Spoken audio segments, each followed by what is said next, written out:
Savior, like a shepherd, lead us. Much we need thy tender care. In thy pleasant pastures feed us. For our use thy folds prepare. Blessed Jesus, thou hast bought us, thine we are. Blessed Jesus, thou hast bought us, thine we are. Early let us seek thy favor, early let us do thy will. Blessed Lord and only Savior, with thy love our bosoms fill. Blessed Jesus, thou hast loved us still. Blessed Jesus,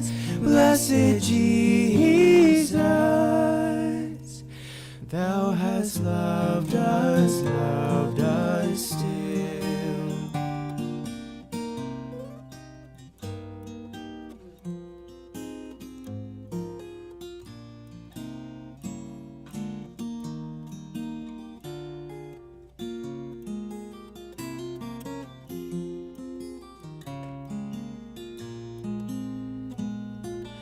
Thou hast promised to receive us, poor and sinful though we be. Thou hast mercy to relieve us, grace to cleanse and power to free. Blessed Jesus, early let us turn to thee. Blessed Jesus,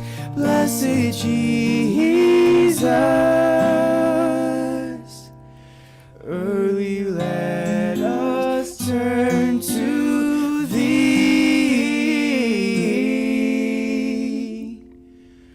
Early let us turn to thee.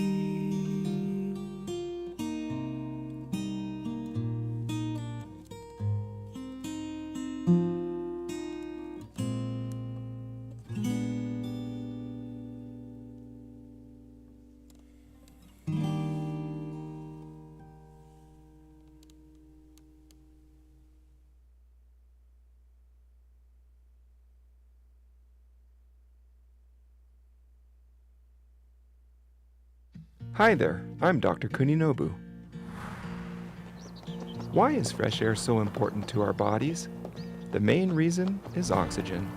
Every cell in our body needs energy to stay alive. That energy comes from glucose, and oxygen is needed to release that energy from glucose. Think of it like the flame of a candle. If you remove the supply of oxygen to the candle, the flame dies. Remove the oxygen supply to our cells, and we die. Let's be sure to get daily doses of fresh air.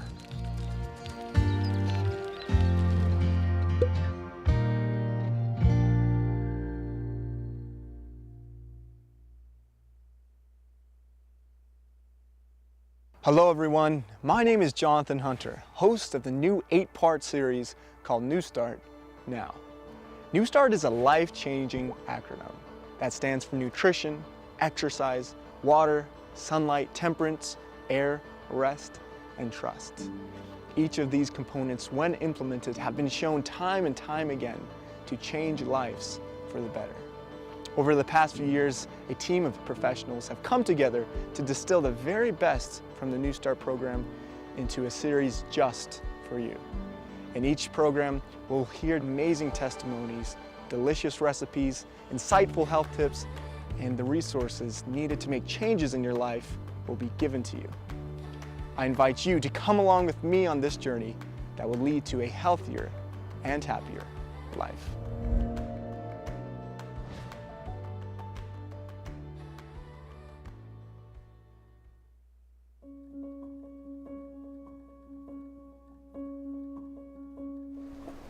From as early as the 19th century, the temperance movement has fought valiantly against the purchase, selling, and consumption of alcohol, citing its obvious destructive tendencies, leading countless individuals, their families, and even whole communities in its wake. True temperance, however, is concerned with more than just alcohol consumption. The Apostle Paul, when writing about what a life that is truly directed by the Spirit of God looks like, specifically mentioned the word temperance, except he used the Greek word enkrateia, which is far more akin to what you and I would call self-control.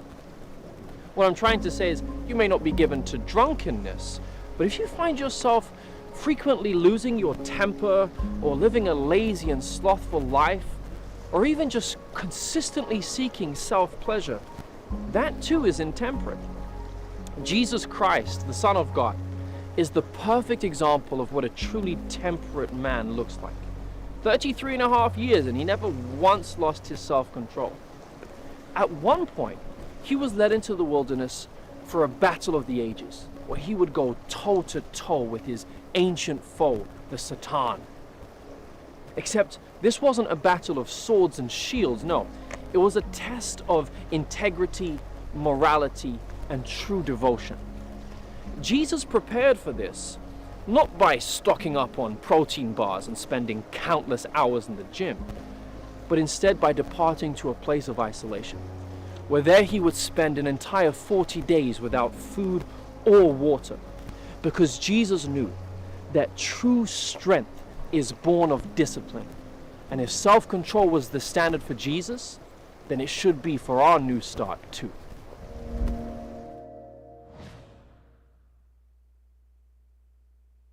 Hi, I'm Dr. Nedley. Have you ever heard to watch out for number one? I, me, me. The problem with this instruction is that self-centered people become self-indulgent people who lack comprehensive self-control and end up suffering from numerous health and relationship problems. In contrast, when we put God first and are willing to sacrifice self for the good of others and God, we find the secret to comprehensive self-control that leads to the psychological good life. How do we put God first? By reading His Word, the Bible, looking for and claiming promises in that best-selling book in prayer every day, and by asking God if we are in compliance with the instructions He has given. By committing yourself to follow those instructions through prayer, you will find that God is trustworthy, and you will learn to rely on Him as your dearest friend. By trusting completely in the one who is completely trustworthy, you will find the peace that passes all understanding. The side benefit is great too: a healthier, happier, and longer life.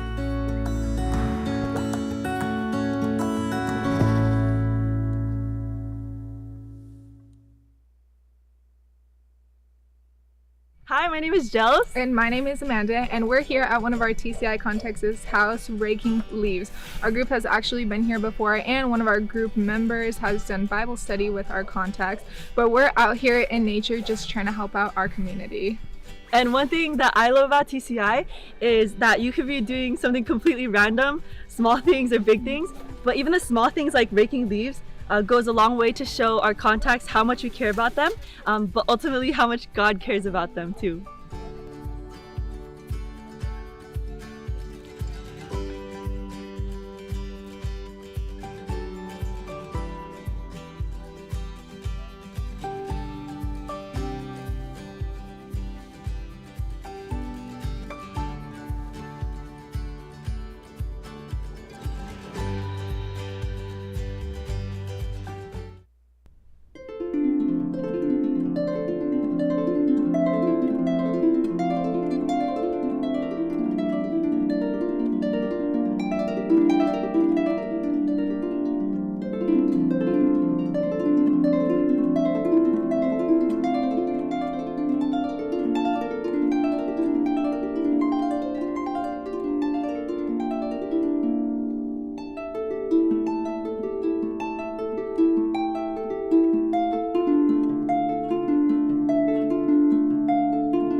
Hi there, I'm Dr. Gallant. Did you know a tomato has 4 chambers and is red? Your heart has 4 chambers and is red. Tomatoes contain lycopene, which is a powerful antioxidant that combats free radicals which are harmful to our bodies. Tomatoes are a good food for your heart and your blood.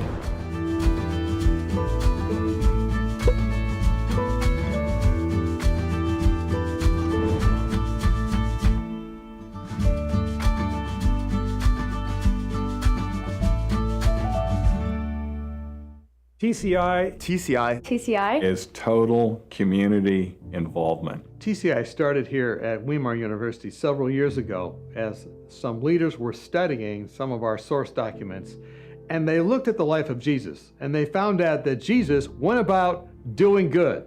That's what he did all the time, and they said, look, maybe that's what we should do. Help people in the community by doing whatever they need to the best of our abilities. Weimar shuts down on Wednesdays, half the day, and faculty, staff, and students go out into the community doing good services to people. The response from the community is usually one of shock when we show up with a bunch of teenagers that are willing to just do whatever they're asked to do or whatever the community wants them to do, whether it's shovel their driveway or get rid of all the pine cones in their garden, whatever it is we're willing to do. We are making a difference. There are people who are actually saying, you are the only family I have.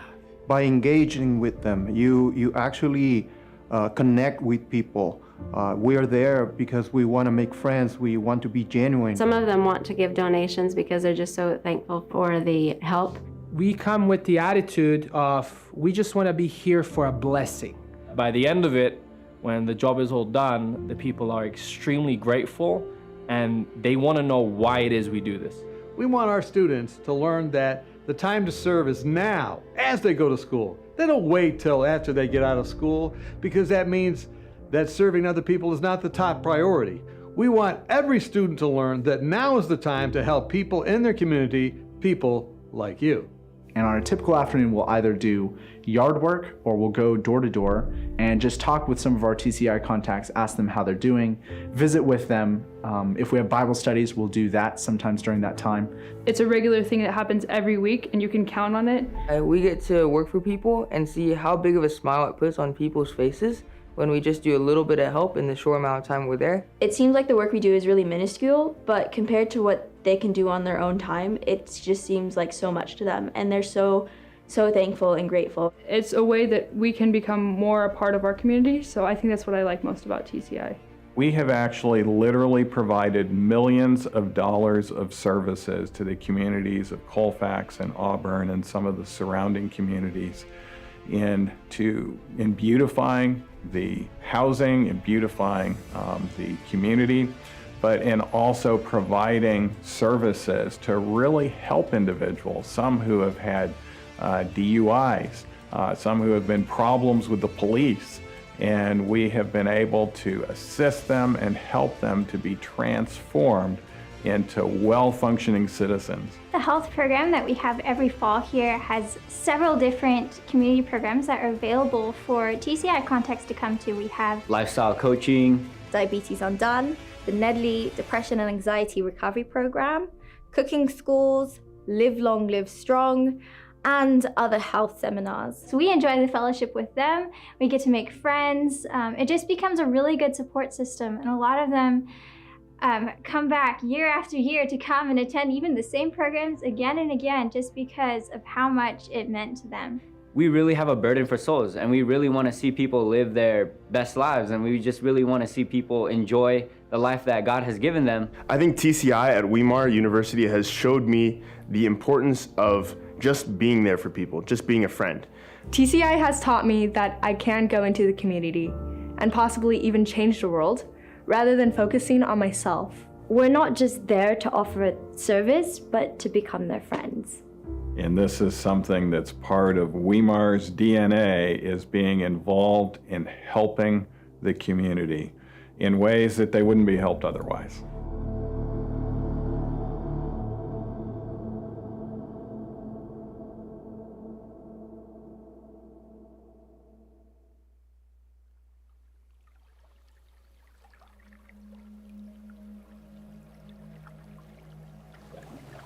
Without even realizing it, we are constantly putting our lives into other people's hands.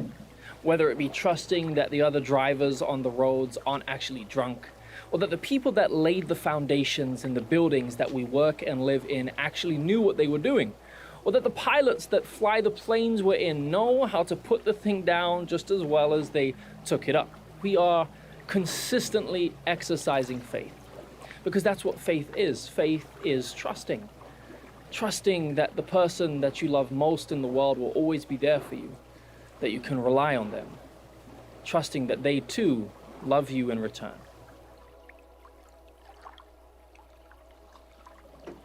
For the Apostle Peter, that person was Jesus Christ, not only his rabbi, but his best friend. One night, Peter was out at sea with his buddies when they caught a glimpse of what they perceived to be a ghost. But it's as though Peter instinctively knew that it was his Messiah. And so he called out to him, "Master, if it is you, call me to come unto you." Because Peter knew that if it was Jesus out there walking on water, and if Jesus called Peter out, then does that mean that Peter himself could do the impossible? "Come," Jesus responded. And so Peter, almost without hesitation, does what no man bar Jesus had ever done before. He leans over to the side of the boat. One leg goes out, and then the other. And then he does the impossible. Peter walks on water. Now, yes, he eventually sinks, but even then he exercises faith, calling out to his master to save him, which he, of course, does. When they get back into the boat, Jesus looks Peter square in the eyes and says, "Where was your faith? Why didn't you trust me?"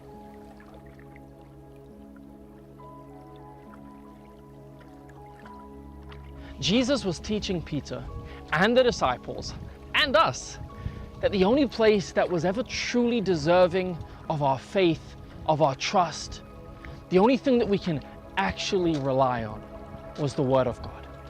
After all, it was only when Jesus told Peter to come that he could even get out of the boat in the first place. Friends, God will never bid us to do something that he will not enable us to accomplish. And regardless of what aspect of the New Start lifestyle you're struggling with most, even if it's the entire thing, remember that you can do anything, even the impossible, if you first put your trust in the Word of God. Then just like Peter, you too can walk on water.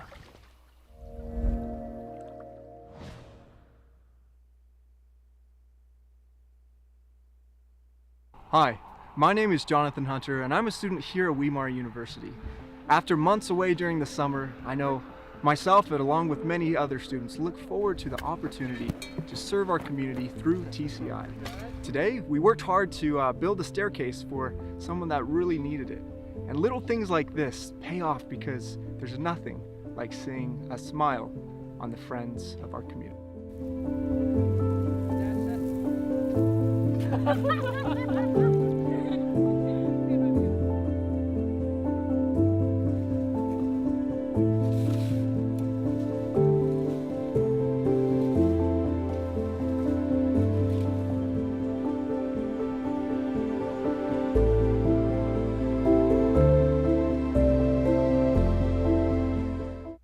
Hi, my name is David. Hi, my name is Simone. Hi, my name is Savannah. My name is Eric. I joined because I love to sing. And I can sing by myself, but there's a lot of notes I can't actually sing, and I'm a bass. I can't sing most of the melodies to a lot of songs, but when you're all together, you create this sound that's just, it's amazing, and it's unparalleled. I think what inspires me to sing is that it's really a lot like prayer, and you get to connect with God very personally.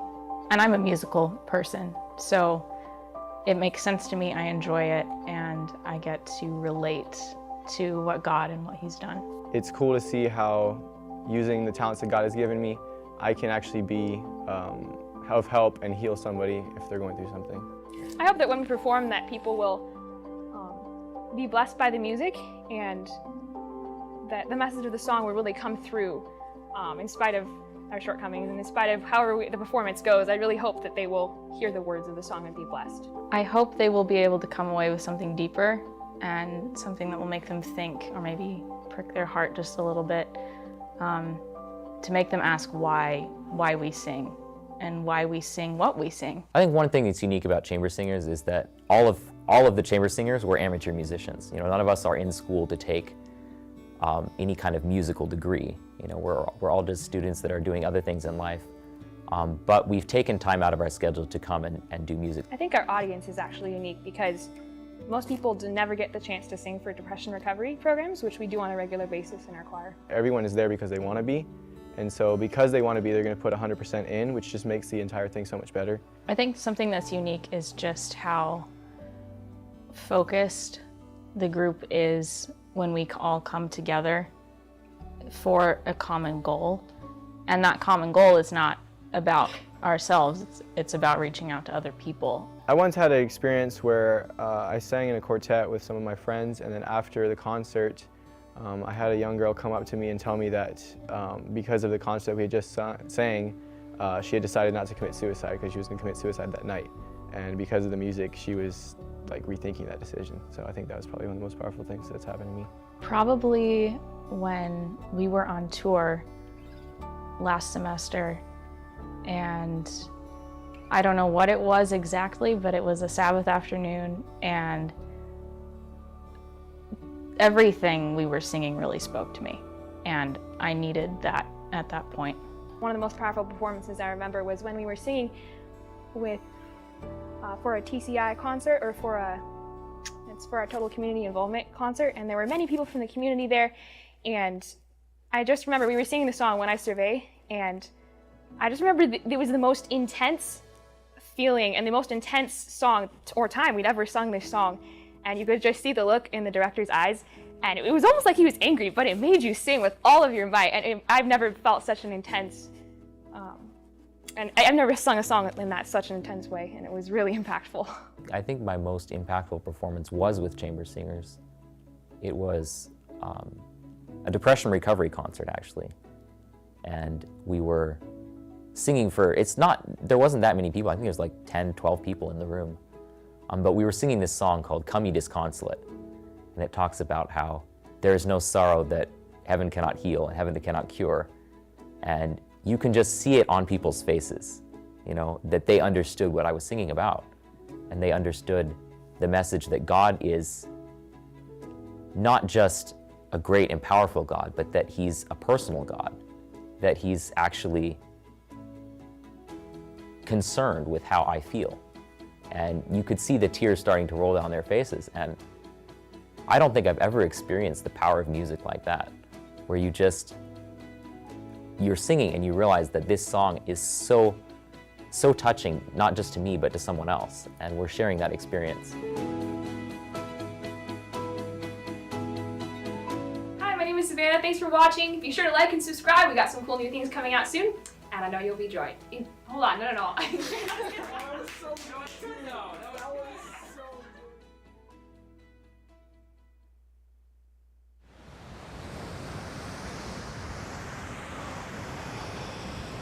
I like to think of life as a race, a really, really long one. A marathon that we're constantly running, one where we're getting fitter, stronger, and growing. Exercise is essential to growth. I mean, we've practically been designed for it. We walk, we run, we squat and we lift, we pull, power, and push our way through, over and under all manner of obstacles. This in turn makes us fitter, but also prepares us for the experiences in life that are going to be really, really tough. Faith is like a muscle. And if we don't use it, strengthen it, and exercise it daily, it too will eventually just atrophy and die.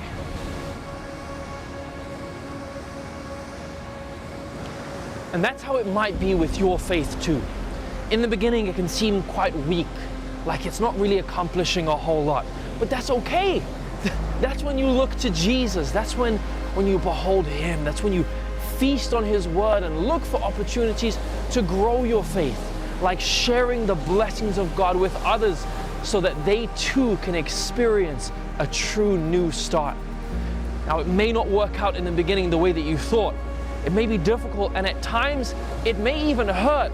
But like any good fitness instructor, I'm here to tell you that you can do it. The question is, when you head out in the morning on your quest for a great walk, will you find time to walk with God in here?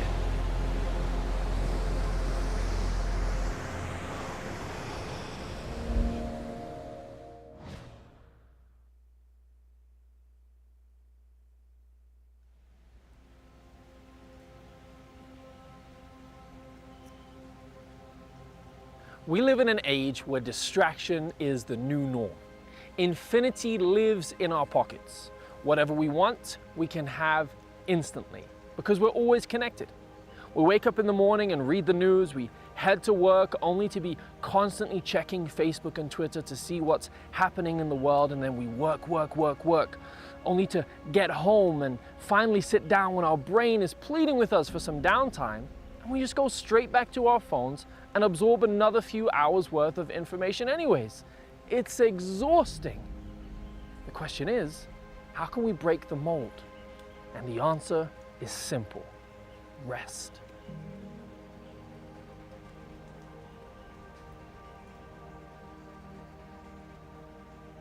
At the end of Matthew chapter 3, just after Jesus was baptized, the Bible tells us that the Holy Spirit then led him into the wilderness where he would go toe to toe with the devil. Now, you may think that Satan chose this opportune time to attack the Son of God because after 40 days without any food or water, surely Jesus was at his weakest. Except the Bible also tells us that Jesus kept going back to this wilderness. In the Greek, it's called the eremos. And it hit me like a ton of bricks when I realized that the eremos wasn't a place of weakness for Jesus, it was a place of strength. Yes, even though he had gone 40 days without any food or water, the wilderness was not where Jesus was found at his weakest, it was where he was at his strongest. You see, he escaped from the busyness of life and he departed to a quiet place, a place of solitude, because he knew that it was there and there alone that he could reconnect with God and find the strength needed to overcome the trials that lay ahead of him.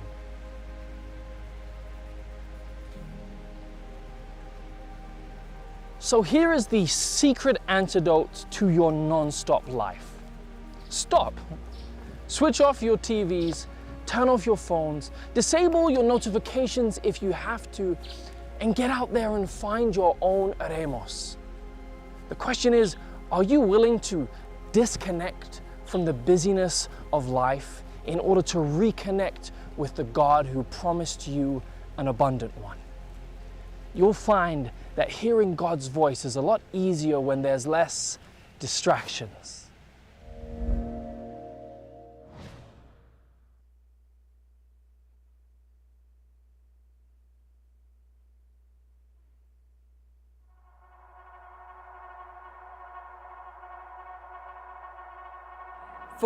For me, starting with COVID in 2020 was very challenging. I went from walking around campus with my students to sitting in front of my laptop for 10 to 12 hours a day. My typical day was I went from my bedroom to my office, and from my office to my recliner, and then to bed. And other than walking my dog, I probably maybe would get 1,500 to 2,000 steps a day. When I was working in school, I would say I probably would get about 10 to 12,000 steps a day. So to go from that down to maybe 1,500 just wasn't good. I felt pretty sluggish. I felt like I was really slow. I felt really tired. I didn't have a lot of energy. And I just pretty much just got comfortable sitting in front of the computer. So in December of 2020, I did participate in the checkup that my district was giving, and I had never seen so much red. So my cholesterol was high and my A1C was high, and I knew right then I needed to make a change. I had known about New Start at Weimar for quite some time, so I went online and I found the information. I called and I spoke with someone here. And unfortunately, I wasn't able to start the residential part at that time, so I signed up for New Start Online. And I participated in New Start Online. I participated in the Zoom calls. I read the material online. I watched the cooking demos. And I also went on to the YouTube channel and I watched all of the testimonials there as well. And it made me feel inspired that, I know I need to do this. Towards the end of May, my doctor had put me on blood pressure meds about 2 weeks before the next New Start session. So for me, that was kind of the final straw that I knew I had to be actually at the program for the full time to get the full benefits. When I met with Dr. K, my initial blood work here, the baseline, was better than my previous at home, but it was still not good. I was thinking about what to do, and my prescription for her in regards to exercise was to start just where she was and to add a little bit more. And with a goal, like in the first week or so, to get at least to about 5,000 steps, and then we would just see how it went from there, hopefully to get her up to 10 or more thousand steps by the time she left. I was definitely a very reluctant walker, and I could barely make it around the half-mile loop without having to stop 3-4 times to catch my breath. To go from reluctant to really be on board was when she realized that she was at high risk for cardiovascular disease, and this was based on the lab work that we did when she first got here. She had a number of things, cholesterol, inflammatory markers, other things that just put her in a high-risk category, and I think that was very sobering for her. So I started doing the 5,000 steps around campus, and once I got to that point, he encouraged me to raise it up to 10,000, which I did, and next thing I know, I'm doing 10,000, 12,000, up to almost 20,000 steps a day. My feet used to always swell, so my feet don't swell anymore. I'm noticing that I'm walking a lot faster. I'm able to walk up the hills. I'm able to do the trails. And I just noticed that I'm able just to walk quicker and can hold a conversation now. And when I'm not walking, I'm feeling like I need to get outside and I need to jump on a trail, or I need to walk around campus. I just think I'm more on top of my game, not being so sluggish and tired from not exercising all the time. And what was really exciting for her was at the end when we repeated lab work that tested for cardiovascular risk, and you could see just improvement in all those numbers, from her cholesterol numbers to her inflammatory number. My cholesterol had gone down, my A1C had gone down, and my final test results were much better. My cholesterol went down, my blood sugar was down, my blood pressure was down, and I was no longer on the road for a cardiac event. The thing that stood out for me as far as exercise is how important it is to get up and to get out and to get moving. Whether it's in nature or just around my neighborhood, that, we're not designed to just sit. We are meant to get out and move, so exercise is key. I plan to continue my exercise with the steps because I wasn't able to walk a half mile, and now I can walk 8 to 10 miles a day.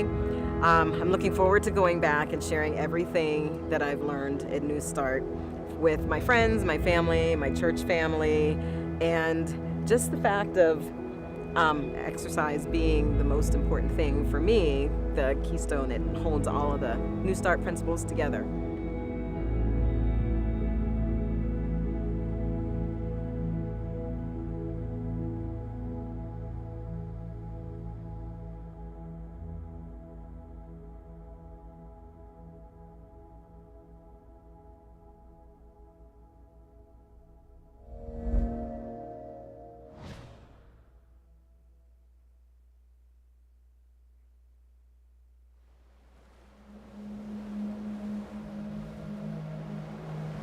Unless you subscribe to the truly implausible theory that everything came from nothing, that the beauty that you and I behold all around us is the product of sheer random luck, then you'll know that on the fourth day of creation, God created this great big ball of burning gas that you and I call the sun.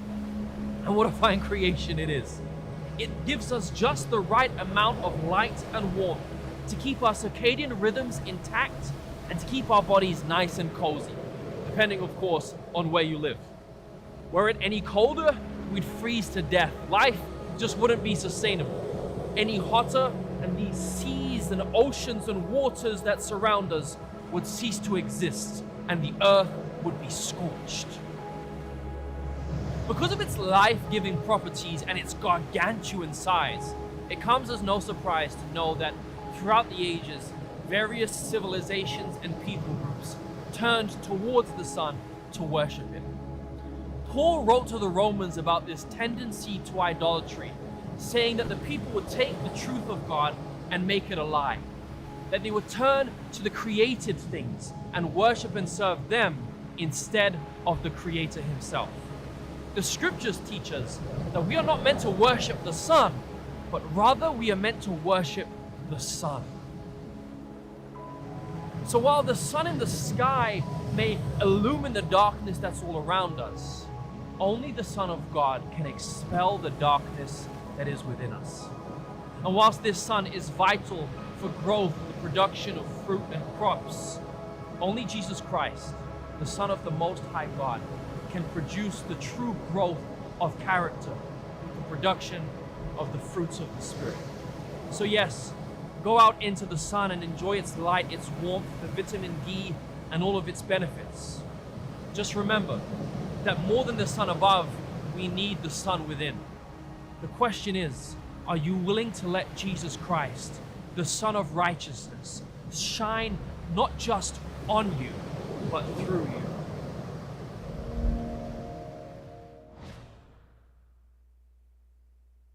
Hi, I am Dr. Randy Bivens. Did you know that sun exposure can actually decrease many forms of cancer? We have been using sunblock for years to decrease skin cancers, but it has also been blocking our production of vitamin D. Vitamin D is an important substance that reduces osteoporosis and is also an antioxidant. But maybe most importantly, vitamin D functions in gene modulation, which can lead to suppression of bad genes. In a recent study, men receiving the most sunlight had a 50% reduction in prostate cancer when compared to those receiving the least sunlight. So don't be afraid to expose yourself to moderate sunlight.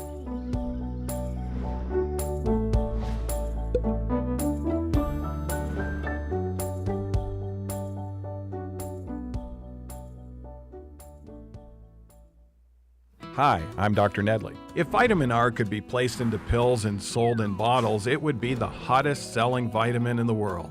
Vitamin R improves both the quality and quantity of life. In addition, it improves mood, emotional stability, athletic performance, intelligence, and feelings of wellness. What is vitamin R? Rest. Getting 7 to 8 hours of sleep every night is optimal for most adults. In addition to our daily rest of rejuvenating sleep, a weekly Sabbath rest with an entire day without work and dedicated to spiritual activities and worship has been shown to improve mental health and happiness. It leads to better lifestyle habits and self-control, which improves physical health too.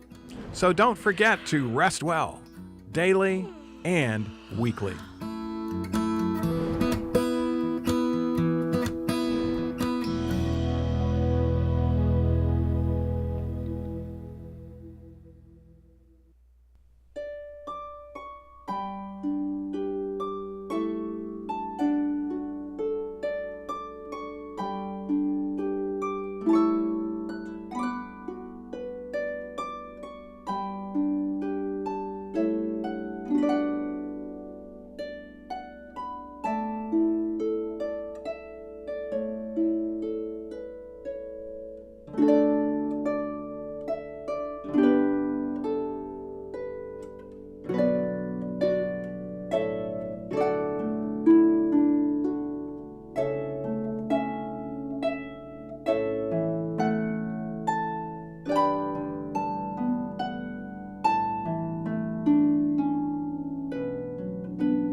Your only Son,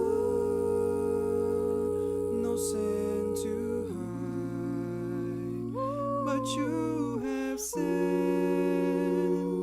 him from your side to walk upon this guilty soul and to be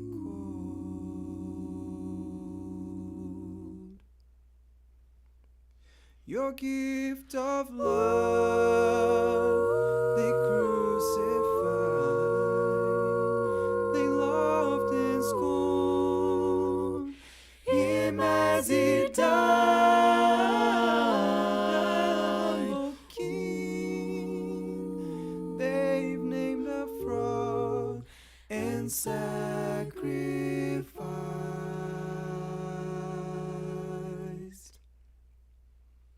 the Lamb of God,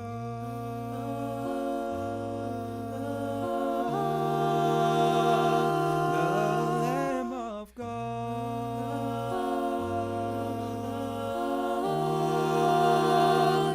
O Lamb of God, sweet Lamb of God,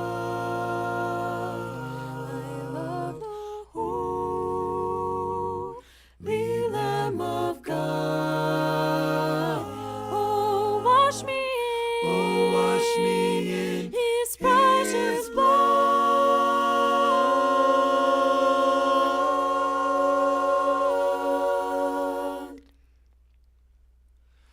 My Jesus Christ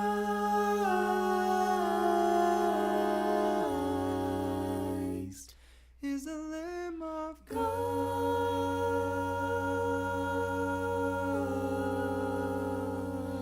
I was so lost,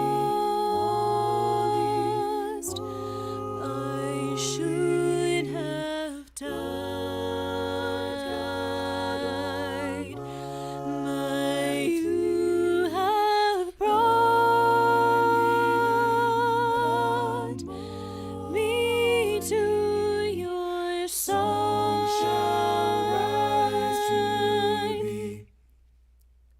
to be led by your staff and rod, and to be called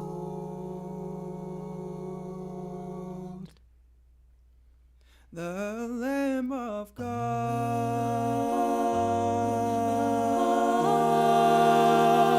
the Lamb of God.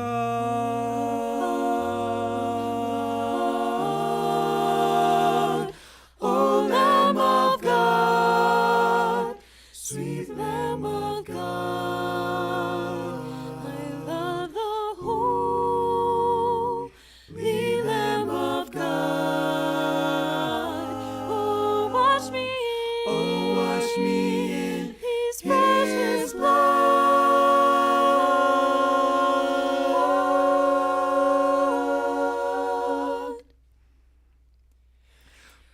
my Jesus Christ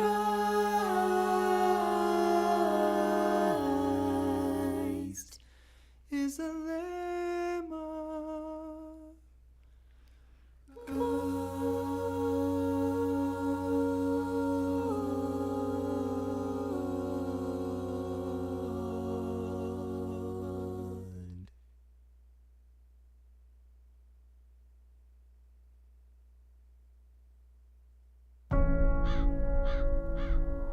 I wish everything wasn't so tiring, that I could enjoy my life to the fullest without medications. I wish I could give more than excuses to my grandkids. I'm sick and tired of being sick and tired. I wish I could have a new start. Well, you can. And we'd like to show you how.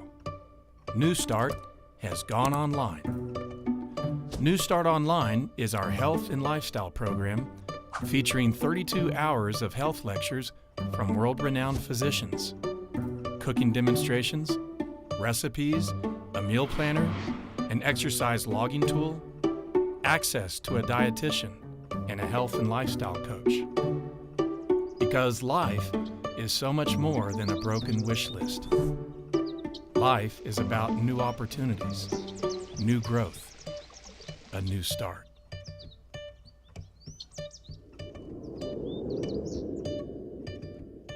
Because it's never too late to make a new start now.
I was an athlete. I was always in really good shape.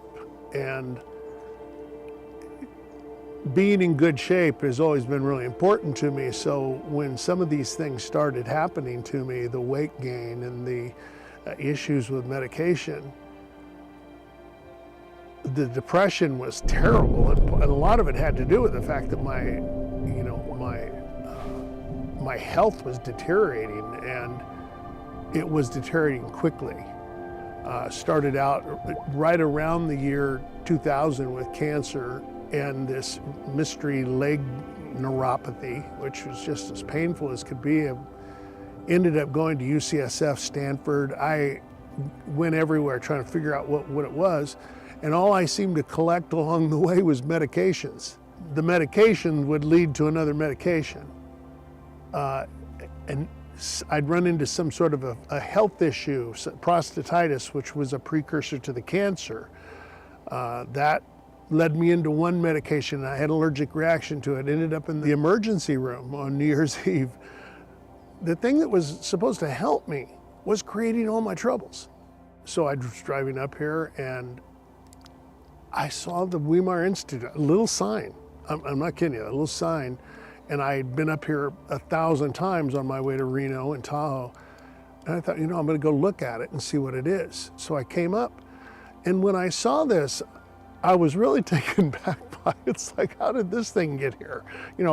Especially how did I not know about it? So I remember taking one of the flyers down at the bottom of the hill where that office is at. And then I decided just to walk up and look around, and I went to the store and the lodge, and I thought, my goodness, this place this is insane. And then I started seeing a few kids, and everybody was very pleasant and very polite, and I still didn't really know where I was. I actually walked inside the lodge and asked somebody in there what it was about, and they were kind enough to take me through it. And it went home, and it was maybe a week or two later I decided to call. And one thing kind of led to another, and they started telling me about it. When I first got here, there were two medications that I was on, fentanyl and Vicodin. And the first day when the doctors, when they come in and interview you on your first day, I still remember Dr. Lukens, he's looking down at my chart, and he says, what we're gonna do is we're gonna have you stop taking them, and instead of doing the 3-day fast, we'll have you skip the 3-day fast while we wean you off of these. He's got to be crazy. How could I possibly do that? It'd been over 12 years, both of them. There was no exit strategy ever given by a doctor. People that are under the weight of being in bondage to medication, it's awful. It's an everyday, all you're doing is surviving. You're not living, you're existing. You're just trying to get by day to day. And you want so badly to be to have anything back you used to. I used to feel this way and I don't anymore. I'm miserable, and you're miserable every day. And then you're around people and they're miserable because you're miserable. And now you don't want to be around people because you don't want to make them miserable. And next thing you know is you're not enjoying anything about life whatsoever. New Start gave me that hope back that I could do this naturally, and I did. 3 weeks later, I wasn't taking either one of them. Every person I'll ever talk to about this place at all, I want them to understand this is a spiritual issue. It is not a health issue. It's not about eating. It's not about medication. It's not about addiction. It's a spiritual issue. And if you get the spiritual side of this and you understand that God wants you happy, that He wants you to get your weight under control. He wants you off those medications. Well, if I'm off the medications, what am I going to do? Well, maybe it's time to find out. Maybe it's time to find out what God has for you. Give it a shot. What do you got to lose? I was pretty miserable the way I was. What did I have to lose? Nothing. And that's really another reason of coming up, is I had nothing to lose. I was at the end. You didn't wake up one day and decide, you know what, I think I want to be miserable. You didn't wake up one day and decide you wanted to be an addict. You didn't wake up one day and do those things. You simply get caught in the vortex sometimes of the ugliness in life, and you end up in a place you'd never thought you would. And you ask what New Start was. New Start was the hope that gets you out of that. That's what New Start is. It's hope.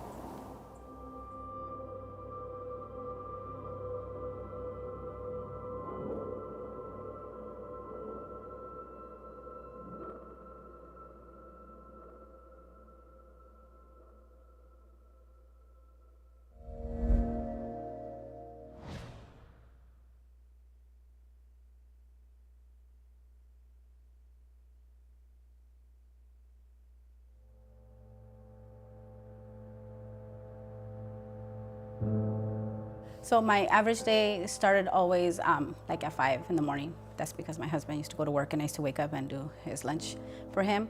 And then I would always go back to sleep, like maybe till 10, 11 in the morning, because I was very tired. Because the night before I would go to sleep very late, maybe 1, 2 in the morning. I have always been a night owl. You know, even since I was small, my mom told me that I used to cry at night a lot. I used to sleep late all the time, it was just a pattern, you know. I kind of stopped in events. I was just not participating anymore in stuff in church, or when we used to go camping with the boys. I didn't hike, I didn't do the walking, I didn't, you know, I kind of just stayed back, you know. Just out of, oh mom, let's go to the park. No, I never did that because of the way I was feeling. So in, I want to say 2005, I think, I had my first problem that I noticed. Like it was, I started feeling very, very dizzy, but that was because I had my left ear, I started having problems with my left ear. So I was told that I had vertigo, and then it went from vertigo to having hearing loss and liquid in the middle ear and stuff like that. So it started going downhill then.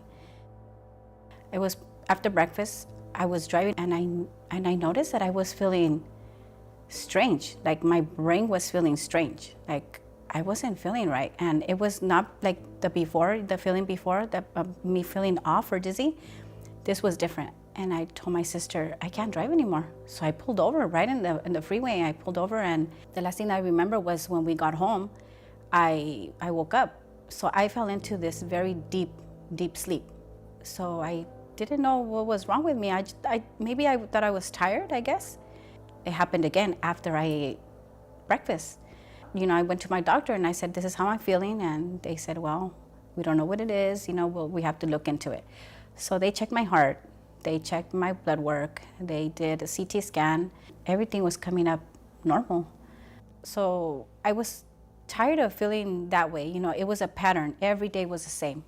So this time, I was needing help to even get to my bed after a meal. So my husband would help me, my boys would help me, whoever was here would help me get to bed.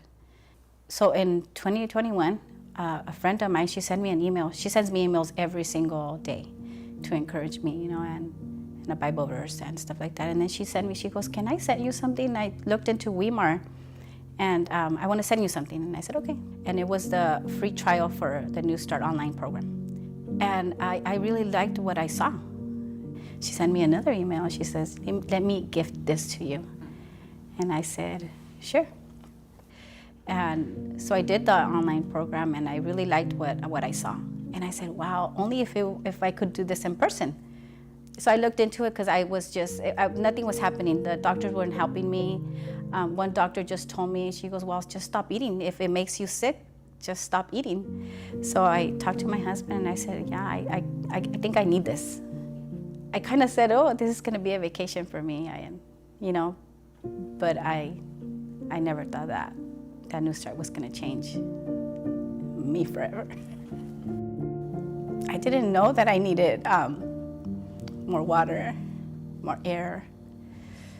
I didn't know that I needed more rest. And of course, the nutrition part of it was, I knew that I had to change that aspect of my life. And now I practice everything they taught me. Now I eat healthier. I'm I'm sticking to the plant-based, the whole plant-based lifestyle, I get more walking in, I get more water in. The rest for me is, I guess, one of the most important part for me, because I know that if I have rest, I'm able to do everything else. Like before, I needed help to go to sleep, you know? And now it's like I can't even think about going to sleep because I have so much energy throughout the day that I can't go to sleep. I still feel, you know, the heart pounding, I still feel tired, but not the same kind of tired. My boys and my husband, the first day that they saw me, you know, after New Start was like, Mom, you look different. And I mean, I know I did lose some weight and stuff like that, but not only that, they saw that I looked younger, you know, and that I had weight carrying, you know, because I wasn't feeling right. It makes me feel like I could be part of their life now. I could be, you know, they could depend on me now, you know, if they need me, you know. I think my change is inspiring other people already. I have some people on board that are wanting to change the way that they live their life, you know, and I mean, and I told them, you know, it's a journey. So my goal is that to teach other people that it's not hard to stick to a whole plant-based lifestyle, and you know, to go ahead and do the other steps too, you know.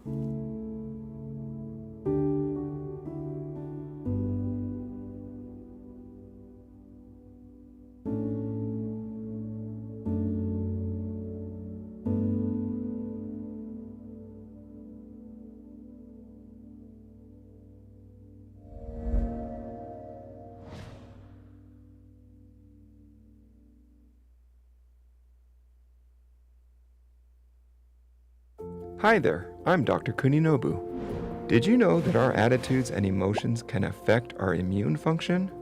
Research from the University of Wisconsin showed that people who thought about a good experience for 7 minutes before getting a flu shot had significantly higher levels of antibodies 6 months later, compared with those who had focused on a bad experience for those same 7 minutes prior.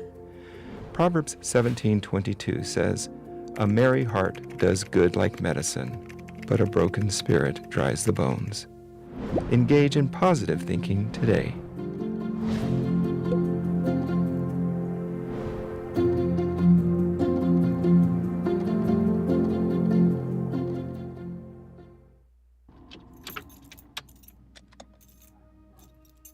From dispensing meds to smiles, you give so much of yourself to your patients. Some days, or even nights, there isn't much of you left by the end of your shift, but you'll get up and do it all again tomorrow. Because you're doing what you dreamed of doing for so long, and you're good at what you do. But you want to be even better. Maybe you're trying to find the right keys to open the door for upgrading at work, or even launching some new dreams. We're here to help. What if you could not only reach those goals, but do something good for yourself at the same time? Through New Start Online, you can earn up to 30 continuing education units that meet the California Board of Nursing's requirements for certification, relicensing, and licenses. But really, it's self-care for all areas of your life. It's right there at your fingertips. Knowledge you can use right away, packaged in shorter segments so 10 or even 5 minutes gets you closer to your goals. It goes beyond CEUs though. It offers practical info, a daily health tracker, recipes, and more, so you can meet your personal health goals while working on your professional ones. You give so much. Isn't it about time to give to yourself? Whatever your goals are, the New Start Online program with Nurses CEUs was designed for you.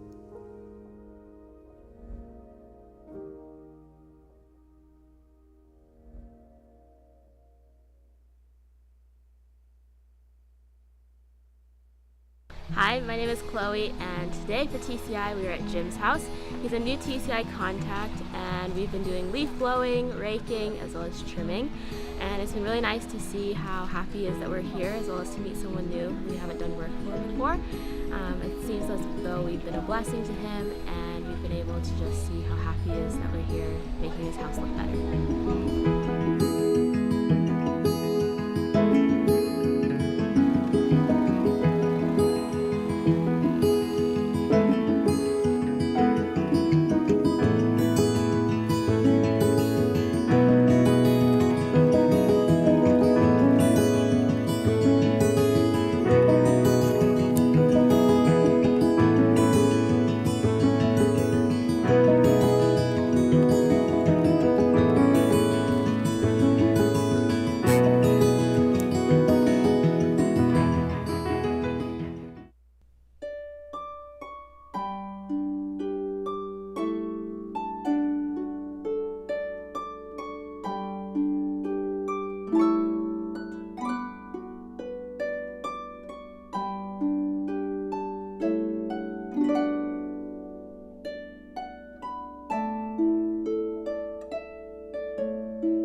Hi, I am Dr. Randy Bivens.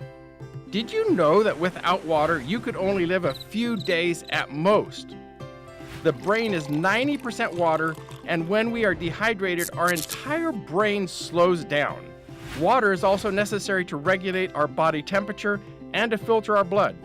In a recent study, it was shown that if you drink at least 40 ounces of water per day, your risk of coronary heart disease drops by over half. So, drink up.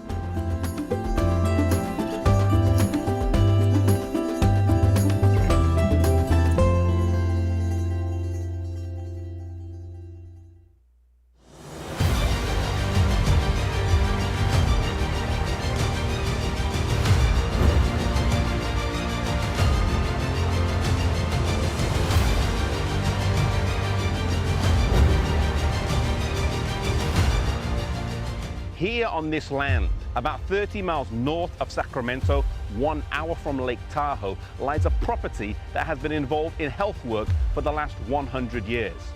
Today it is the home of Weimar Institute and houses a college, an academy, an elementary school, a health food store, and a health and lifestyle center.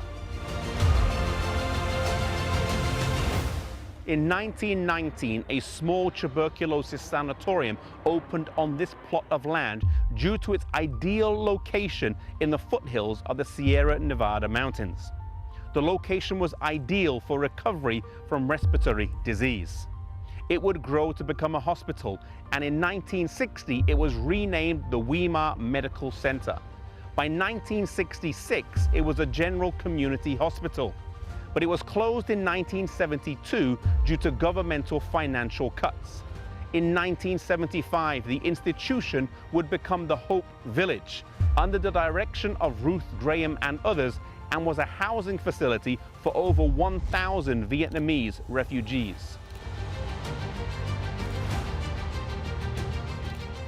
In 1977, a group of over 70 Adventists gathered in the youth chapel of the Carmichael Seventh-day Adventist Church to see if their vision of acquiring the Weimar property could become a reality. Following a season of prayer, everyone voted in favor of moving ahead with the purchase of the 457-acre property.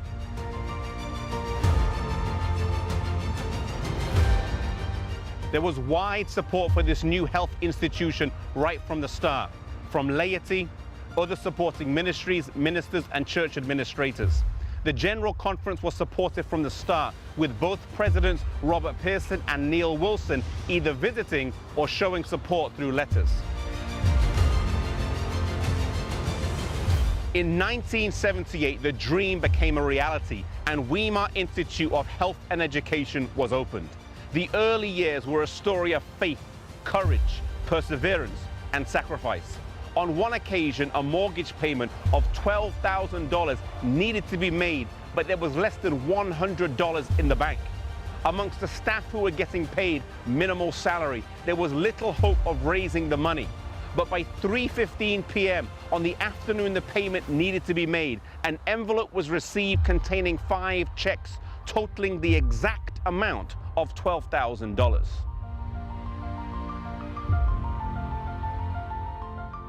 Over the years, the institution grew, but they never forgot their original vision to be a center for health and education and to be an outpost center. Weimar is also the founder of the much-known acronym today, New Start, with the first 25-day live-in program taking place in May 1978, and it was adopted as the official name in January of 1981. New Start stands for nutrition, exercise, water, sunshine, temperance, air, rest, and trust in God. These 8 natural principles form the basis for lifestyle medicine and healthy living, and have changed countless lives, not just here, but around the world.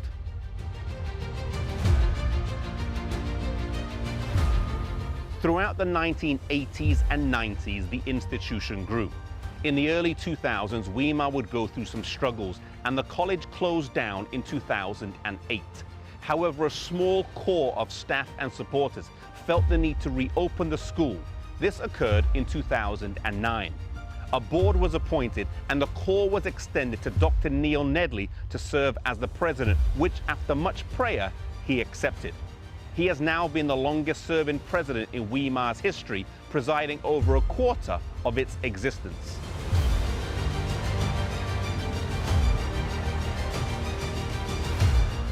During this time, a licensed nursing program has been opened. This was only allowed by the state of California due to the unique lifestyle focus that Weimar has.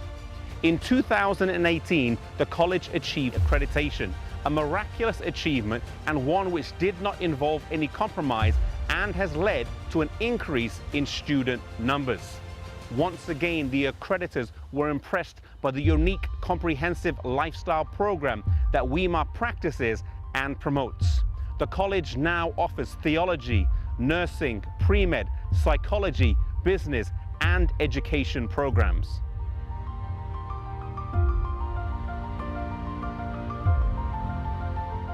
Sensing a need for faculty and students to practically engage the community every week led to the development of Total Community Involvement, or TCI, a form of the GC, Total Member Involvement.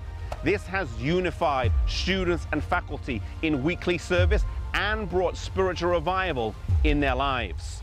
Each year, nearly 100 people commit or recommit their lives to the Seventh-day Adventist Church through Bible baptism. A discipleship-focused church has been opened on campus that gives students a welcoming place to invite new members and contacts from the community.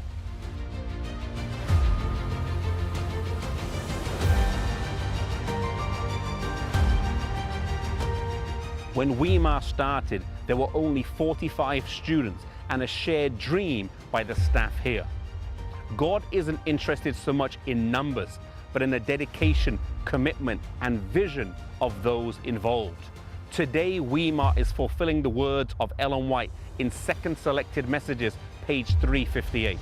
Repeatedly, the Lord has instructed us that we are to work the cities from outpost centers. In these cities, we are to have houses of worship as memorials for God, but institutions for the publication of our literature, for the healing of the sick, and for the training of our workers are to be established. May this vision continue to strengthen here and be duplicated further afield.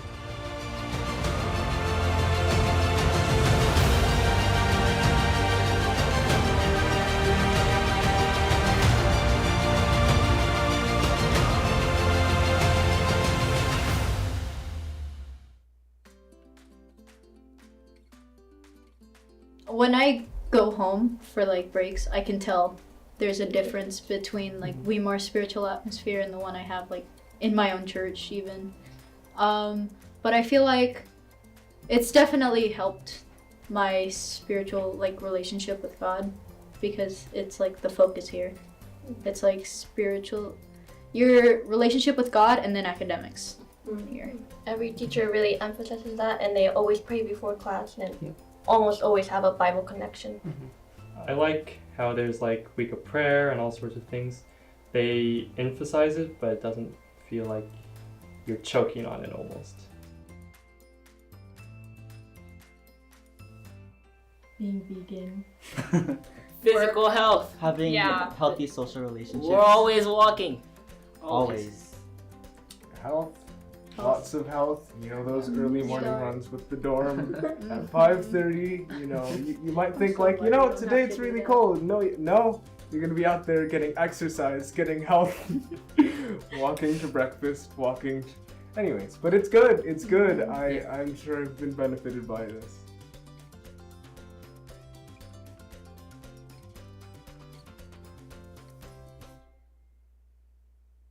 Hi there, I'm Dr. Kuninobu.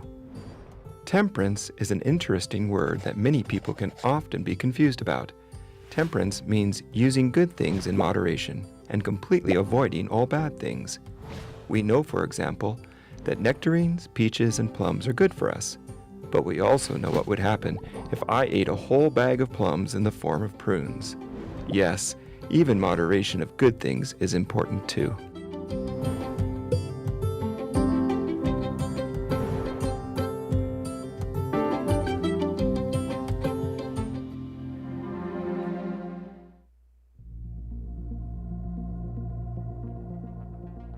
Oh, you want me to do this thing? Yeah, go for it. You're serious? Yeah. Take one. Trust is where we learn to rely on more than just ourselves. To believe in a person or believe in a thing or believe in a system that is going to function the way it is supposed to function. Imagine if you couldn't trust anybody. If you couldn't trust anybody at all. Think about your stress levels. Think about what to do next. If we do not trust, it means that we don't really believe that things actually can be better than they are. So if you live in an environment where you have no trust, you don't have people around you that you trust or that trust you, there's all sorts of sort of mental health and physical health disadvantages to that. We will always know that we're fallible, or it is fallible, and there's always going to be uncertainty, and therefore it fosters anxiety. I've seen such anxious people, and when you get to asking them, it's this incredible inability to believe that, you know, you can trust God. If you are in this world without God, then you're on your own. And that is a daunting notion, because who are you going to go to when you need help? You have nothing to trust in, and at that moment, people lose hope. It will affect our physical health. We'll actually have less endurance. We are going to have less motivation. We're actually going to be far more irritable. We're going to tend to be angry at the world and angry at others. And anger is associated with all sorts of physical health problems, such as increased risk of heart disease, increased risk of cancer, increased risk of osteoporosis, increased risk of even kidney disease and liver disease, increased risk of getting involved in addictions, to self-medicate. And those addictions are also associated with a lot of adverse physical as well as mental health. Trust is important from so many different aspects at holding together our whole physical and mental well-being. And that trust, of course, then needs to be in something trustworthy like God. I would say there's probably a continuum of degrees of trust, and the extent to which we don't trust, we don't have a trust in God, we're left to our own resources. Then we feel more insecure, we feel less capable, we feel less motivated. All of those things will affect us, and that of course will affect our overall health, but also our life experience, our relationships, and our happiness. They actually did some research in North Carolina at the VA hospital in Raleigh-Durham and the Duke Medical Center. And they looked at these patients, and they found that if they didn't believe that God was caring for them, or if they doubted that He had protected them, or if they thought the devil made this illness happen to them, they actually had a 30% higher rate of mortality than those who trusted in God. But there comes a time in all of our lives where we recognize our need for help, some sort of help outside of ourselves. And that's where this faculty of faith comes in. And the Bible says, not implicitly, but explicitly, God has given you a measure of faith. So if we want to be healthy, physically, mentally, socially, we have to trust. Trust is critical. Just on an interpersonal level, if a patient comes to see me and they don't believe what I say and they don't create a bond that they trust me, they're not going to go back and make changes to their lifestyle. They're not going to probably even take the medicines I recommend. They're not going to really benefit from the whole encounter. You can't live this life well without God's help. You might think you're all that. You might think that you've accomplished all this, and maybe you have, and that's great. But who gave you the ability to do it? Forgiveness is part of our ability to regain trust. Unforgiveness is the poison that, rather than throwing on the person that you're angry at, you eat yourself. It's not hurting them that much that you don't forgive, but it's killing you. When we forgive, we're actually freeing ourselves to be able to decrease the inflammatory response, decrease our stress. Trust plays a vital role in health. An example of this would be people that attend church. On average, just for all-cause mortality, how long you live, you tend to live longer if you have a trust-based or faith-based view of life. That's what faith is. It's total confidence in the word of Jesus, in His promises. Relationships with your families, relationships with God, where you can see Him demonstrating in your experience His trustworthiness. You're having relationships with people where they demonstrate their trustworthiness and you demonstrate to them your trustworthiness. Those are the kind of things that build up our confidence in each other, our confidence in God, and promote the well-being that we want to have and God wants us to have. We have 8 letters for New Start, the acronym. The last one is trust. And they say that you can get a certain degree of health by just following the first 7. But if you leave out that last T, the trust, you're never going to get complete and lasting health.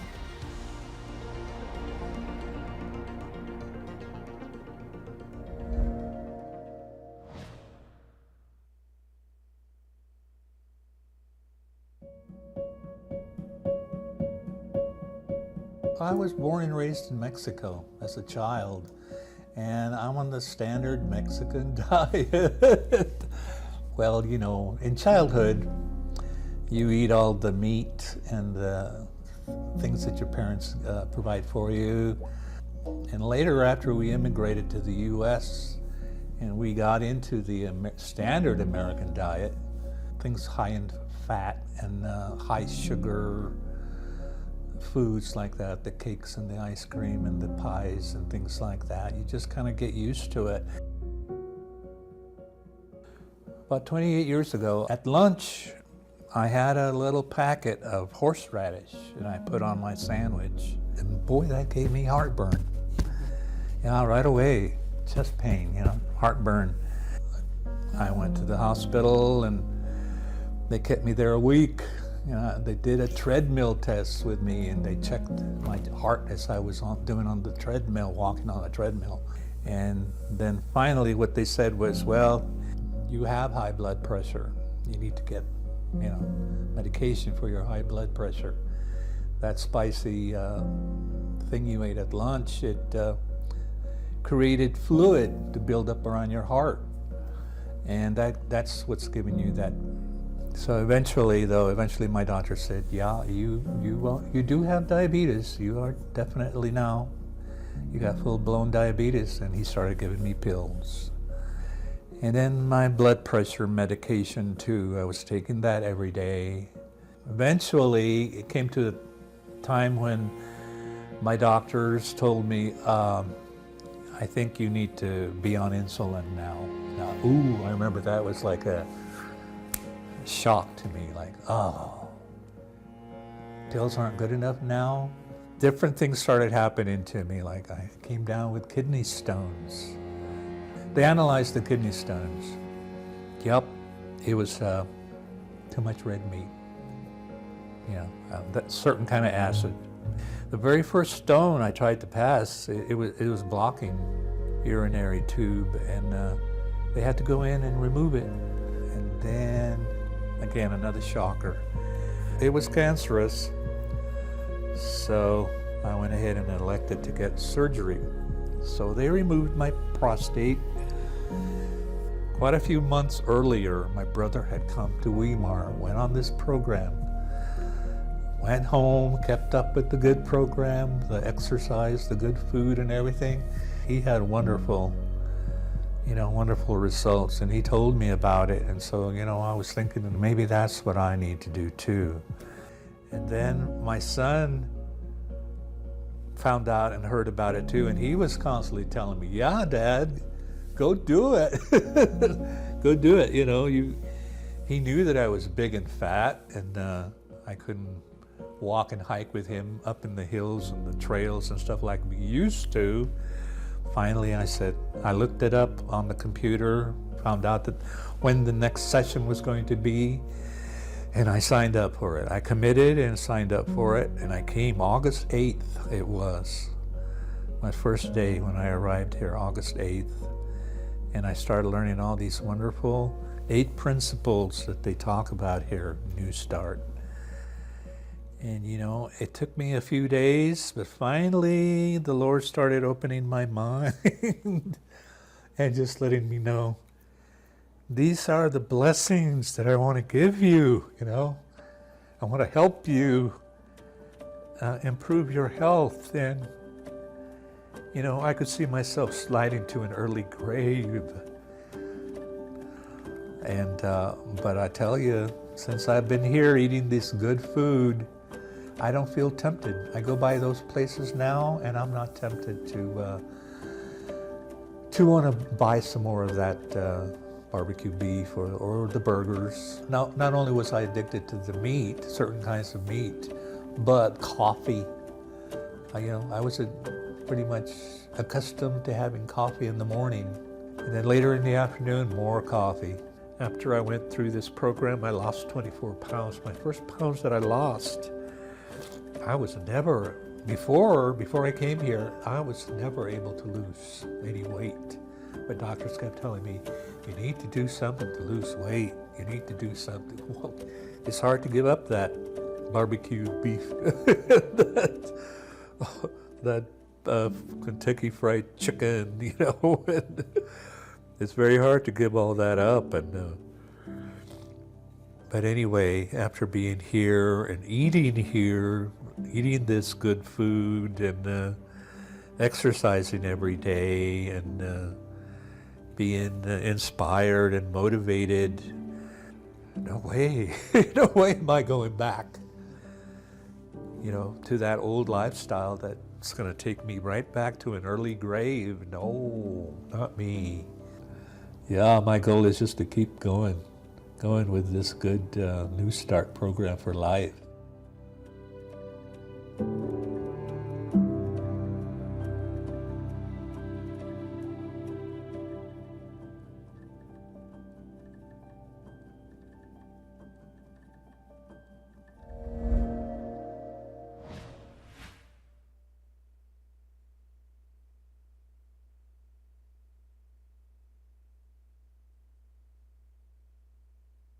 Hi, I am Dr. Randy Bivens. Did you know that people getting less than 7 hours of sleep per night are 43% more likely to die from cardiovascular disease? People who get at least 7 to 8 hours of sleep per night also have better mental and emotional health.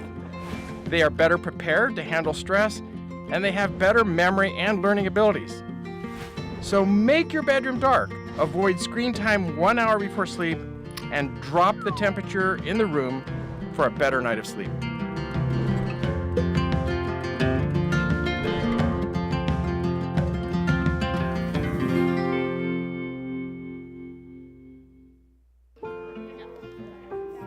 Hello, my name is Abigail, and today for TCI Kids, we are at the Auburn Regional Park helping kids from the community and kids from the elementary school with their homework.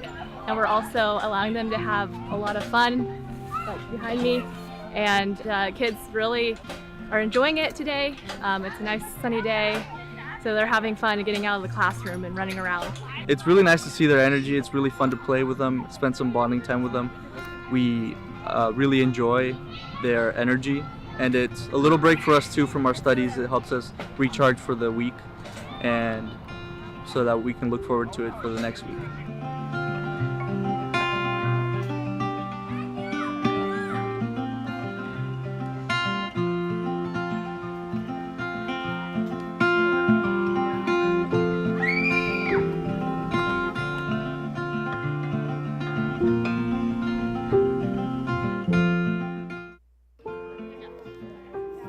Hello, my name is Abigail, and today for TCI Kids, we are at the Auburn Regional Park helping kids from the community and kids from the elementary school with their homework. And we're also allowing them to have a lot of fun, like behind me.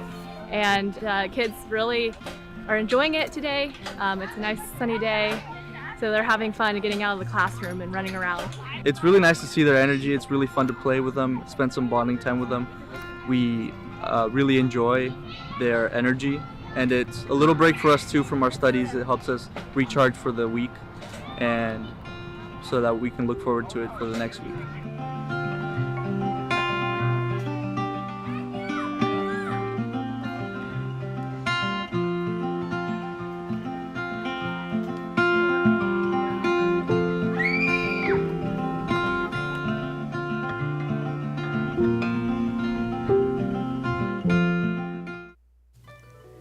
When you think of mission trips, Japan is probably not the first country that comes to mind. But did you know only 1% of the population professes any Christianity at all? Among those few Christians, roughly 1% are on the books as members of the Seventh-day Adventist Church. These faithful few are dwindling as the fast-paced secular environment draws the majority of the youth away from the church. This coming year, students and staff from the Weimar University Orchestra have a burden to go and encourage our fellow brothers and sisters across the ocean. Although the last few years have been difficult and full of change, we are immensely blessed with freedoms and resources that others do not enjoy. As we near the closing scenes of Earth's history, consider how you can contribute to hastening the Lord's coming. Your generosity can make a difference and help bring light and encouragement to Japan.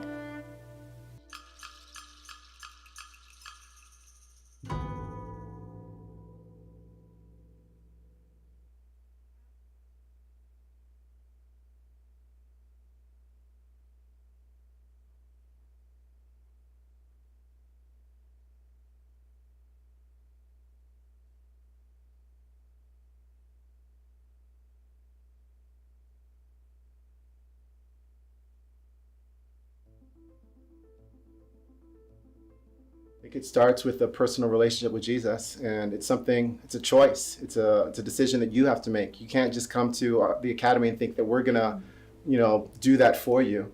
A lot of times people say, oh, if I were to go to Weimar, then I'm gonna be a strong Christian. Well, you need to be a strong Christian wherever you're at. And it's a choice that you have to make every morning. And when everybody makes that choice, then it's easy. It's easy to have that strong spiritual connection and a place here at our school. Mm-hmm.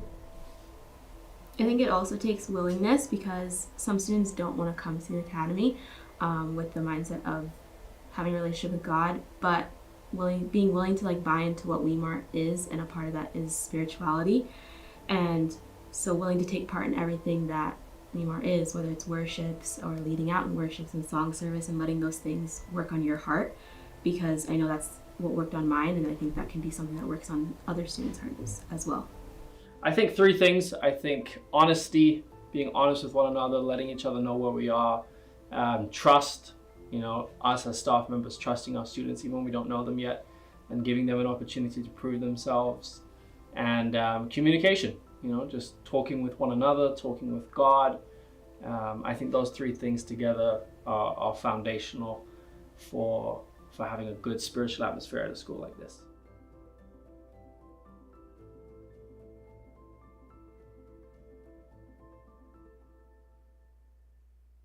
Hi there, I'm Dr. Gallant.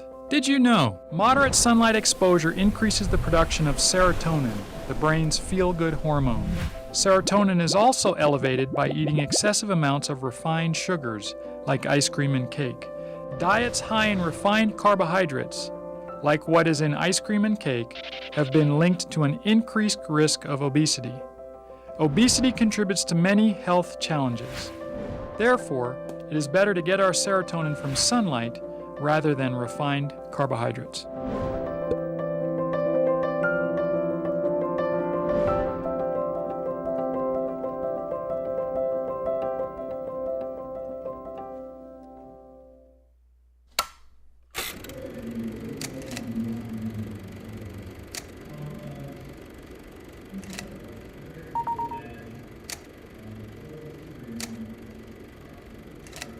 It's not that I don't want to help. I do. But life just gets in the way, There's family, and school,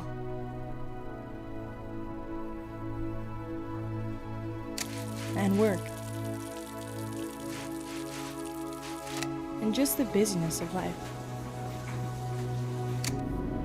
But despite my hectic schedule, with the Health online program, I can get the know-how and the skills I need to be the health evangelist I'm called to be. All from the comfort of my own home.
No. No. I mean, the rules here are generally made for the people that are Yeah. living here. And the rules kind of like shape a lifestyle that we should be living. So it's more of like a lifestyle type thing rather than rules. And the staff really, they do care about us students. Like, they really show it to you, and it's obvious that they're not focused on anything else other than us. For the rules, like some of the, I guess, say a dress code violation or something like that, the staff might come up to you and ask you possibly to change it. Say your shirt was untucked, you didn't bring a belt that day, but they're not going to be like, no, you're horrible, you've done an evil deed. But no, they usually just try to work it out with you. I mean, it definitely has rules, but they care more about the people than about the rules. Yeah, the rules are in place because of the people.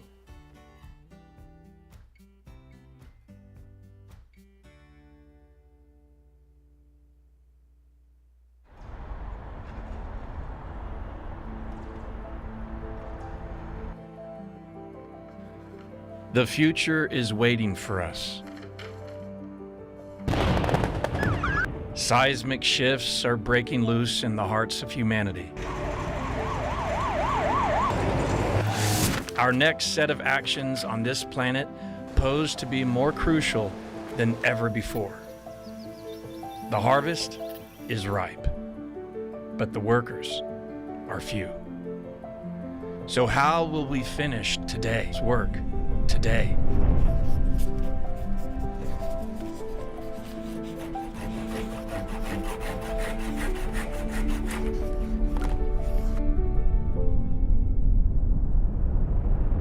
Well,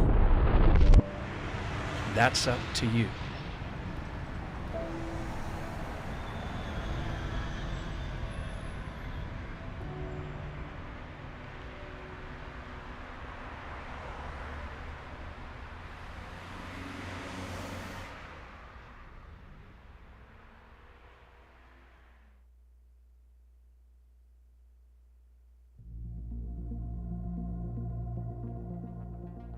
Oh, you want me to do this thing? Yeah, go for it. You're serious? Yeah. Take one. We are made primarily of water. 65 to 70% water. If you don't have enough water, then we don't get the optimal biochemical reactions to occur in the body. your whole body cannot work properly. So our body and circulation, physical, muscle mass, even brain chemistry is dependent on adequate amounts of water. Every single cell in our body needs to have hydration. The majority of the human body, percentage-wise, is water. And so we need water. Dehydrated tissues don't work properly. A dehydrated brain doesn't work properly. If you're a diabetic and you are dehydrated, your blood sugars automatically go up a little bit. Well, if we talk long enough, you realize that water affects every single part of our entire being. So water is the way that your body gets rid of toxins. If you don't have water, you're not going to be able to get rid of toxins. People think, well, aspirin is the cheapest blood thinner. No, fresh water is actually cheaper than aspirin, and it reduces the viscosity and is a blood thinner that can help prevent even the risk of heart attacks and strokes. It helps cleanse the impurities so the kidneys can filter it out without having to work quite so hard to concentrate. Our blood pressure system, it's really, without adequate water, our blood pressure can drop. If you don't have enough fluidity of blood, you can get blood clots. The platelets, the blood itself becomes more stagnant. We don't think as clearly. We lose there's memory loss, short-term memory loss and long-term memory loss. We get headaches. The Harvard study showed that for every cup of water that a man drank, he would decrease his risk of prostate cancer by 7%. They even find that hydration impacts people's mood. It has been shown to reduce the risk of depression, anxiety, and brain fog. A study was shown that if you drink a glass of water at night, you reduce your risk for acute coronary syndrome that night, just that night, by 50%. Most heart attacks that we see coming into the emergency room, for instance, happen in the early morning hours once the body's become very dehydrated. If you were the brain, where would you want to protect most? Yourself, the brain, and the circulation. you will sacrifice other areas of the body. So if there's not enough fluid in the circulation is going to take it out of places like the colon, so you might get constipated, and places like the joints. You take your body weight in pounds. Divide it in half as the number of ounces you should drink per day. If it's kilograms, then it would be equal, maybe a little bit more than the amount of kilograms of body weight. Another guide is to use maybe that as a starting point, but then you fine-tune it upwards to make sure that your urine's getting fairly clear. You'll know you drank enough when your urine turns clear.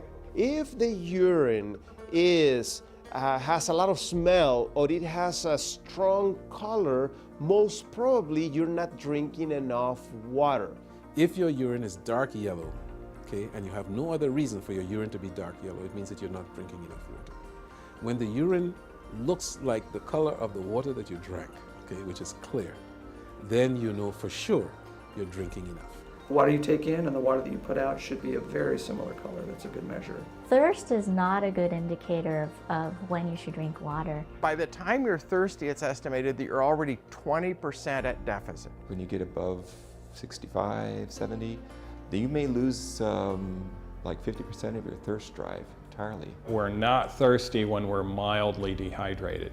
It's only when we're severely so that we tend to get, or moderate to severely so, that we tend to get thirsty. So you should always drink before you get the thirst mechanism going on. Actually, as a gastroenterologist, I have found that it's best not to drink with your meals. What happens is blood flow is now directed to the stomach to do the job that it needs to do, and your body goes into an anabolic mode. When you drink water, you can dilute the digestive juices. You're not breaking down those food components into their basic parts that are better for absorption. There's a problem with drinking as a habit with your meal, and that you're diluting your digestive juices starting in the mouth, and then of course the digestive juices in the stomach, which delays and makes the digestion much more difficult. Can even lead to being so slow that things start to ferment or rot in the stomach before they actually get digested and moved on and then absorbed. And the whole process then drags on and causes more fatigue for us. They've done studies where if you drink 1 or 2 glasses of water about 30 minutes before a meal, then you don't eat as much. So you take in less calories and you lose weight, and you lose weight quicker than somebody else who doesn't drink the water. When you do that, you hydrate your body, and when you hydrate your body like that, what we find is that you make better saliva, better digestive juices.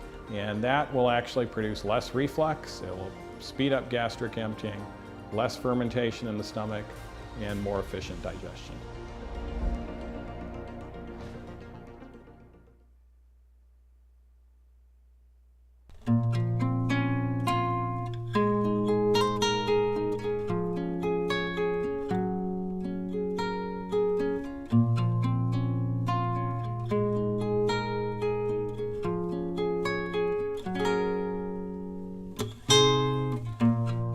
Just a few words would be enough for me to understand.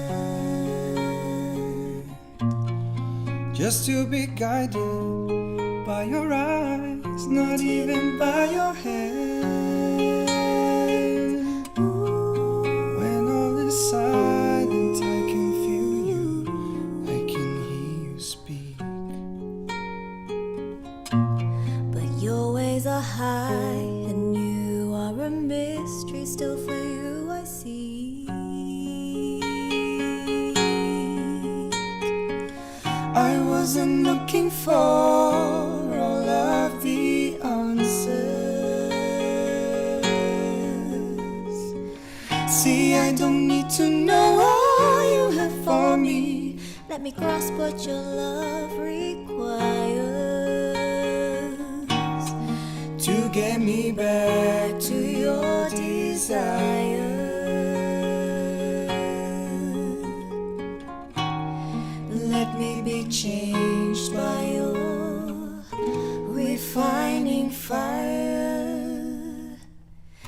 and nothing, and nothing, nothing, nothing more, and nothing, and nothing, and nothing, nothing, nothing.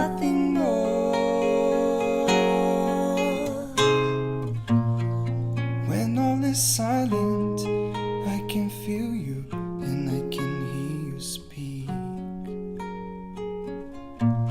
But your ways are high and you are a mystery. Still for you I seek. I wasn't looking for all of the answers.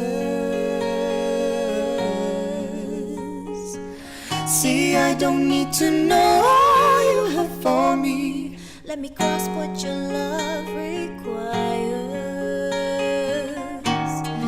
To get me back to your desire. Let me be changed by your refining fire. and nothing, And nothing, and nothing, nothing, nothing more. And nothing, and nothing, and nothing, nothing, nothing more. And nothing, and nothing, and nothing, nothing, nothing more. and nothing, And nothing, and nothing, nothing, nothing more.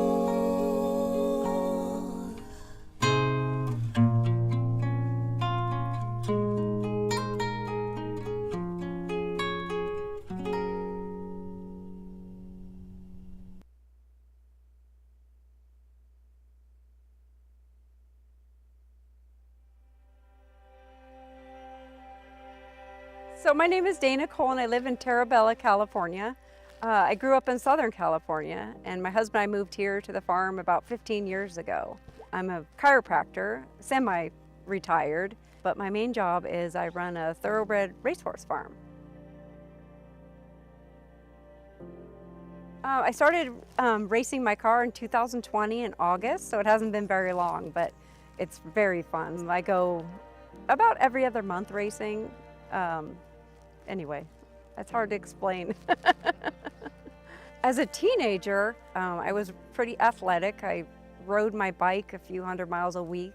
I played tennis. I used to roller skate a lot. I would roller skate probably 5 to 10 miles a day. I was very active. I did a lot of volunteer work and I was really involved. And then I graduated from high school, and about a few months later I got diagnosed with leukemia. When I first got diagnosed, it took a year to find a donor, and during that time I was on chemotherapy, and it was about 5 years of recovery. I was sick a lot. I mean, I was probably in the hospital once a month. When I got out, they said probably I would live to be 30. So at that point I was 21, and I figured I would give them 5 years, and I did everything. I said, I'll do anything you say, because I really wanted to live. So for the sunshine, I started getting way too much sunshine when I was younger. I was always tan. In fact, my friends called me sunshine because I was really tan all the time. And then the bone marrow transplant with the full body radiation was the final, straw that just fried my skin. My whole skin was blistered everywhere. So I had to, because of the leukemia and the treatment, I had to avoid the sun for a long time. Well, as I got healthier, I started adding sunshine back in and having no repercussions. And then about 3 years ago, I started getting skin cancer.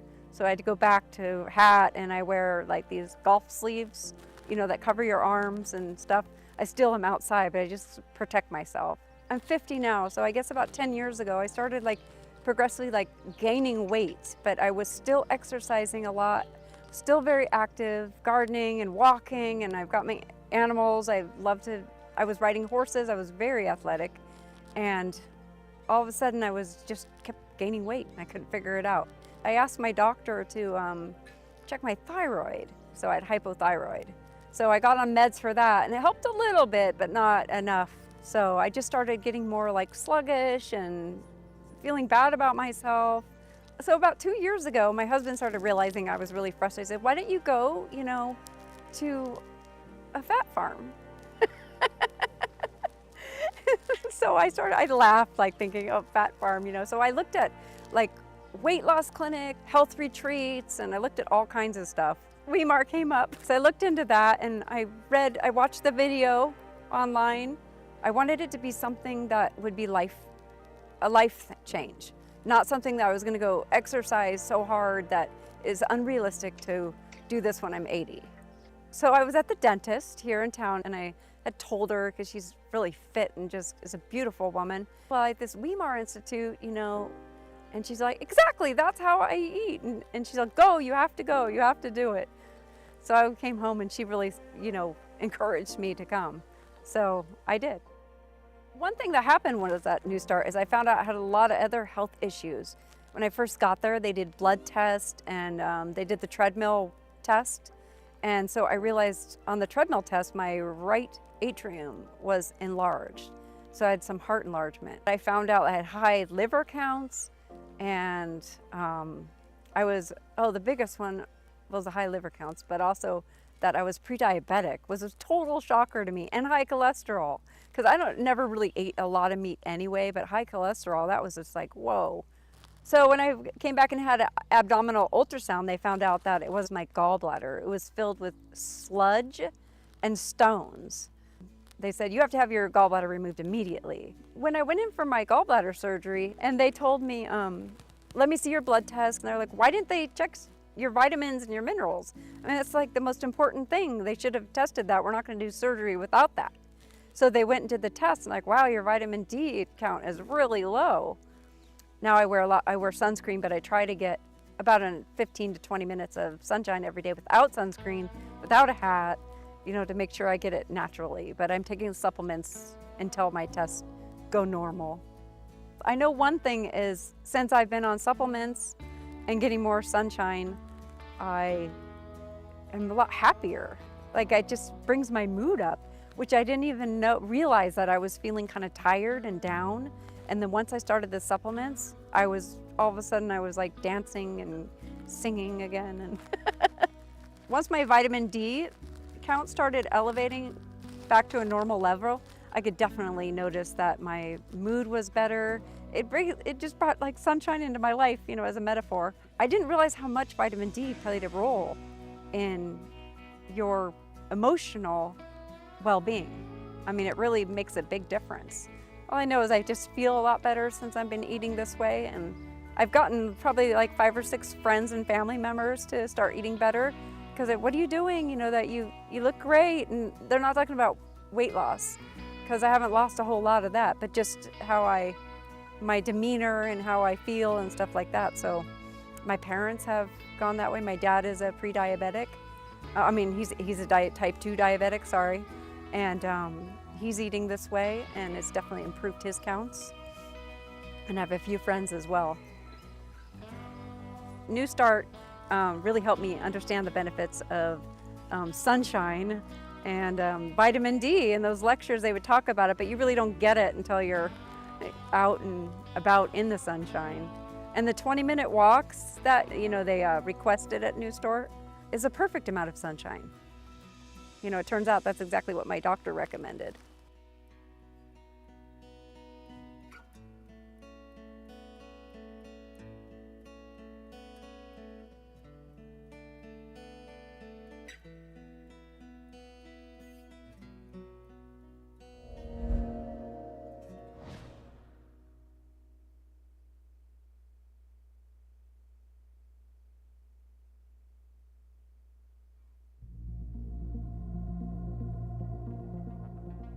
Oh, you want me to do this thing? Yeah, go for it. You're serious? Yeah.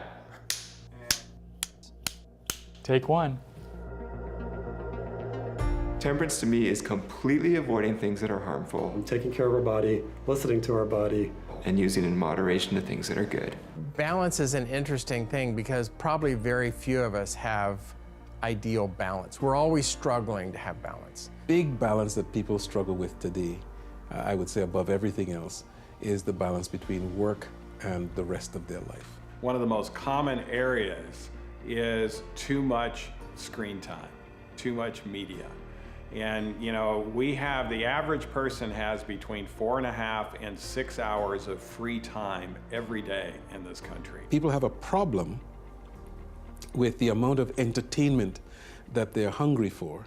But the average person spends over half of their free time on screens. as opposed to doing something that is productive and helpful, that contributes to their well-being, the well-being of their family, the well-being of society. We also find that we lose balance in areas of sleep. Some people sleep too much, 8, 10, 12 hours a day. That's not a good balance, but some people only get 4 or 5 hours a night. In areas of appetite. Many of the foods that are sold these days are designed to trigger our brain for a reward system, whether it's serotonin or dopamine or what have you. And so if people are shortchanged on their happiness in other ways, sometimes they'll turn to food or other substances to try and boost that. Work, sleep, sugar, fat, and then alcohol, nicotine, etc. Those are all areas where we may lose balance. So temperance is a big topic, and if you look at every single piece of it, smoking, for example, tons of literature, drinking, tons of literature, drugs, obviously. But also in obesity, there's a lot of literature to suggest that that is a major issue. If we get off in one area, it is more likely we're going to get off in another area, and it's like a domino effect where the whole life starts to fall apart. The warning signs of being out of balance are having problems with your mood, that you're having problems with your relationships. Irritability is one of the things, lack of sleep, insomnia, anxiety, depression. And so when you start to have aches and pains, you start to not feel good, you start to lose energy. Well, stress, fatigue. When you go into a stressful situation, let's just say you get depressed, you're not exercising, you're getting a lot of stress at work, your cortisol levels go up, your blood pressure may go up, your fasting heart rate goes up, you end up having physical outcomes from that. Quite a few years ago, I saw a study of actually on mice where they put them in stressful situations. And mice that were overstressed didn't live very long. But mice that had some stress in their lives actually did quite well with that. And then an interesting thing, they took mice that had zero stress at all, and guess what? They lived the least of all of them. There is a study that was done many years ago called the Index of Life Stresses. And they look at the things and they quantitate it. In fact, loss of a spouse was the item that gave you the most points. I think it was like 80 points. And every stressor, they would assign different points. And they said, if you achieve more than 100 or 120 points in a 12-month period of time, you had like an 80% chance of having a major disease in the next year. We can't avoid stress, but how we manage it is very important. I think life balance is a challenge for many, and one of the ways to really work on improving that is making sure that we take time for adequate devotions. That will improve our frontal lobe. Even getting some nice heavenly harp music or things where we can reflect. We want to take time for reflection. Our bodies do better when they are on a schedule, when it knows what to expect and it knows when things are coming. If you personally struggle with intemperance and bad habits, find an accountability partner. I think the most important thing with maintaining life balance is a strong relationship with God, because He's the one that helps us to see ourselves as we really are. I am easily self-deceived, and it's Him revealing things to me that helps me to see where I'm out of balance.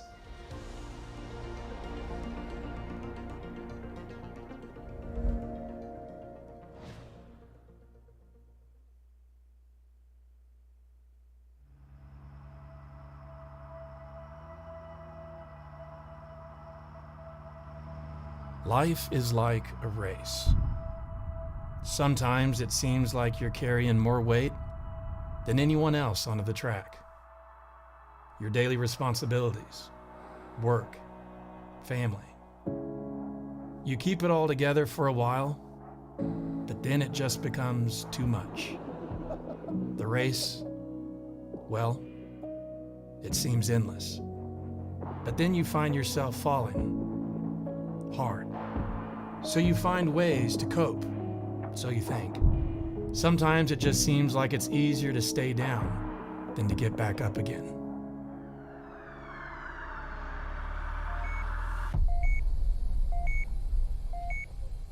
Whatever has knocked you down, your health, habits, feelings of hopelessness, we understand.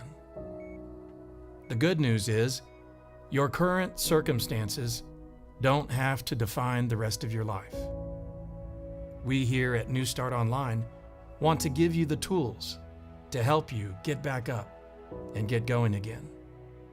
To take one step and then another and another, until before you know it, you're on your way toward your personal best.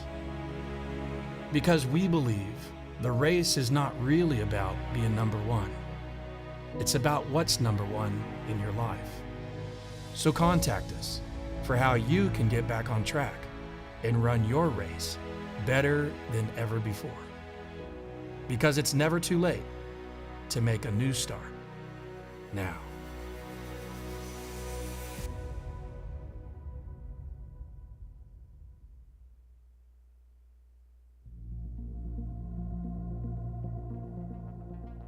Oh, you want me to do this thing? Yeah, go for it. You're serious? Yeah. Take one. Sleep is essential for your health. In a matter of days, if you're not sleeping enough, your brain starts to self-destruct. Your brain actually comes out to play when you go to sleep. Toxins are being washed out of the nervous system. There's actually some pumping activity of that circulation going on, and so we are getting rid of the toxins and we are ready for a new day of new neurotransmitter activity in our brain. Sleep is, critical. We mentioned earlier about how when you sleep, your body does housekeeping. There are different stages of sleep that restore and rebuild. During the night when we sleep, the brain has an opportunity to weed out some of the things that we don't need to remember, to organize the things that we need to remember, and then store it from the short term into the long term memory. So that's why people that don't get enough sleep or actually get too much sleep don't have good memory formation. They tend to be more forgetful, tend to have more anxiety, those kinds of things also. The average individual, if they're a female, needs 7 hours and 30 minutes of sleep per night, and if they're a male, they need 10 minutes more on average. If you are waking up tired and you fall asleep during the day, it means that somehow at night you're not getting enough rest. If you go much past 8, like to 9 or 10, then too much sleep actually can be counterproductive as well. You never can fully catch up when you're sleep deprived. If you don't sleep for 2 days in a row, the studies show that it takes about 4 days to actually start feeling normal, but you never recover from the damage that occurred. If you don't get enough sleep, your immune system is going to suffer. All the stress hormones go up when you don't sleep. So the adrenaline, the norepinephrine, the cortisol, all of these alarm stress chemicals go up. And there's been studies that have done that showed that when people get an immunization, we can measure antibody levels after the immunization. People who have gotten good sleep in the days before their immunization have higher antibody levels as a result of that vaccination than those that did not get enough sleep. The data shows that you can die faster from lack of sleep than lack of food. In the hours before midnight, you have slow wave sleep. Delta sleep is what we call it. It's the type of sleep that's associated with growth hormone. Growth hormone used to be thought of as sort of like the holy grail of youth, okay, the fountain of youth. So when you're sleeping more before midnight, you're getting more growth hormone, you're actually feeling better, and that sleep before midnight is worth much more than the hours of sleep that you get after midnight. Early to bed, early to rise is the best sleep-wake cycle because we make more melatonin that way, which is one of the rejuvenating effects of adequate rest. So you want to sleep in the dark, because when you sleep in the dark, it actually improves your melatonin production. And so sleeping with no lights on, the alarm clock isn't shining in your face, you don't have the light on in the bathroom or the hallway, that actually improves your melatonin. The sooner we can go to bed after the sun sets with our natural circadian rhythms in our brain, the better our bodies respond and the better the quality of the sleep that we get. Set the circadian rhythm first thing in the morning. So getting out in the bright sunshine, the blue sky, all those things help with setting our rhythm for the day so that in the evening we get this spike of what's called melatonin, which helps us to sleep. Unfortunately, as we get older, we get less and less of that melatonin, so sometimes we have to do things to help it. Sleep is very important. Our bodies get physical rest, our brains get mental rest, and we start to heal and repair. Poor sleep and insomnia are huge problems.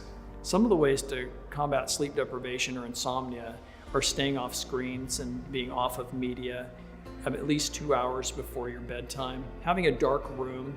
If we don't get enough sleep, many essential and important functions don't get done, or they get done incompletely, and that affects our health in the long run.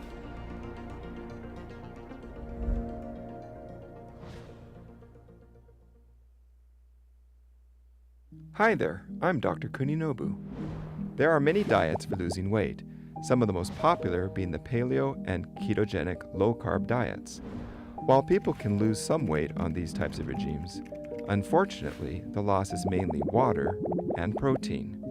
There is no real improvement in diseases like heart disease. In fact, these diets may actually make the disease worse. A whole food plant-based diet, on the other hand, improves not just weight, but helps prevent, stop, and even reverse lifestyle diseases like heart disease, high blood pressure, diabetes, and high cholesterol. So why don't you try a plant-based diet today?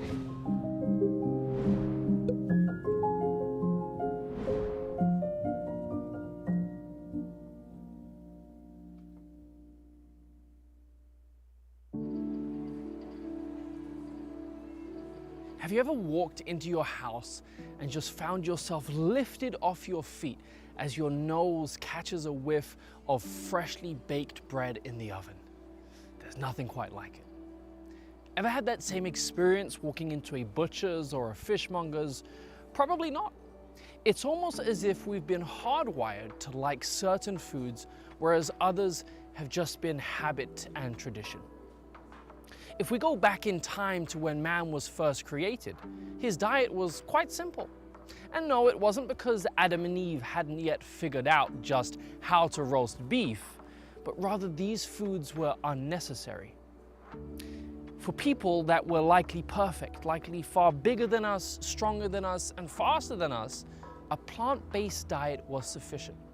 And all the science today tells us that nothing has really changed in that regard. It's almost as if the ideal diet that God gave man and woman at the beginning of time is still the ideal diet that He gives to us today. The reality is that if you and I want to make significant and lasting changes to our bodies, we need to start with what we put into our bodies, the fuel. And just as you'd want to make sure that you're putting the right fuel into your car, so we ought to be putting things into our bodies that they were designed to work with. Otherwise, just like your vehicle, you're going to find yourself breaking down more times than not. And before you know it, you'll be in the human auto shop looking at some very pricey repairs. Thankfully, maintaining the machinery that God gave us is quite simple. Take a loaf of bread, for example. Sure, you can just add the whole kitchen sink to the ingredients list. Your sugars and your oils, your potassium bromates, your chlorines and your calcium peroxides. Honestly, the list goes on and on. Or you can just keep it simple. Flour, water, yeast, a little salt, pop it in the oven for a while and voila! You know, there's more religion in a good loaf of bread than many people think. Keep it simple, endure the heat, have a little patience, and before you know it, you'll find yourself growing far beyond what you ever thought was possible. Just as you were lifted off your feet as you smelt that freshly baked bread at home, so we hope you'll be lifted off your feet once again at the return of Jesus Christ, the bread of life.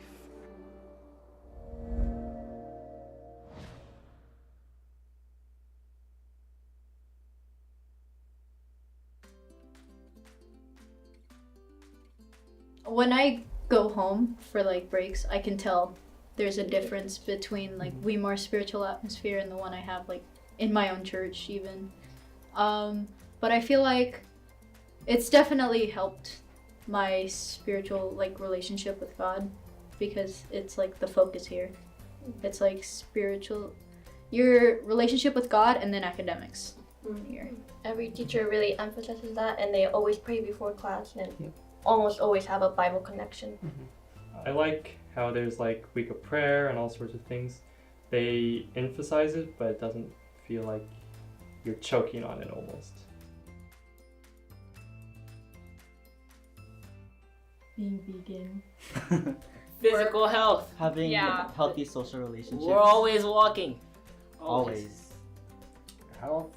Lots of health. You know, those early morning runs with the dorm at 5:30. You know, you might think like, you know, today it's really cold. No, you're gonna be out there getting exercise, getting health, walking to breakfast, walking. Anyways, but it's good. It's good. I'm sure I've been benefited by this.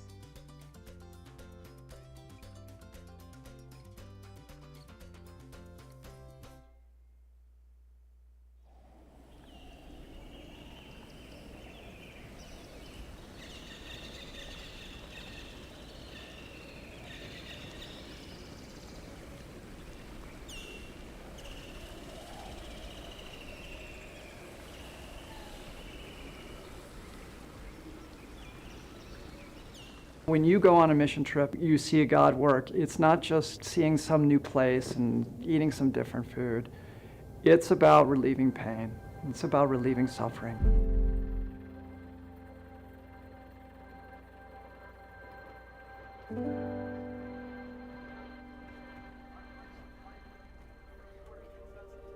During the morning, we did health expos. We started off the first couple of days with children health expos, and then we moved on to doing adult health expos. Weimar's motto is to heal a hurting world. We went there with an objective, hoping to alleviate suffering, whether that was physical or mental or spiritual. Diarrhea is a common cause of death. In fact, 10,000 children die every year, and just hand washing can reduce that by almost 50%. One of the most memorable experiences for me was working with the kids during the health expos and seeing their excitement to do the hands-on portion of learning about water and how it affects their bodies. We saw over 1,200 patients through the clinic. That's amazing that, you know, over 1,200 people found some relief from the suffering in their lives. You know, whether that was seeing a dentist and getting a tooth pulled, or seeing a doctor and getting some help for the pain, or getting a pair of glasses. I'll let Jahan tell you about the guy with the glasses. I was testing him with his glasses and his eyesight, and he had awful eyesight. And when he saw that he could read the words on a page, his face just lighted up, and he said to me, "Thank you so much. I'm now able to read my Bible." And one of the important lessons I learned there was how we are to be hands and feet of Jesus wherever we go. Good job.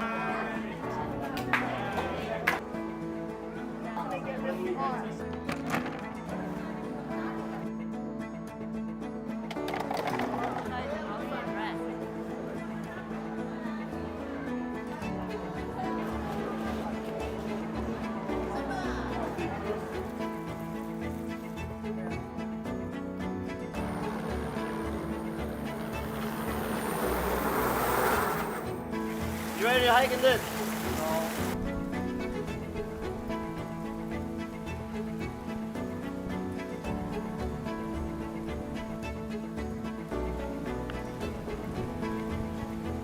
You made it.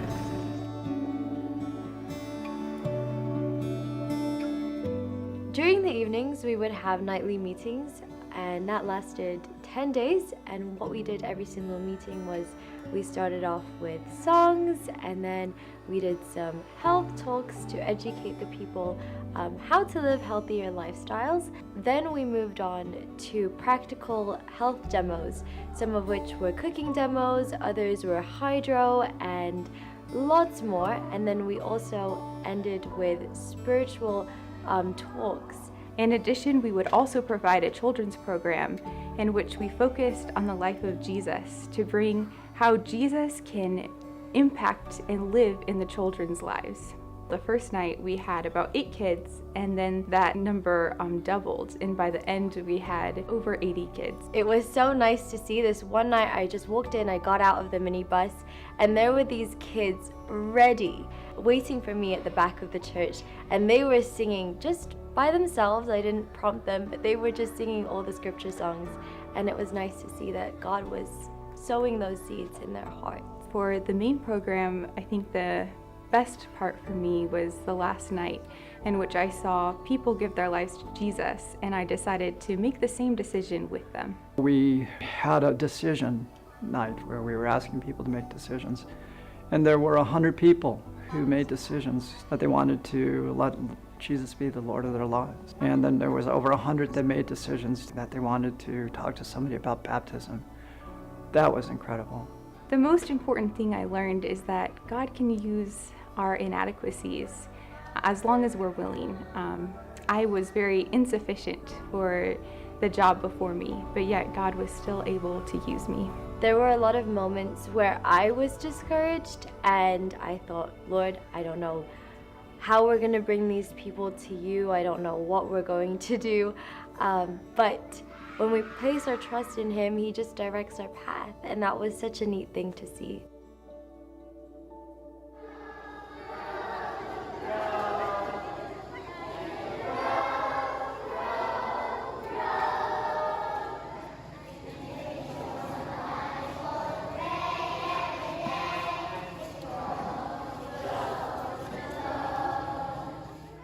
You know, Jesus said, what you have done unto the least of these, you have done it to me.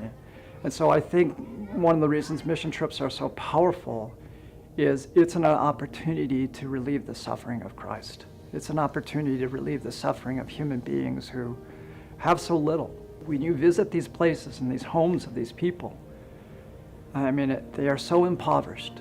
They have so little. And they appreciate when you help them like this. So if God leads you, I would definitely encourage you to be in the hands of Christ and help alleviate some of that suffering in the world.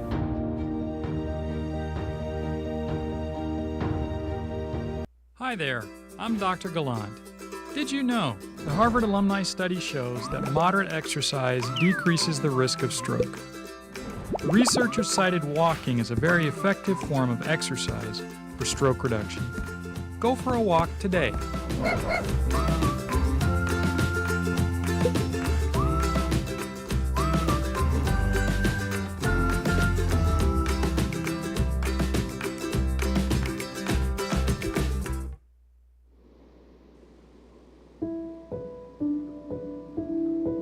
Through the years that I wanted to become just vegetarian, period. But it was hard trying to let go of the animal products. And so I was eating sugar, I was eating cheese here and there, and finally decided that, I didn't decide. I found out that I had a terminal illness, and I was told that they couldn't do any more treatment for me. I had had surgery, I had had several rounds of chemo, and I really was not doing well. I had fluid on the bottom part of my lung that I couldn't really breathe, so I insisted that they would do some testing because the doctor kept saying, "You're fine, you look well." Finally was able to get tested and found out that I have ovarian cancer. They did the surgery, they did the chemo, and by talking to my son-in-law that had gone to Weimar, he had mentioned that it would be a good idea to go. So when I was told that I could not have any more treatment because I was developing allergies to it, I decided, okay, I'm not looking for a cure, but I'm looking for a healthier lifestyle. So Before going to Weimar, I could barely walk 30 feet without getting short of breath, very tired, and very, very depressed. I didn't realize how depressed I was.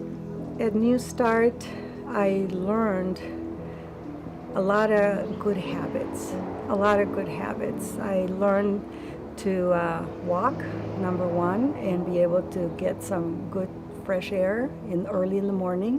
Also, the eating habits, healthier choices. I would choose healthier breads if I do eat a bread. More balanced meals. And I've been able to share it with my neighbors and my family members and friends. They just can't believe that I am sick, because they look at me and they say, no, you don't look sick at all. You look just as healthy as can be. I happened to find one of my neighbors that was walking by herself, and she asked me if I was going to go for a walk, and we connected and started walking together.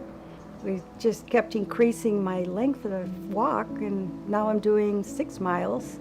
Get up early in the morning, breathe fresh, clean air, like we did at New Start at Weimar. And this friend of mine, now it's become my friend, she was my neighbor. She's been able to follow my advice that I had learned from Weimar, and she's lost 20 pounds, doing the 4 miles with me in the morning, and enjoying friendship that it wouldn't have developed if I had not started the walking program at Weimar. I think that the lifestyle that New Start teaches you is something that will give you years to live, much, much longer than just continuing the same bad habits that we have. So I want to thank New Start for giving me a better life.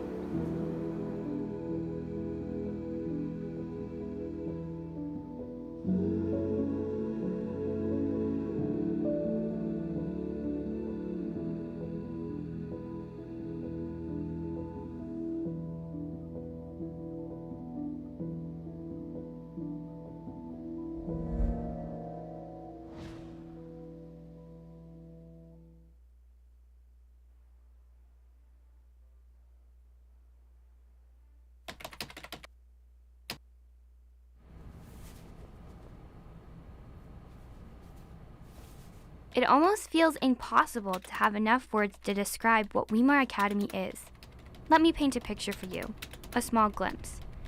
I was terrified. I thought my first day of Weimar Academy was going to be the last day of my life. I'd never been so nervous. I walked through those doors, and it seemed like all those kids belonged but me.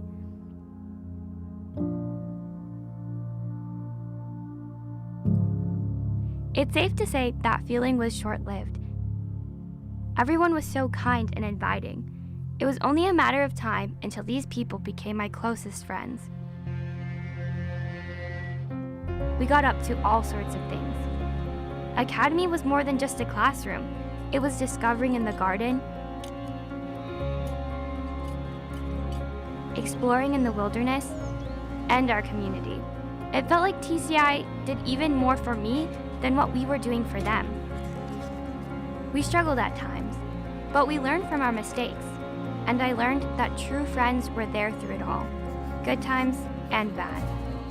Academy gave us the chance to see God for ourselves, and together.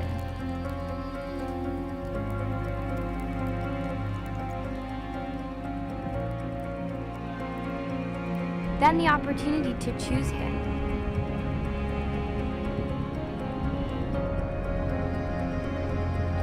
And share Him in places far from home.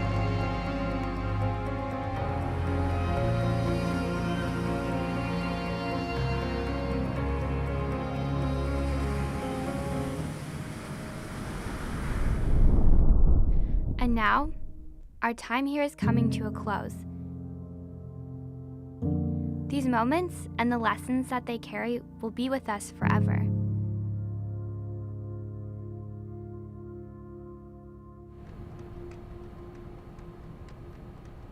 It was in the way we interacted and how we were treated. Weimar Academy is proving God right.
Hi there, I'm Dr. Gallant. Did you know when caffeine is combined with a dopamine-stimulating event, it can create lifelong habits? The release of dopamine is triggered by things like sugar, fat, carbonation, intense flavors and aromas, and pleasing sights and sounds. Specialty coffees often contain large amounts of sugar, fat, and appealing flavors and aromas. This can turn an occasional coffee drinker into an addicted, repeat customer. So instead of another cup of caffeine, why not grab a bottle of water? With 0 calories, natural minerals, and no side effects, it's a good habit worth repeating.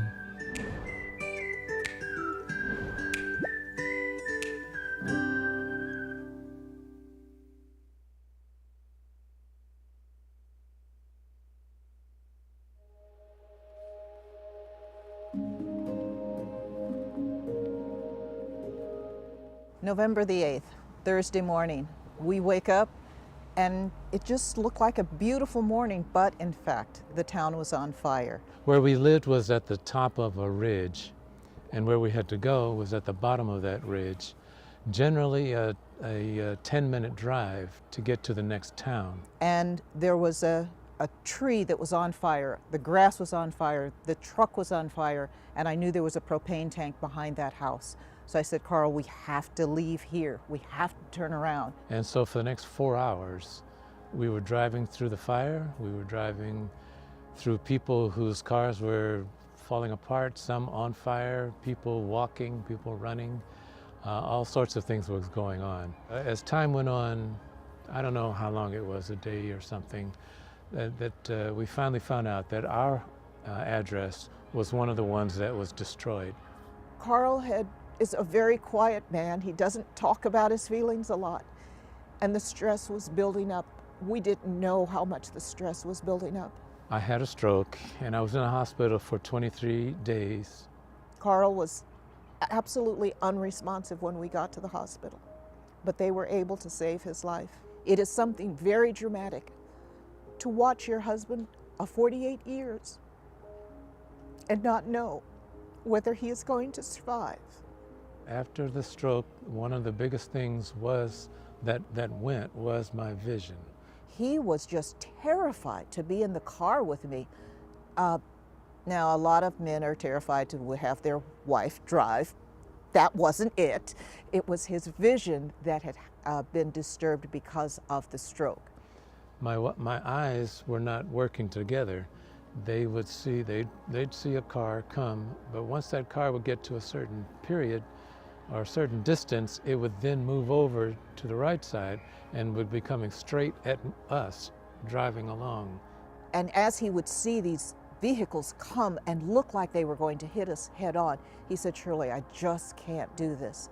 My wife knew about not this place, but Weimar, and that's where I ended up. When he went to have his first blood draw here, they could not get the needle in any place, and they had stuck him all over the place. And the same thing happened when he was in the hospital. They needed to bring in one of their specialists to get the blood out of my system. Usually I'm the one stick wonder. You know, get me the hard sticks, I get you one stick, you know, after they've been stuck several times. But so I thought I was going to get him, like one stick. I wound up trying 5 times, and I seen that he was hurting. So I said, Mr. Greer, we got to stop. You know, we can't just keep poking you all day. Your veins aren't out. He was so swollen. After the word got to the doctors and so on, they told me that what I needed to do was drink a lot more water than I was drinking. But when he had been here a few days and he'd been drinking the water and the water began to work, we were driving and he said, wait a minute, I don't need to put my glasses on. I don't think I need to put my glasses on. My vision began to come back, is what it was. And we were out on the road again. And that's where I realized that things had changed, because we were driving down the same road and the cars were doing what they were supposed to do, stay in their lane. when I seen him the second time for the second blood draw, 2 weeks after I tried, I assumed he had his blood drawn somewhere else. He says, no, we didn't get it done anywhere else. We wanted to go through the program, follow the health principles, drink the water. So I'm looking around. I didn't watch him. I didn't have to. I just knew it was going to happen. But I heard him say, he said, he says, well, will you look at that? The blood was flowing. It was just flowing, and he's going 1, and I didn't even look. I don't know what he did, but he counted 1, and then 2, and then 3, and then 4, and then it was all done, just like that. He had his 4 vials. Without water, I believe I would have lost my husband sooner or later. The condition of his blood was so thick that it really impacted everything in what he could do and how he was feeling. Yeah, water was number one. It was a big part of what took place, and it has not been dehydrated since then. I have not stopped drinking water since then because I know what was necessary. Me and water get along really well.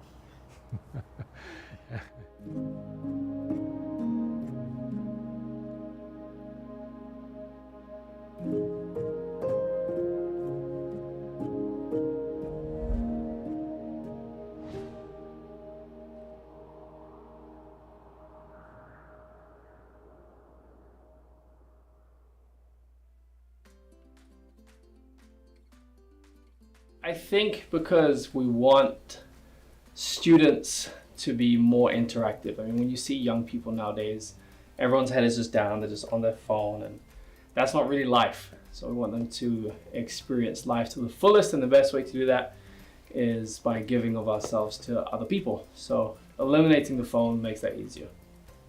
I think the policy on phones, not having phones, allows for genuine connection with the people you're around. Without having that added distraction, you're able to have really good conversations and interact with your fellow classmates and staff and everyone that's at the school. So. I mean, there's a strong emphasis on health, both physical health and mental health, and also I think social interaction. You know, wanting people to develop really good friendships. I think you're far more likely to come back to a school if you have people there that you love. So we want to try and make as many opportunities for you to love people as possible.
It's a long day, but you learn how to fit everything in.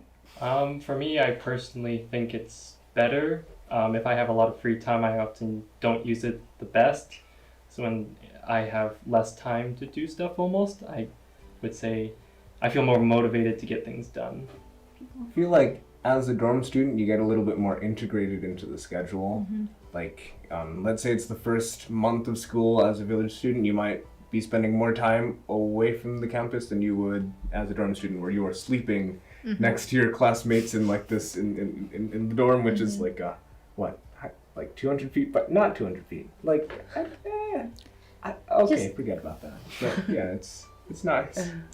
You get used to it. At first, it feels like you're in the military, but honestly, as you keep on doing it every day, you'll get used to it, and you know, time flies even if you're not having fun. But time does fly.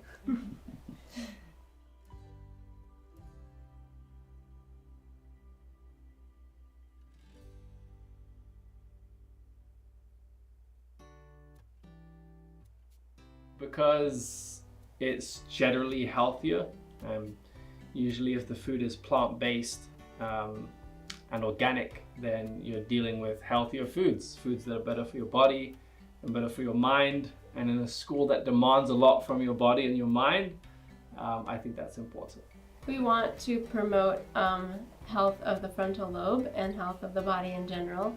And we have counsel from God that a plant-based diet is the ultimate fuel for our bodies, and there are lots of studies and science to back that up as well. If we just go to Daniel chapter 1, we realize that Daniel and the Hebrews, they just wanted to have that vegan diet, and at the end they were 10 times smarter. So we want you guys to be 10 times smarter.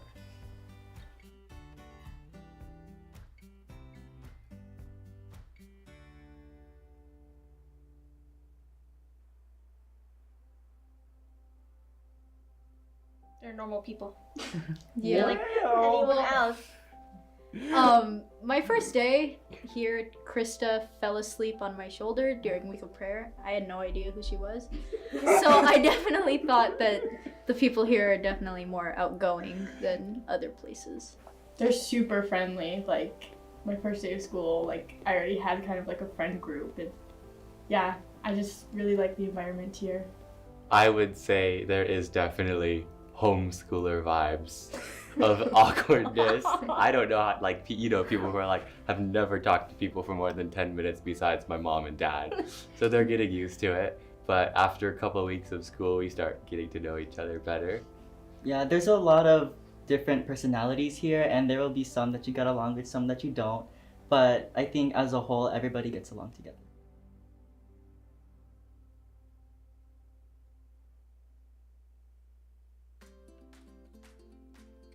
No. No. No. No. No, No. but that might Not just really. be because I talk to a lot of people all the time. It might take a bit, like maybe a week or so, obviously, if you're a little bit shy, but there's people that are like you at school. So you'll find them Yeah. probably. For like the first day, the moment you get there, you're kind of just observing. By the second day, you kind of like talk to like half of the school by then, because they just put us in so many opportunities where they force you to talk and kind of force you to communicate to each other. So yeah. No, I mean, Not like, really. yeah, you're going to have trouble if you're trying to be an obnoxious person. Like, if you go out there and you're trying to kick everyone's shins, maybe you might have a hard time, but otherwise it'll be fine. It's definitely different from my last school, but it's not that restricting. At times, especially those coming from a homeschooled background or backgrounds where they have more free time, having a 9-hour day is a big change. So there is kind of a constriction of not exactly just not being able to do anything, but not having free time to be able to do other things you want to do, but more focused just on what we're doing all together here. I mean, I like to see it as the long game, how it's important to us in the long run. So I can't really say so. That's just me.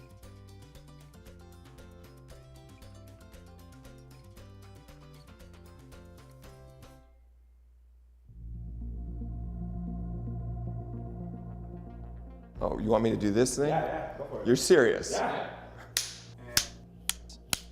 Take one. Sunlight has a lot of positive effects on our health, more than we ever realized before. They have found that sunlight can actually lower your blood pressure. But if you have low blood pressure and you get out in the sun, it can actually raise your blood pressure. There's a number of psychiatric diseases that are tied to sun and lack of sun. So there's something called seasonal affective disorder, SAD, interesting name for it, that happens almost exclusively in people in the wintertime who are not getting enough sun exposures. It actually is responsible for chemical changes in our system, for something as simple as our circulation. It's not just getting out and exercising, but the actual sunlight itself can make chemical changes such as nitrous oxide that helps to dilate our arteries and help our circulation. Sunlight's important to activate certain hormones in your body like vitamin D. And vitamin D is an integral part of cholesterol metabolism, of disease prevention, specifically colon cancer is one common example of sunlight prevention. So getting a certain amount of sunlight every day whenever possible is very important for mental health as well as for physical health. Well, lots of things factor into how much sunlight a person should have. And the reason for that is because people come in different hues, right? Their skin's different, they live in different parts of the world. All of these things affect the amount of sunlight that you need to be exposed to. If you are dark skinned, you're gonna need more sunlight. If you are very fair skinned, less sunlight. But 20 minutes a day, several times a week would be a minimum if at all possible. I think the biggest risk without sunlight is the effect it has on mental health and our immune system. There's a lot of research studies on the benefits of sunlight, but also avoiding the extremes. So again, it's such a wide body of literature that I think the standard is pretty clear that a modest amount of sunlight every day is adequate, but overdoing it is very dangerous. I actually am not an advocate of sunblock when we haven't been in the sun. Expose the majority of your skin to full sunlight without the sunblock for probably about 20 minutes a day. Maybe you could go up to 30 maximum. Then after that, put on the sunblock. Now, where I would recommend it is to avoid the sunburn. So get enough to get your vitamin D, but when your skin starts changing color and you know that it's past the time and you're going to get burned, you want to avoid that because sunburns can turn into cancer 20 years later. In terms of your risk of cancer, you don't want to be out in the sun during the hottest part of the day, which is typically around 10 to 2. That's when the sun is the highest, you get the most ultraviolet rays. So it would be good to get your sun at times other than that, so earlier in the morning or later in the afternoon where the sun is not as high, not as hot, and it's better for your skin. Sunlight is incredibly important for our health, not only to set our circadian rhythms, but I think all of us understand how vitamin D is an incredibly important vitamin for our health. There's been so much information regarding vitamin D in the immune system, vitamin D in mental health, and of course that's where we get it from, is from the sun. Vitamin D also plays a role in blood sugar, and it helps to control that. It also helps our immune system to work better. Vitamin D is an antioxidant, so it actually protects us. Vitamin D tablets will ostensibly replace your vitamin D if you take enough, okay? But again, sunlight is more than just vitamin D. And since the sunlight is more than vitamin D, you should get sunlight. This study looked at sunlight exposure and COVID-19, but in a way that these latitudes were so high up that there was no way people could be getting enough vitamin D with the sunlight exposure that they were getting. They were still noticing that sunlight exposure, even at those high latitudes, was improving mortality in COVID-19. So what does that tell me? That tells me that sunlight is doing something more than just vitamin D. When you have enough vitamin D, the sunlight will actually destroy the active form of vitamin D in your skin so you don't overproduce it.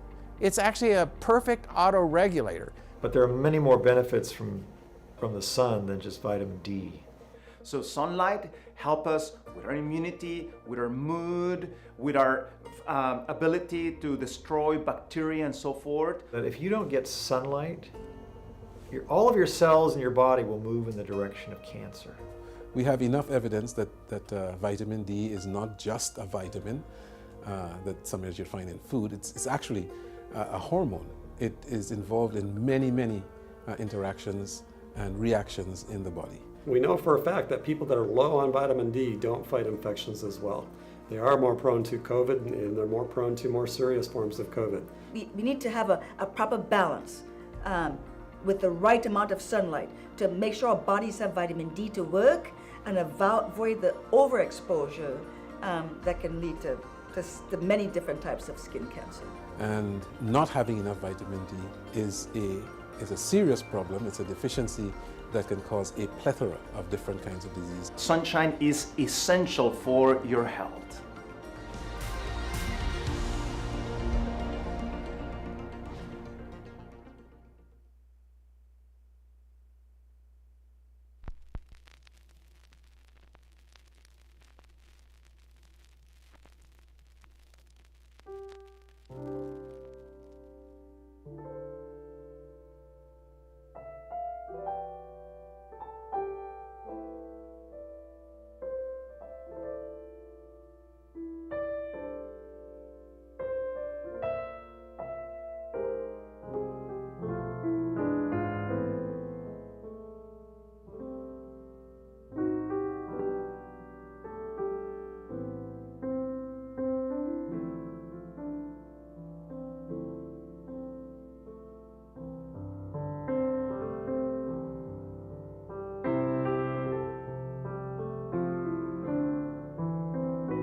Hi, I'm Dr. Nedley. Did you know that without air, we all would die within minutes?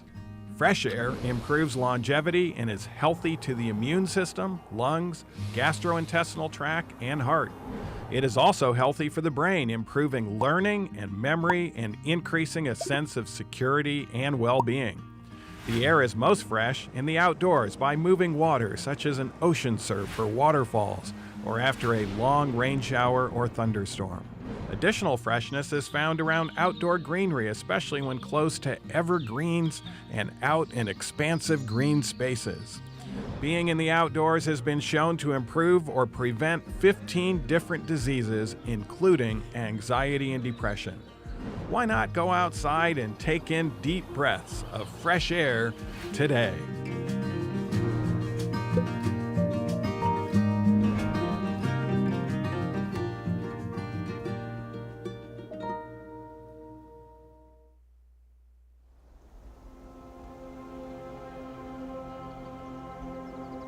Now, the average life expectancy varies depending on where you live and the life. Adjust this, or if I should just leave it. All right. I want to welcome all of you here this evening. My name is Laura Crum. I'm the principal here.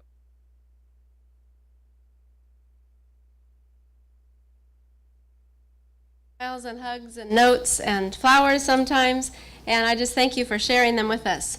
I want to just highlight a couple details. We have water tables on each end here, so throughout the weekend, hopefully they'll stay full most of the time. There also are some programs on each table if you want to take one and keep it for the weekend. For your family, we'll probably have some additional people come in on Sabbath and Sunday, and that will leave some copies for them. Also, families of seniors.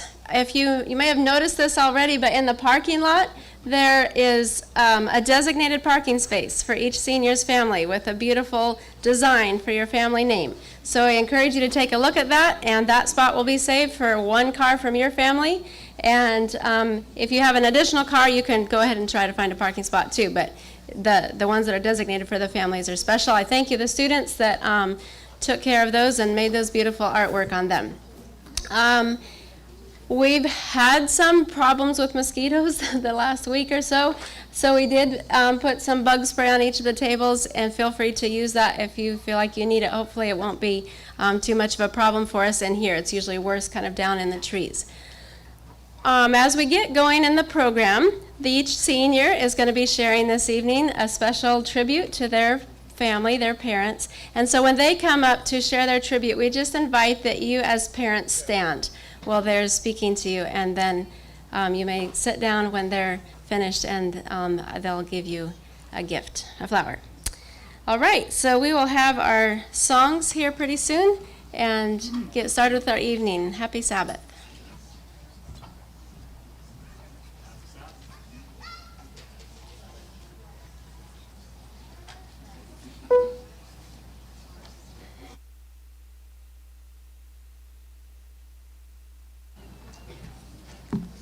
Good evening.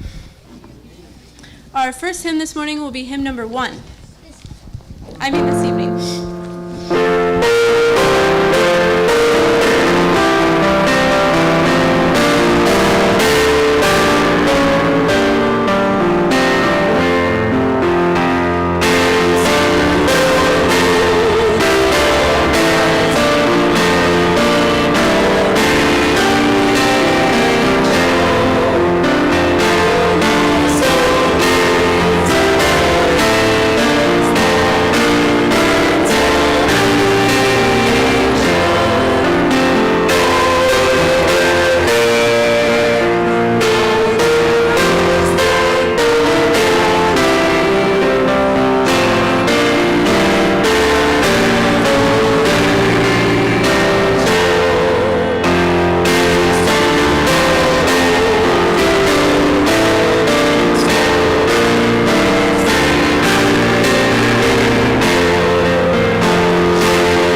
door. I want Jesus to walk with me. Please stand.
You may be seated.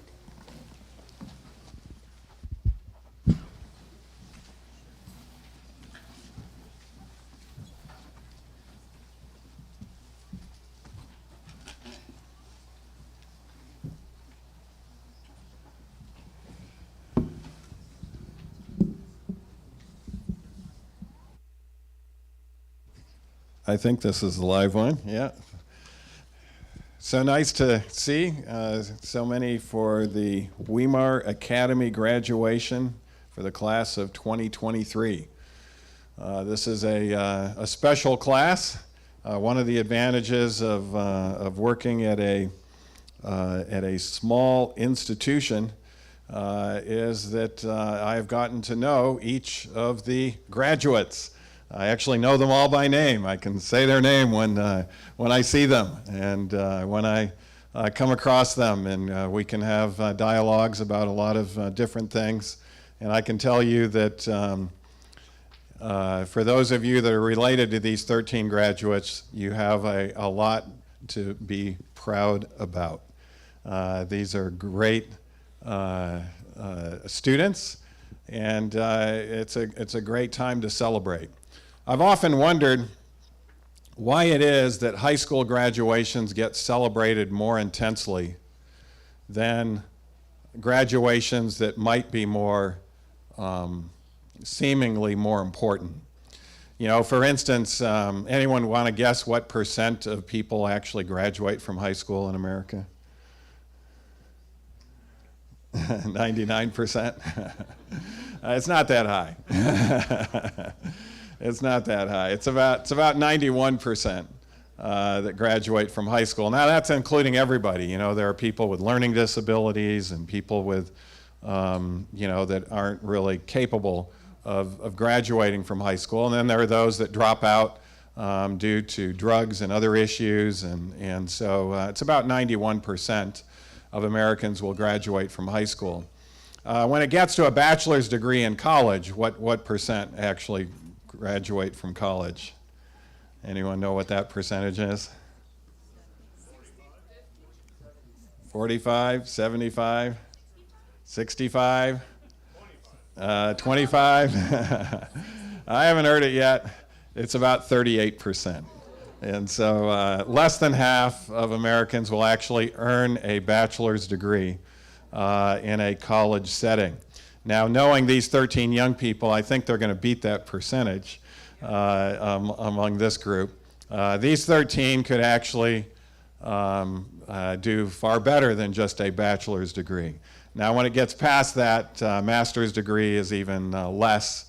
And when you get to a doctorate level, you're down to less than 5% of society that are going to be at that level, either PhD or an MD or a Juris Doctor or that sort of thing. So you might wonder, why the celebration when everybody graduates from high school? Anyone want to say why? Why the celebration? Because they survived. All right. Yes, survived elementary and middle school and junior high and high school. That's something to be completed. Kind of 12 years. It's a longer period of time. If you do kindergarten and preschool, even longer. Any other reasons? Yeah, at this time the kids overall are still at home, and when home leave comes, they actually go home in general. And so they're tied to home, but after college or after high school, this is kind of the official entry into adulthood. We talk about being an adult age 18, and that kind of coincides around that age is when the adulthood occurs, and this is when they start making their own choices. I don't know if you parents are going to be different than as far as my parenting experience, but I did not get to choose the intimate lifetime mate for my children. That was an adult decision that they made for themselves. Now, if they would have made that at age, in high school, I would have been able to make that decision for them. And there's a lot of other adult decisions that are being made. Many students, although I wasn't one of those students, and my boys were not one of those students, my boys wanted to go to different colleges than where they ended up going. And I told them they had the full right as adults to go to that college if they could find a way to go through and pay for that college. And I told them, get scholarships, get whatever you'd like. But then when they realized that there was only one college that they would get paid for, then they decided to go to the college where they could get that payment from. By the way, all of them have thanked me for that decision now. They're very happy with where they went to college and all of that aspects of things, and they're very glad that they didn't go to some of the places they wanted to go. But nonetheless, often academy students that are graduating are making that decision on their own, and there's a lot of other decisions that will come their way. And so we're kind of celebrating that transition from being dependent on parents to less dependent on parents, and I think that's one of the reasons why high school graduations tend to be a great celebration. Now at Weimar, the celebration is even greater than often in high school graduations. Maybe they'll have bigger parties or more hoopla at some other graduations. But you don't get to go to very many graduations where you get to hear from the students. Many times they're just like cattle. They come up, they receive their diploma, and they sit back down. And you might hear from the high school president, maybe, but most graduations you're not even going to hear from that. And it's just an attendance for a ceremony, and that's it. But you're going to be able to hear a lot about their experiences this weekend. You're going to hear a lot also about their families this weekend, which I'm looking forward to tonight. I am, once again, I'm very proud of these 13 graduates. They all could become whatever they decide to become. They have that ability, and we have much to be thankful for. Before we open our service tonight with prayer, I would like to, just last week, the Weimar magazine came out, and there's a section there on the Academy, a full 4 pages, and also more if you look at it. and you can learn about the varied aspects of this small institution. It's the most complex small institution that you might ever come across because of all the different facets. And so if you would like to learn more about Weimar or have that Weimar magazine, we'd like to have at least one per family. Just raise your hands, and we have people in the back that will distribute that Weimar magazine. And some of you might have already gotten it since it's been out for a whole week. And so you can see our gentleman coming to the front. Raise your hands if you would like a Weimar magazine. Okay, I see a number of hands going up. And while that is being distributed, Weimar Academy class of 2023 has, like many classes, has officers. And after the prayer tonight, you'll be hearing from the officers for a special announcement that they will be giving us. And then we'll go into each of the 13. I believe are all 13 speaking tonight?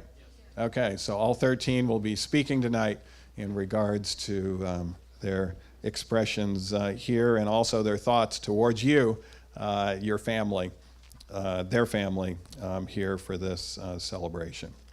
So let's pray, bow our heads and pray as we begin. Father in heaven, we want to lift up these 13 soon-to-be graduates and alumni of Weimar Academy.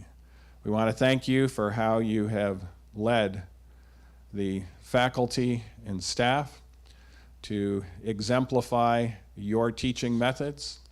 We want to thank you for the counsel that you've given us on how to educate with that great masterpiece that you inspired, the book Education, that is still being given accolades by top educators throughout the world. And we want to thank you for an institution like Weimar that is unapologetically biblical and uncompromisingly scientific. And we now pray your special blessing upon this entire weekend of festivities. May you bless each aspect. May you put a blessing in each song. May you bless us with the words that these students say, and that the words that are said in counsel to the students, may these go with them throughout their lives, and may they be great representatives of you, and may more souls be in the kingdom as a result of these 13 spreading the news of your gospel and your teaching methods in those they come in contact with. We thank you for hearing and answering this prayer in Jesus' name. Amen.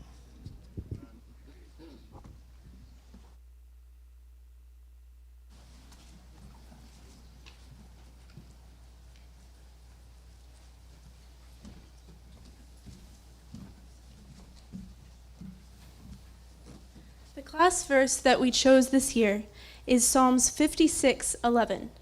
It reads, "In God I trust and am not afraid. What can man do to me?"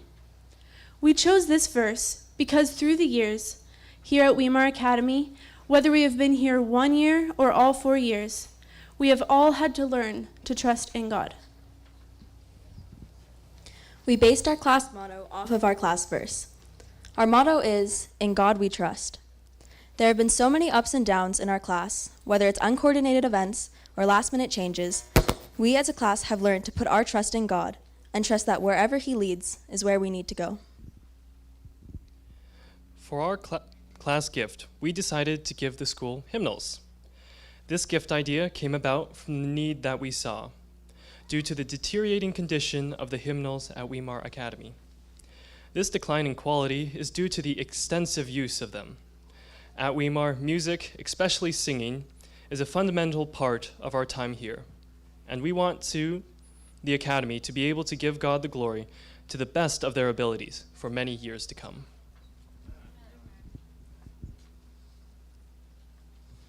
For special music, my brothers and I will be singing "Let the Words of My Mouth."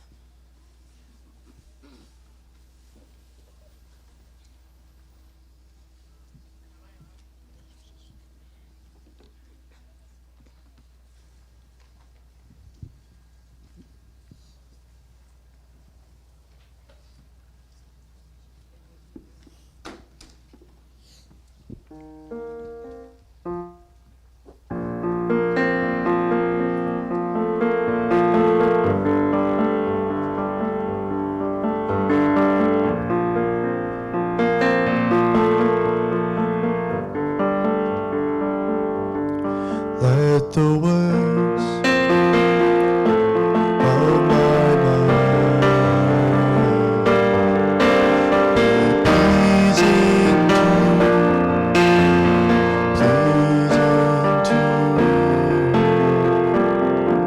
the meditation of my heart be pleasing to you,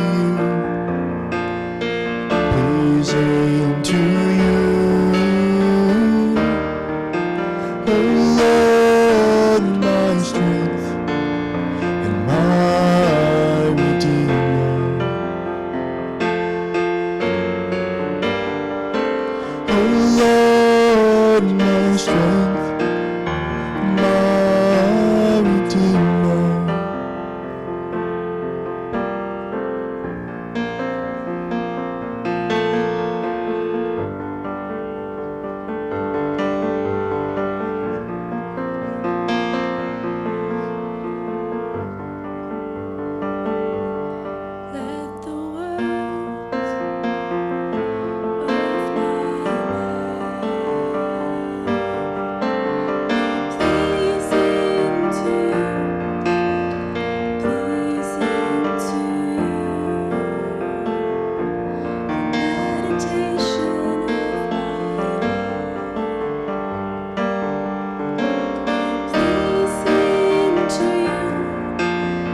Redeemer.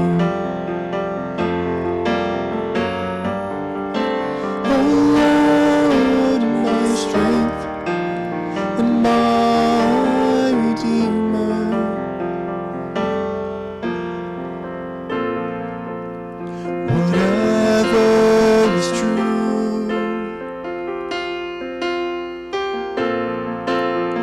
Whatever is pure,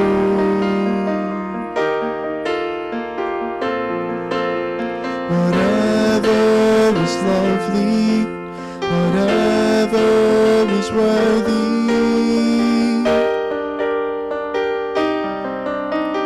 think on these things.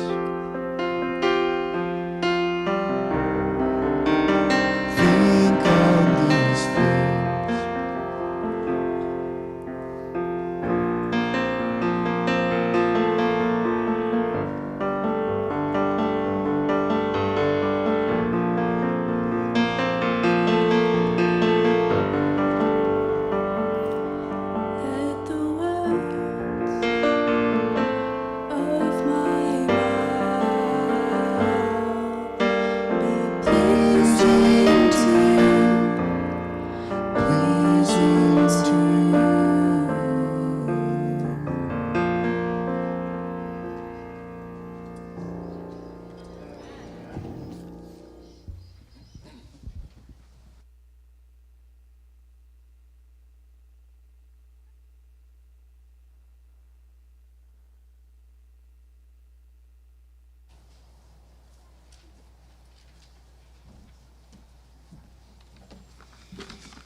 Abraham Lincoln once declared, "Love is the chain whereby to bind a child to his parents."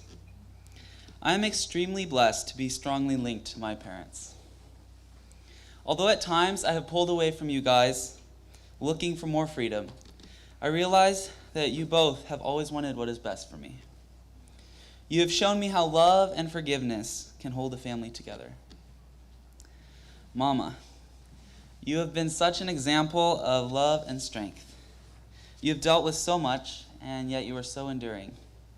You are our family's rock. We wouldn't be here without your patience. I know the last 3 years have been tough for our family, but it has been even harder for you. I am so thankful to the Lord that you are here with us today. As I grew up, you didn't just teach me life principles. You also showed me through your example what a godly mother is. You taught me to love reading.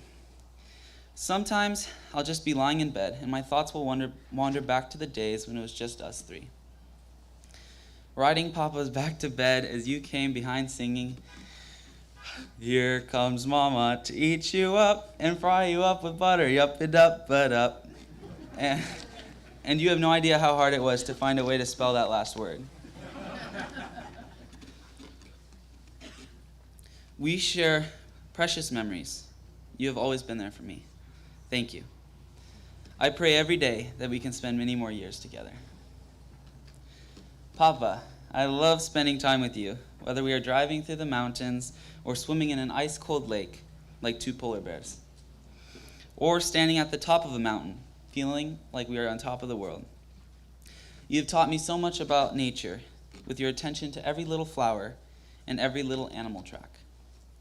I specifically remember our first backpacking trip, me with my little Thomas the Train backpack, which you carried the entire way as I crept along moaning about how my little 6-year-old legs were falling off. You taught me to be tough. You've taught me practical skills in construction.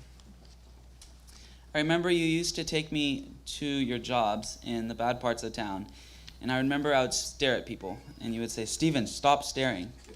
But to be honest, they were pretty scary people. But I always felt safe when I was with you. I remember even since I was really little, sitting on your lap and holding the steering wheel, feeling so big and mature. And for the record, I don't do that anymore. Those are times I will cherish for the rest of my life. And if I could be half the father you are, I'd be so blessed. Jonathan and Jeremiah. Without your evil duo, my life would be very dull. I am glad you share my love of history and airplanes. We have been best friends and we have been arch enemies. But I hope we continue growing closer in the future. We have been through thick and thin together as a family, and you guys have supported me through it all. I love you and appreciate all you have done for me. I hope I can be to you what you have been to me.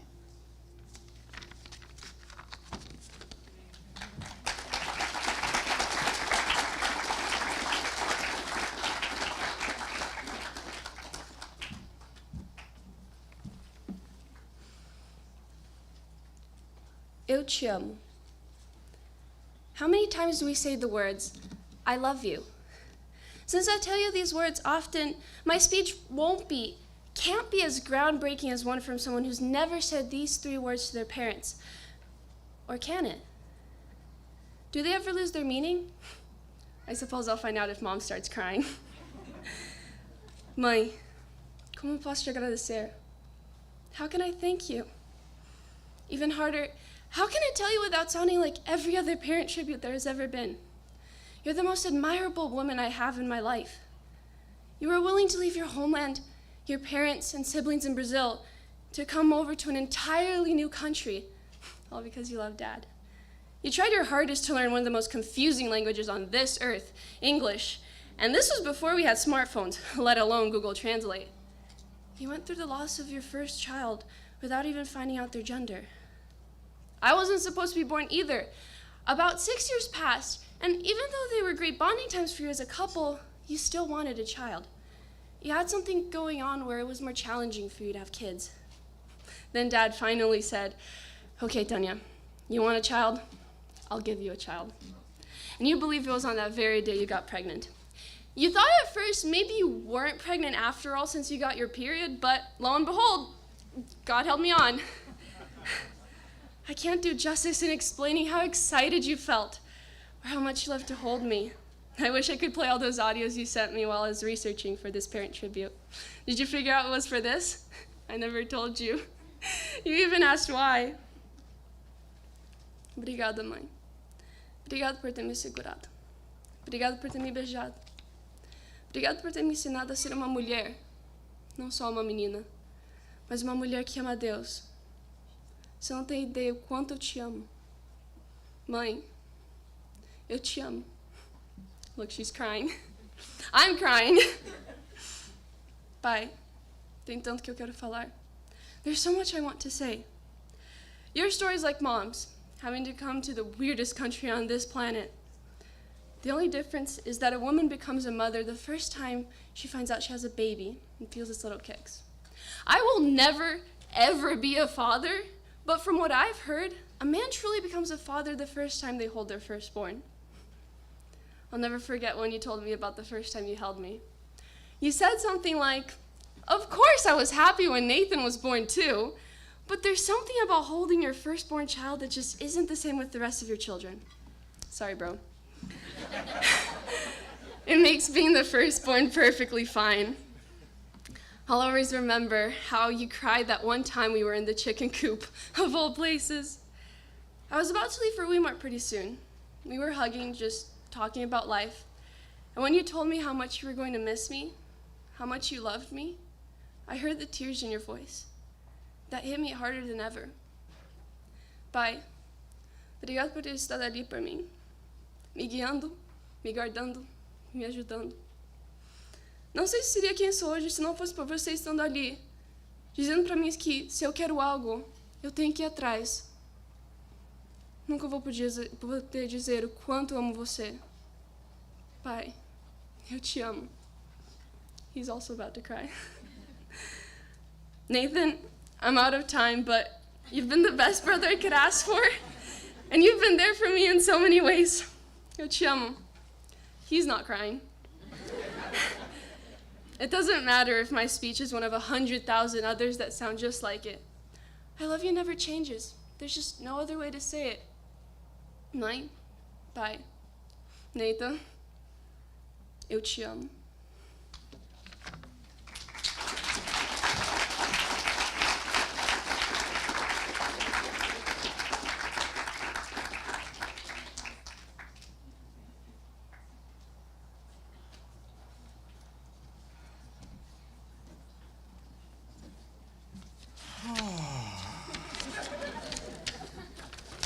Okay, yeah, Mom, you can stand up now. It's time to be embarrassed. All right. Yep, it's me, guys. Gideon, George, your gut feeling is correct. No, don't worry. It's okay. It's not your fault. It happens to the best of us.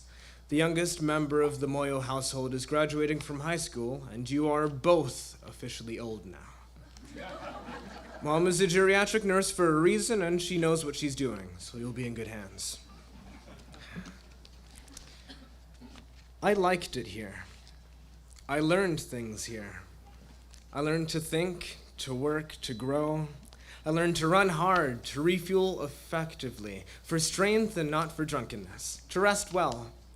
I learned how to search the scriptures, to defend my faith, to cling to the Lord. I liked it here. Mom, Dad, thank you for sending me here. Now, there are many things to be heard at Weimar Academy, and honestly, some of it can stay. I won't name any names because I feel that would be unfair to Joshua Maeda, Marcus Bennett, Hugh Melador, Luke Lado, Lex? And no, I did not forget about you, Tyler Cetian. I will say that some of it really sticks with you. The positive things, I mean. At the academy, I heard that it is my duty to bring in the outcasts. I heard that I am, to the Lord, a blessed and wonderful thing.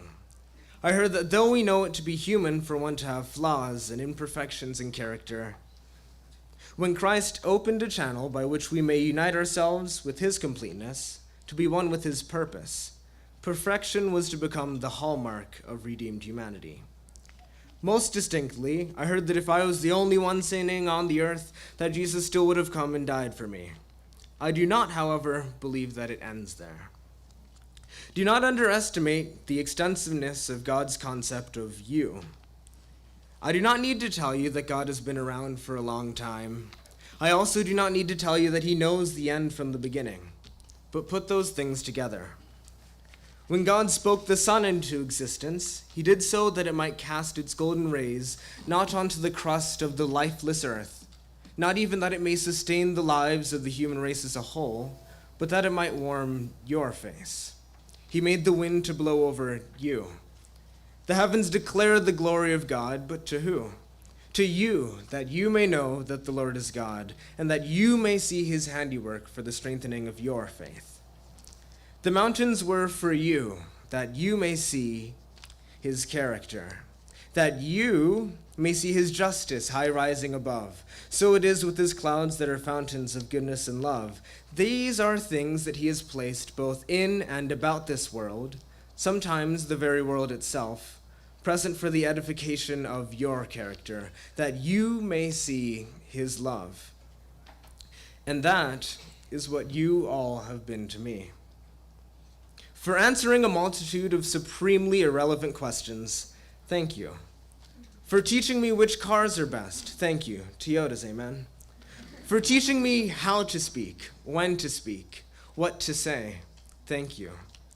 For your long suffering and for your tenderness, for your discipline, thank you. When God, in his wisdom, was determining which unsuspecting family of Zimbabweans he would nuke with a left field anomalous baby, deciding who would instruct the young one to righteousness, could guide him in love, he chose you, and I have been enjoying his decision. Thank you for everything. I love you.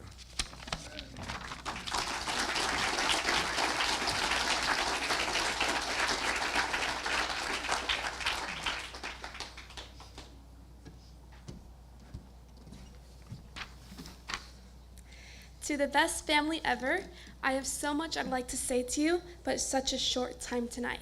So I'll try my hardest to say all the things that you deserve to hear from me. Dear Mom, thank you 100 times over for all that you do for our family that you love so incredibly much. I would be privileged just to be half of what you are. Your life is one that I desire to follow. I adore your creative side and your love of flowers that you have bestowed upon me. I'd like to thank you from the bottom of my heart for coming down to school when I had my thyroid storm. Thank you for staying with me that whole month and making sure that I was well taken care of before you left. I know that was a sacrifice on your part to leave home and work for that month.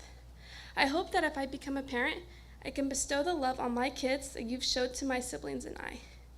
I'm sorry that I don't tell you more often, but I love you more than you'll ever know.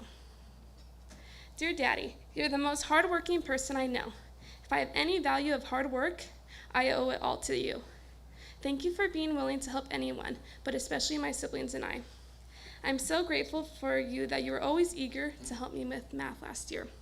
You were willing to help me in a heartbeat, and even though I struggle with it, you were oh so patient with me. When I was having my thyroid storm and Mom was down with me, thank you for holding down the fort at home. I appreciate all the times that you wanted to go on an adventure with us. The memories that I have of all our hiking adventures are ones that I'll always cherish. Thank you for being the best dad that I could ever hoped for. I love you lots. Mom and Daddy, thank you for giving me one of the most incredible gifts ever, my siblings.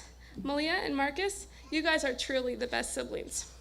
Marcus, you're the greatest big brother. I'm so proud when I get to tell people that you are my brother. Thank you for spending time with me even though you're busy. I'm beyond grateful for you for taking me to the hospital when I needed it most and making sure I was all right.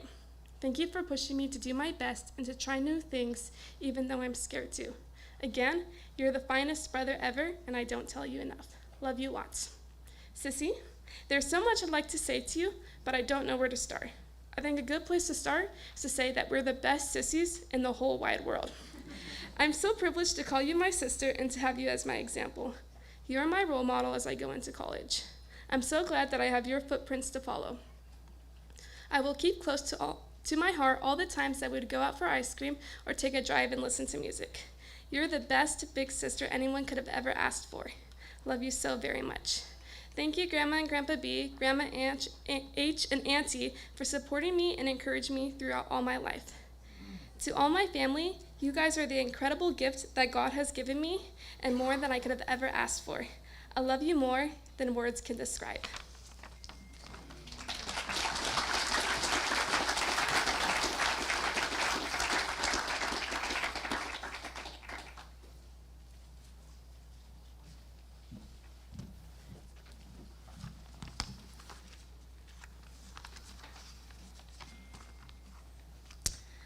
엄마, 시간을 돌아보니 엄마의 사랑이 진심으로 뭔지 이제야 알게 되었어요. 어렸을 때 엄마가 집안일에 도움을 요청할 때마다 짜증 부리기만 하고 이걸 불공평하다고 봤어요. 그리고 몇 년 동안 이 생각만 머릿속에 남겨두었어요. 어느 날 공경에 처해서 징계를 받아야 했는데 울고 있는 저를 보고 엄마가 마음이 아파했던 모습이 기억나. 그 이후로 엄마가 얼마나 힘들었는지 생각만 하면 마음이 아파. 그래도 하나님이 마음과 눈을 열어주시지 않았다면 제가 이전보다 더 강해지기 위해 열심히 노력한 것에 감사하지 않았을 것 같아요. 엄마, 하나님의 힘을 통해서 제가 하는 모든 일에 최선을 다할게요. 그리고 엄마가 가르친 것과 같은 모범을 보이겠습니다. 독립적인 여성이 되는 법을 가르쳐줘서 고맙습니다. 엄마, 사랑해요.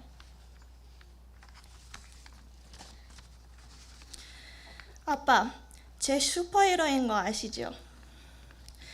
어린 나이에 아팠을 때 저를 돌보기 위해 하루 동안 일하는 것을 멈췄고, 그리고 아빠를 필요할 때마다 아빠는 아무 말도 없이 길을 벗어났어요.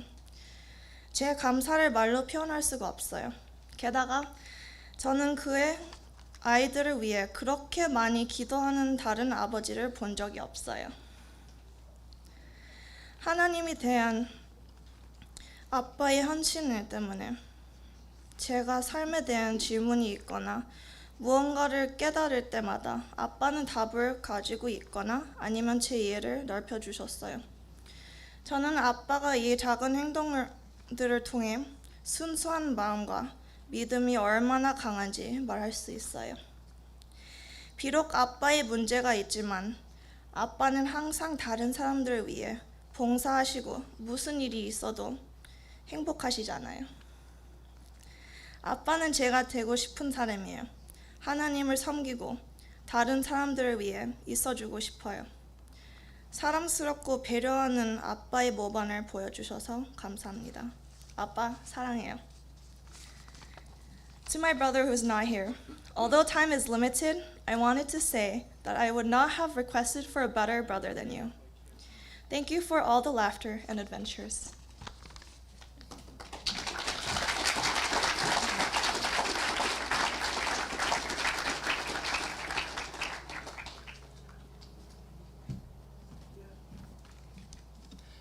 Dad and Mom, how have you been? I've been well. In fact, I've been doing amazing, and I have to completely say that this is due to your effort and the resources that you have provided for me.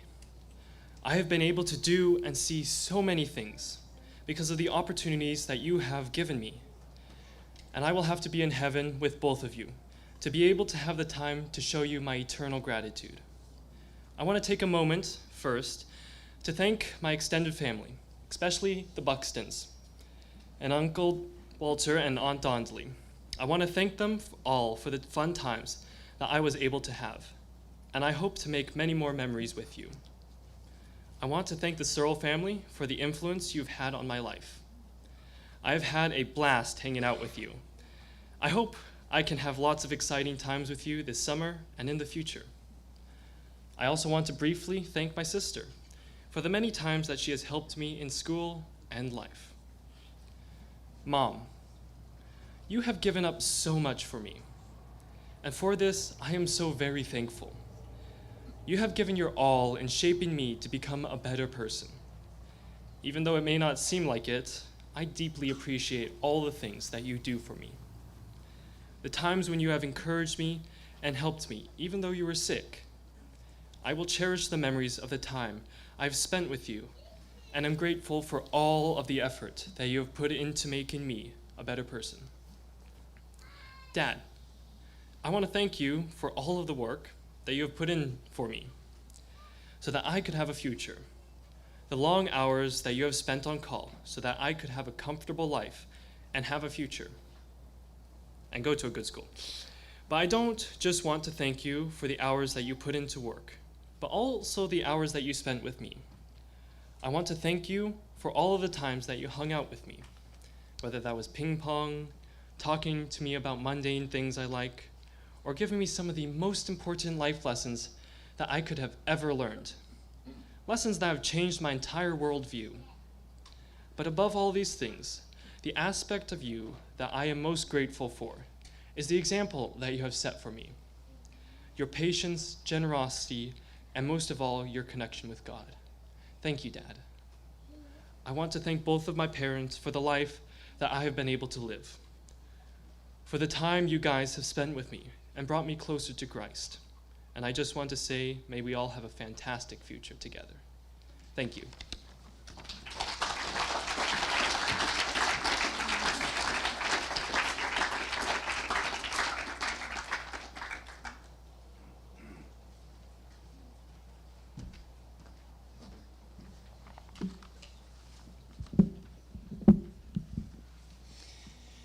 This evening, I want to take a moment to express my deepest thanks to two extraordinary individuals who have shaped my life in ways that words cannot adequately express. Dad, you are amazing. You can do almost anything. Whatever you set your mind on doing, you can accomplish. Whether it is climbing up a 100+ foot tall tree to take it down, or creating a zip line for logs to go across a customer's lawn so that the lawn doesn't get messed up with tire marks. You have taught me that I can do anything I set my mind to. You've taught me to be tough and to have grit. There was this one time last summer when I was helping you remove a tree. We had all the limbs and brush cut out. It was just the standing log. And I was in the tree and you were in the man lift just above me. And I had the big 390 chainsaw and I was cutting off chunks of the log so that you could lift it up and out of there with the man lift. But after standing on the side of the pine tree for a while, my legs started to get really sore. And I was like, Dad, I gotta get out of here. My legs are burning. But then you're like, son, when I was your age. And so I continued to stay up there in the tree, and I cut off sections of the tree for you to take out with the crane until we decided that I was no longer needed in the tree. You've taught me what it's like to be a man, especially a godly man. And that is something I will eternally be grateful for. I love you. For my mom had an incredible skill for making even the simplest moments feel special. It was in everyday moments that I learned the true meaning of love, compassion, and the importance of cherishing the time we have with the loved ones. Though my mom is not with us, her legacy I will remember forever, guiding me and reminding me to live with love, purpose, and gratitude. To my grandparents, you have played an incredible role in shaping my life. Grandpa, I will always remember the adventures we have gone on together.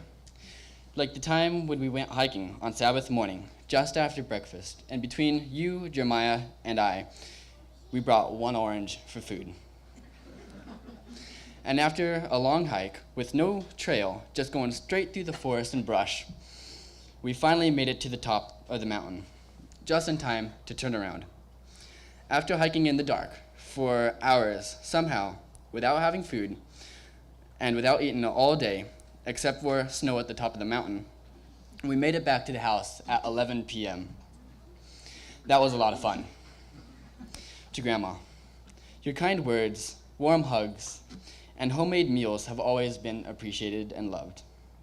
The stories, lessons, and lifelong experiences that you both have taught me have provided me with a knowledge that extends far beyond the pages of any textbook. I love you both so much. To my Auntie Audrey, Uncle Julius, thank you both for everything. Whether it is helping me figure out my life or driving down here just to visit, you have always been there for me. You guys have been like a second set of parents.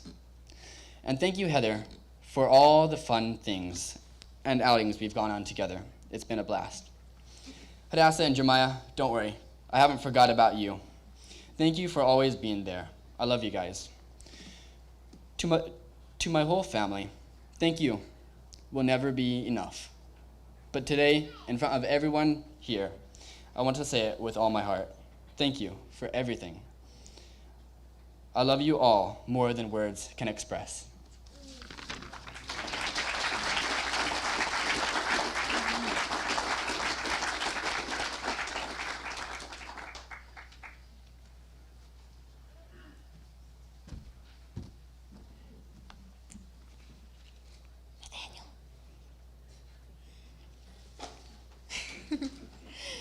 Dear Mom, I know I don't tell you this enough, but I really appreciate you. As I've gotten older and looked back, I've seen how much you've done for me through all the years. You've made so many sacrifices and gone through so much just so I could have a good childhood. I've made so many memories with you, so much so that it would take me ages to go through them all. But a few that stand out, though, are the times like working in the garden, in Tennessee especially, and pulling the weeds and picking and planting. Planting is my favorite. Even though it was super hot, I always had fun when we were working together. How you spent many hours trying to teach us school and make it fun at the same time and incorporate creative ways of doing that. Making sure we always had something or a fun or active to do while looking out that we didn't get too hurt. All the trail rides we went on, all the horses we trained, and all the goats we milked. These are all going to be memories that will stick with me forever. I'm really lucky to have you as a mom. You are the most amazing person ever, and you don't give yourself enough credit. Dear Dad, you've always been there for me. Whenever I needed someone to listen to me, you were always there, and I really appreciate that. You're the most patient person I've ever met, and I'm super lucky. I'm super sorry for the times that I tested that. I really appreciate you and how you always try to incorporate God into everything that you do and always try to point us in the right direction. You have always ensured that we had fun things to do, like dirt bikes or snowmobiles, regular bikes, horses, and so much more. We've made a ton of memories together. The ones that stick out the most, though, are the times that we used to go to Daytona and Panama City and build those big sand castles with the moats around them and the shells all over them. I will always have fond memories of those summers. The time in Alabama when you spent the whole afternoon making Heather and I those little doll things out of scrap lumber. That was really fun. Or when you found that little log cabin and brought it home. I don't know where you found that. Anyway, all the times you put up with the animals and even got head butted in the knee with our sheep. You're a real trooper through all of it. Thank you. You've really set the standard for a man, a husband, and a dad. And I really thank you for all of that. Dear Heather, you're the best sister anyone could ever ask for. I love you so much, and I don't really know what I would have done without you through the years. Even though you're annoying at times, and we haven't gotten along at others, you've still been there for me. You're my best friend and always will be. I'll never forget all the memories that we've made and will make. I can't believe that we're going to college together, even though you graduated before me. That's not fair. Anyway, I will always be there for you no matter what. Don't forget that. Dear Nathaniel, you're a really sweet boy when you want to be. I believe in you. Make sure you can always keep God first and do what you're supposed to do. And to everyone else that's helped me and been there for me, I really thank you, Grandma, Grandpa, Grandma, and Granddaddy, and everyone else. Thank you. I love you all so very much.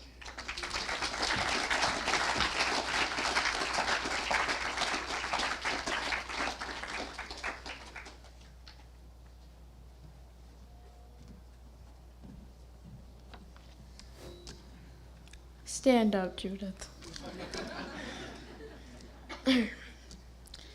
To my parents, thank you both for your prayers, your sacrifices, and your time. Your influence in my life will never be forgotten. Mom, thank you for waking up early every morning to pray for us, and for always reminding me to trust God and ask for His guidance. You always make sure we have yummy homemade food to eat. I love your cute personality traits, some of which I possess, I never told you how much I appreciate your help with homework, even on days when you've worked an 8 to 8 shift. Thank you for putting up with me on days when I come home grumpy and tired. And thank you for taking care of me when I get sick. You are a great example of what a godly mother looks like. I love you.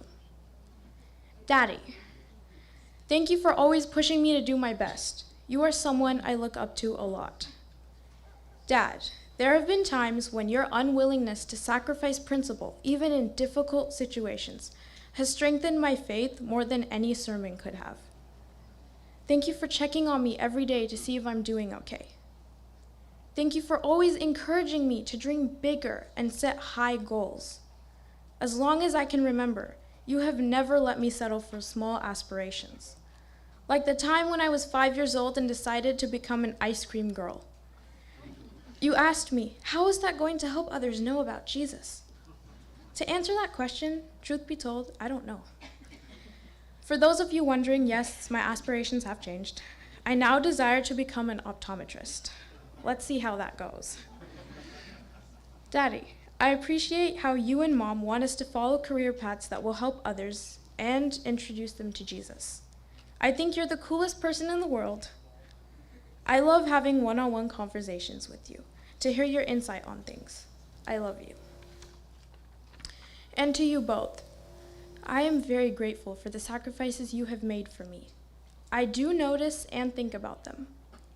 Thank you both for prioritizing devotions and family worship. I know we usually have hour-long conversations before that, and I feel like those were times when we've made some good memories.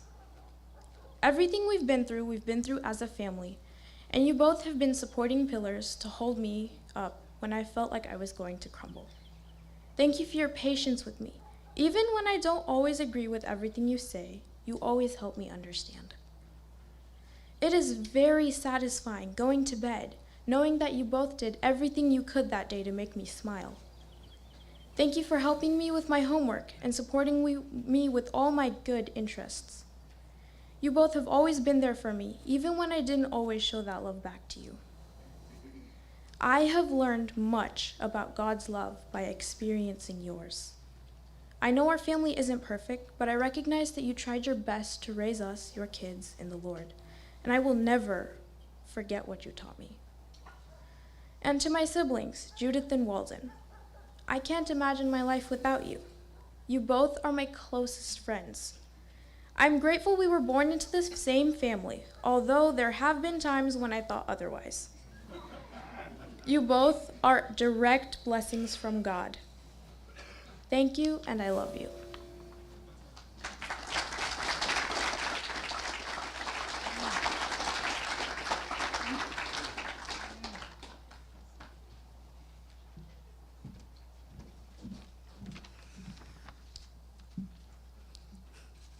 I get the privilege of talking to two individuals tonight, and that's thanks to the same two people who looked at me 17 years ago and decided that I was going to be enough.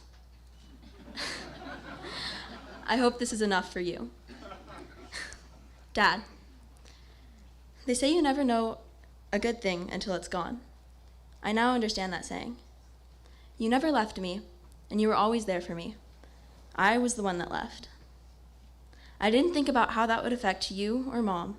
Your only child decided that she wanted to leave home at the age of 14 and go live across the country and make memories, all without you. You have always been so involved in my life, and I can't imagine what it was like to have to let go and submit yourself and me to God's will. You taught me to be determined and let nothing get in the way of what I hear God calling me towards. You always tell me that you are proud of me and my determination and perseverance, but the truth is, I get it from you. I got the good and the bad, which means I also got your stubbornness. Sometimes it can be an attribute, but some of my friends tell me it can also be quite annoying. You have shown me what it means to have an unconditional love for a person. No matter what I've done or where I go, there's nothing in the world that could stop you from loving me. You've always wanted me to be interested in your hobbies, and it wasn't until recently that I took an interest, but I wish I had sooner. You see life through a whole different lens, literally. You cherish memories and freeze them in a frame to lengthen the joy of the moment. As we get older, I too want to cherish these moments and freeze them in a frame. I want to capture and cherish as many moments with you as possible. I love you. Mom, I can't imagine living your life. I can't even fathom the love that you have for me. You've shown it through your actions and sacrifices. My whole life, I grew up with you telling me that I was your priority, and I've seen you give up so much just for my benefit. You've shown me my self-worth and reminded me that I was worth it. I was worth all the pain and trouble. You helped me become a disciplined, independent, and self-sufficient individual. You kept me focused and grounded, and you've helped me face the reality of life so many times. Even though it hurts, I'm glad that it's you who helps me through it. I've always looked up to you and your relationship you have with God. I would see you wake up in the early morning before the sun and start talking to God.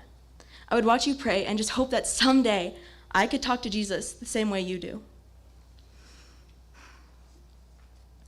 I would watch you pray and hope that you have put so much into my future and a lot of trust in me. I want to succeed for you. Your actions have emphasized your love for me, and I don't think I was mature enough to realize it until recently. You have shown me who God really is through yourself. All that time spent trying to teach me valuable life lessons, all the tears we both shed, and your determination and persistence to educate me the right way, all of it, I will never be able to make up for. Your character has been one of the greatest examples of God's nature to me. The way you think, how you act, it's all been one great example that I am so blessed to have grown up with. I love you. To the Latos, you guys have always been family. And just like family, we've had our ups and downs. But there's nothing I wouldn't do for any of you. I love you all so much, and thank you for taking me in as one of your own, and for caring and loving me as if I was one of your own children. To all my family I was born with, and the ones that God is giving me along the way, thank you for the love and support, and for showing me, through yourselves, who God is.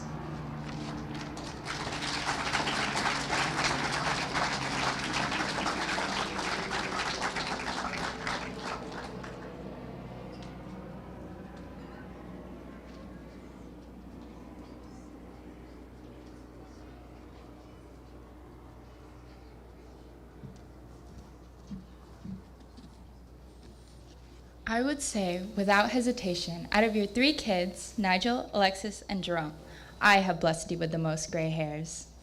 Particularly recently, I would like to apologize for being the problem child. However, I will not apologize for being the most beautiful, amusing, and intelligent child.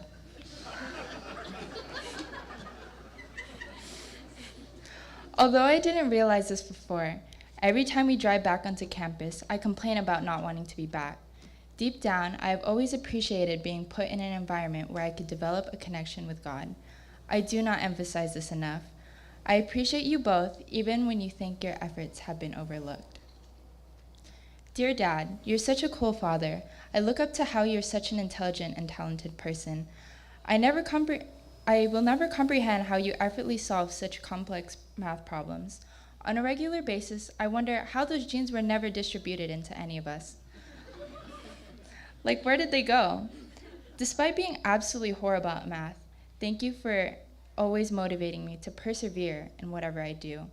I know I still have a lot to learn from you. Your consideration and patience have always been evident, even when dealing with Jerome. It doesn't go unnoticed when you have always dropped everything when I am in need. I appreciate how you have always trusted me, given me the independence to make my own decisions. I will always cherish the moments when you are able to genuinely make me laugh and the times we get to be around each other. I simply enjoy being around you. Dear Mom, I have to admit we've both come a long way. You're such a motivated person. I aspire to be as put together as you. You consistently encourage me to excel academically, physically, and spiritually. Thank you for always being the first to redirect me towards my goals. And thank you for preparing me to be an independent person, as well as showing me I can be confident in whatever I do. We have definitely gotten better. We may not share the same perspectives at times, but I know I needed those valuable lessons. Even though those lessons were tough, you have stood by my side and allowed me to learn and grow. For both of my parents, we haven't always been as close as I preferred. I hope we can change that. I failed to show my gratitude and appreciation numerous times, and I apologize for that. I don't say this enough. I love you both very much. I would take having brothers over sisters any day. I enjoy making you both come to the mall with me, dress up to go to brunch, and play tennis with me. I'm extremely grateful to have you both in my life. Dear Nigel, I keep you young. Despite our 10-year age gap, it surprises me how we can be best friends. Although I'm touched by your willingness to spend your salary on me, I value it most when you're around. I appreciate your consistent efforts to find the time to spend with me. You have always been there for me, and you have always been a good older brother. Dear Jerome, I don't appreciate when people say, Dear Jerome, I don't appreciate when people say, you look like Jerome, but with a wig. Luckily, as we both got older, I started to hear that less. It wasn't long ago when I was stronger than you and wanted to ship you off to the Philippines every time we argued. I'm glad we have gotten a lot closer and we're able to tell each other everything.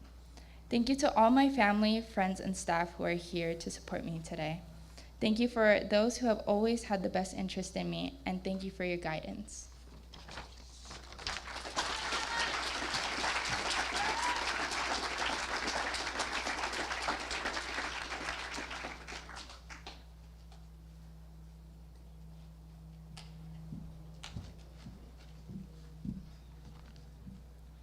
You only really appreciate things once you look back and see the result. And at times, I've often wondered how you guys didn't give up on me. These words aren't even half of what I need to say to you. Mom, I can't describe how much I need you. You're always there for me when I need someone to support me, cry for me, and cry with me. I wish I could stick up for you like how you stick up for me. And it seems like my friends are also your friends. And I don't think you see how much the kids who you have worked with or talked to really appreciate you. Can I get an amen? Amen! Whenever someone from our school mentions how cool you are, it makes me feel extremely proud. You'll always sit with me for hours when I do my homework. You'll always be willing to look over my English projects to make sure that I did my very best. The sacrifices that you have made for our family are tremendous. If it weren't for you, I would not be turning in homework or studying for tests. But because of you, I am graduating high school. I'm so proud to be your daughter, and so happy that I have a loving mother like you. Mom, I love you. Dad, if there's one word I could describe you as, it's talented. I don't understand how you can do so many things. You built beautiful houses. You're successful engineer, and you're so talented at math that you could even give Miss Louisa a run for her money. But there are many more things that you're good at. There are many more things that you are good at, but those are not the things I appreciate most from you. Anyone can build a house with YouTube. There are a lot of engineers and a fair amount of people who are good at math, but no one can be my dad. No one can be Mr. Bonnie. No one else can be what you are. I appreciate you giving up your time to our family. Those times we went skiing together, even though we didn't have to. And you waited behind me, even though I know for a fact that you can go way faster than me.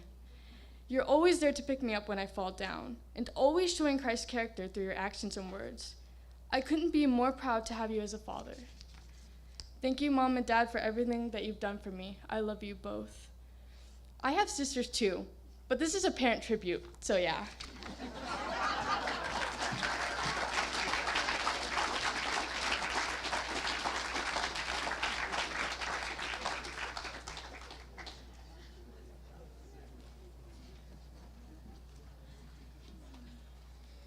Mom and Dad, I don't think I could count on my fingers the number of times I've sat in my bedroom after an argument with you guys, listing all the things you were doing wrong while parenting me. I can't say that I've always thought of you guys as amazing parents, but I know that I most definitely can say I do now. I'm so blessed to have such a strong relationship with you both that seems to be getting even better and better. Dad, I remember the first time you asked me to help tape down the cords for graduation at the gym in Heritage Academy. I felt so honored, but still worried I would do it wrong. You always seem to know when I am capable of things. Thank you for encouraging me to try things out of my comfort zone, promising that you would be right behind me, guiding me all the way. Dad, you have shown me what a real man of God is. Thank you for always choosing the best for our family. I love you so much. Mom, thank you for always being right by my side. These past 3 years have been a journey with all my surfacing health complications. You didn't always know what would help me, and I often didn't know what to ask for. But thank you for not giving up. Thank you for all the late-night conversations that were far more important than sleep. For almost 18 years, you have been the first person I have gone to with my problems. It scared me when I realized I don't go to you for every issue anymore. But I know that you will always be there when I need something. Thank you for teaching me to first and foremost take my problems to God. You are my role model. I love you, Mom. Austin, I seriously don't know what I would have done these last 2 years without you. Sometimes your listening ear was just what I needed. Thank you for letting me speak my mind, pointing me back to reality, and encouraging me to rest in God. Thank you for teaching me that sometimes it's okay to say that I can't. I'm so blessed to have a big brother like you. Thank you for making it so very clear that you think the world of me and making me feel like a princess. I'll always love you.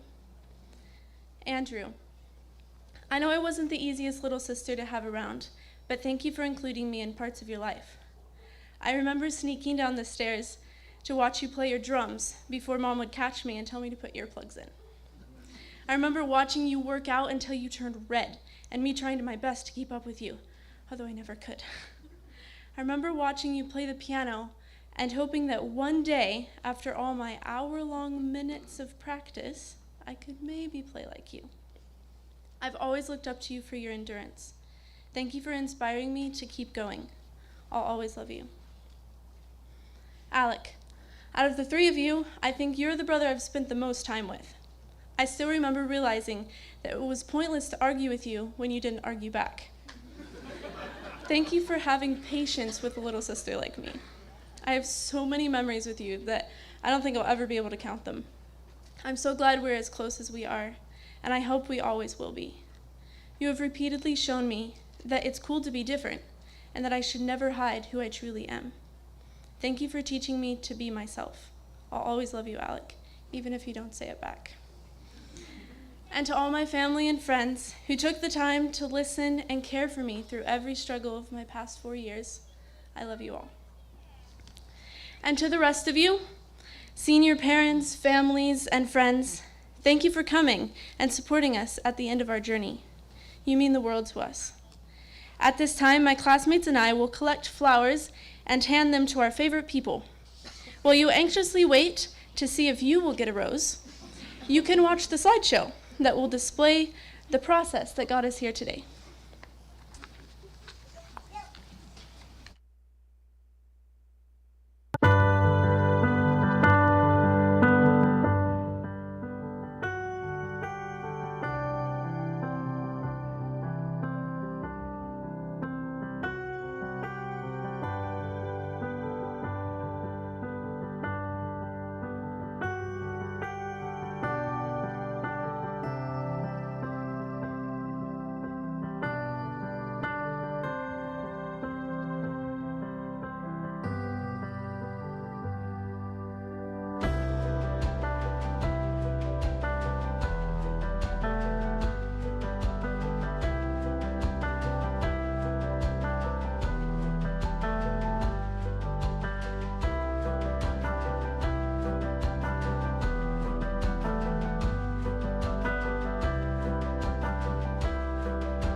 Hasn't this been a beautiful service? I feel kind of like they're all part of my kids too, and it's such a blessing to get a little peek into the families and get to know all of you a little bit better. We feel so blessed to have the privilege of working with your young people, and we are blessed by them in return. We realize that the source of our quality Weimar Academy students is their quality parents and their homes. That's why we celebrate the family at the beginning of the graduation and also near the end of the commencement service on Sunday. There are some beautiful statements in one of Ellen White's compilations entitled The Adventist Home, and I'm going to read two of them from page 31. The home in which the members are polite, courteous Christians exerts a far-reaching influence for good. Other families will mark the results attained by such a home and will follow the example set, in their turn guarding the home against satanic influences. The angels of God will often visit the home in which the will of God bears sway.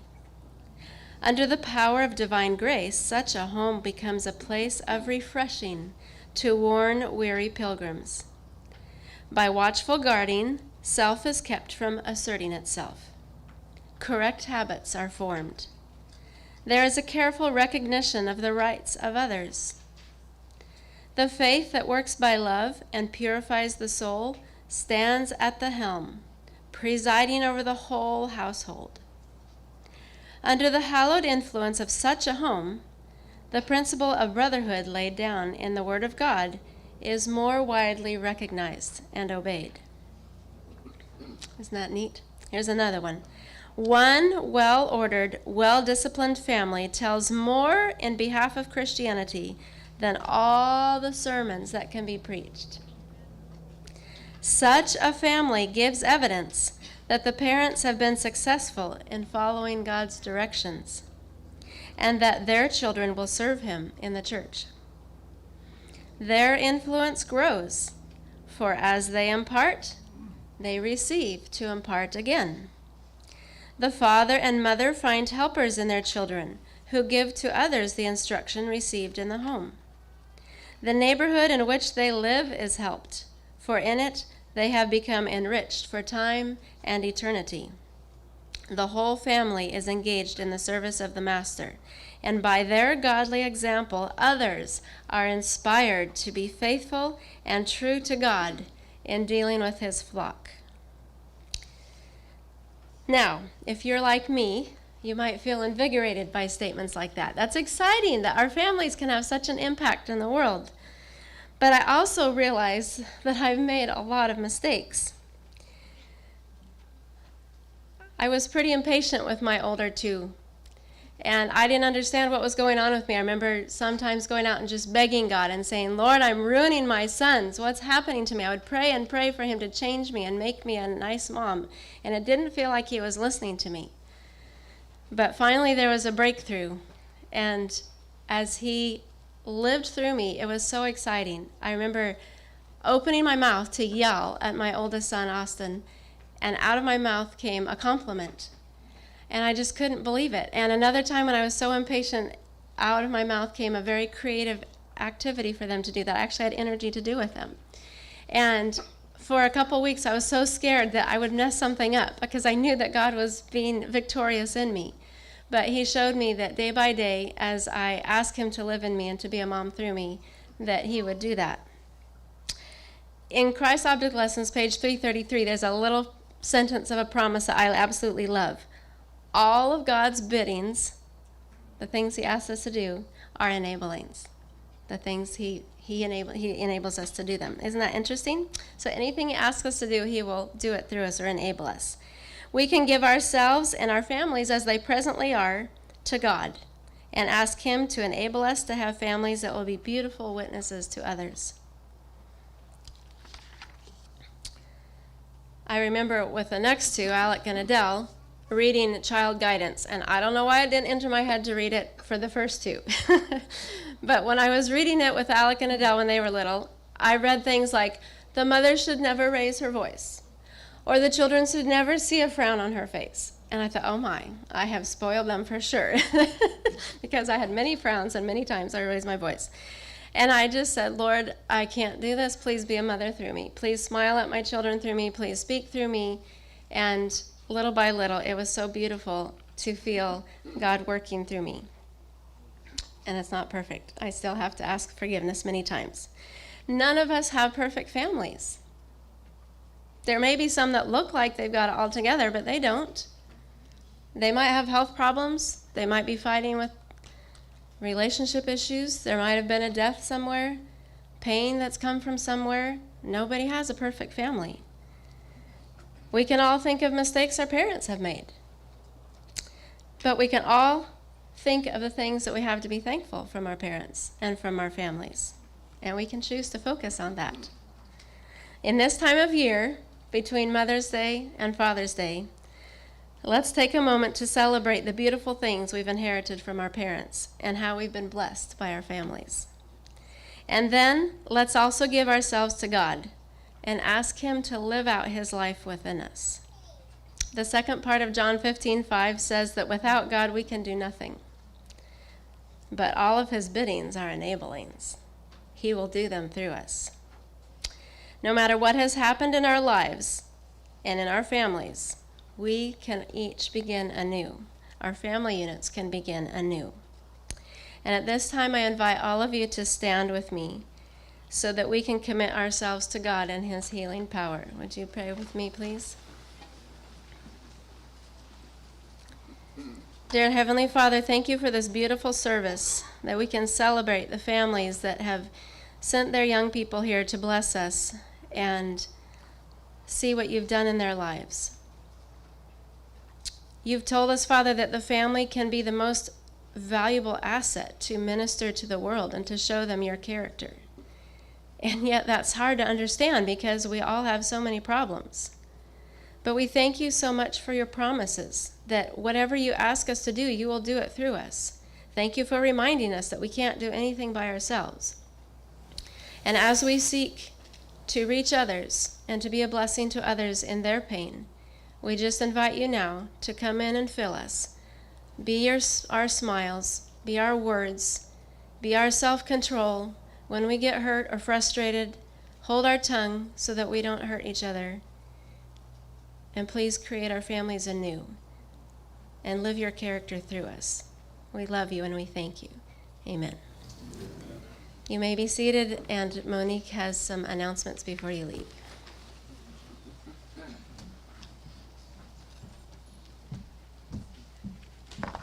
I returned. All right, tomorrow at 9:30 a.m., we're going to be having our Sabbath school where our seniors will be giving their grad speeches. And I think that's it. Is that it? No? Right, the bags. If you haven't picked up your family bags yet, please do so. They are on that table and that table alone. So feel free to use those. They have like hair clips that you can use for your hat, so you might not want to forget those. All right, thank you.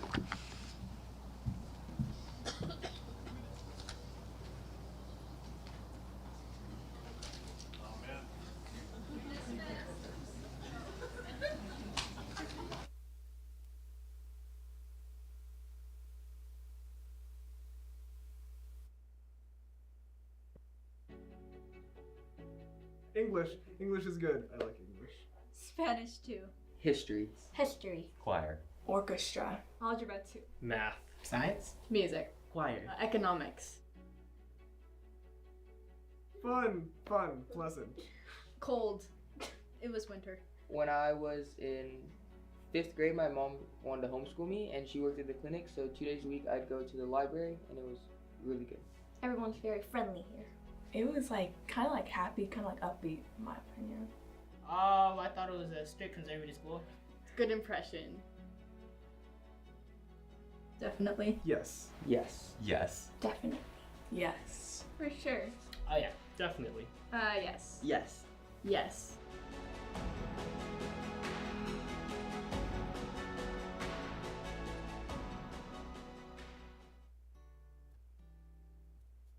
Because it's generally healthier. Usually if the food is plant-based and organic, then you're dealing with healthier foods, foods that are better for your body and better for your mind. And in a school that demands a lot from your body and your mind, I think that's important. We want to promote health of the frontal lobe and health of the body in general. And we have counsel from God that a plant-based diet is the ultimate fuel for our bodies, and there are lots of studies and science to back that up as well.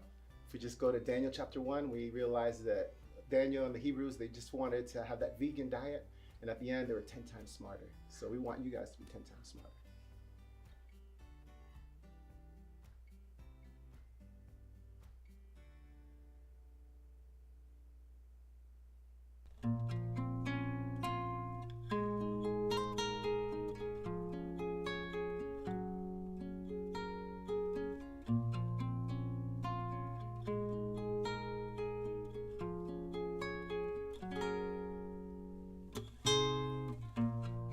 Just a few words would be enough for me to understand.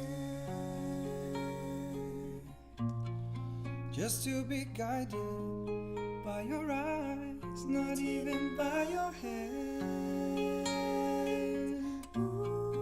When all is silent, I can feel you, I can hear you speak. But your ways are high, and you are a mystery. Still for you I seek. I wasn't looking for all of the answers. See, I don't need to know all you have for me. Let me grasp what your love requires To get me back to your desire.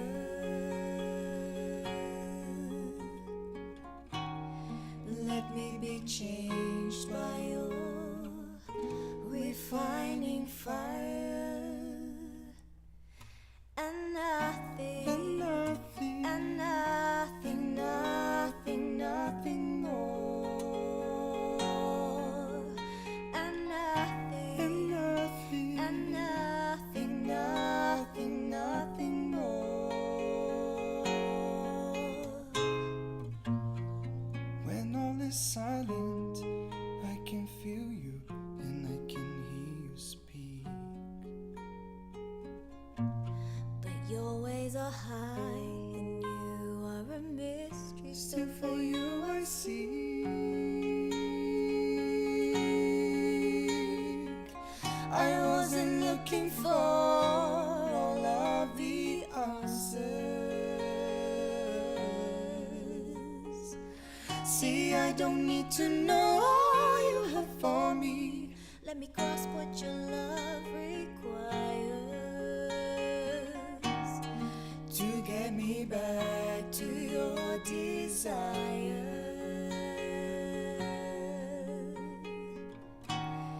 Let me be changed by your refining fire. and nothing, And nothing, and nothing, nothing, nothing more. And nothing, and nothing, and nothing, nothing, nothing more. and nothing, And nothing, and nothing, nothing, nothing more. and nothing, And nothing, and nothing, nothing, nothing more.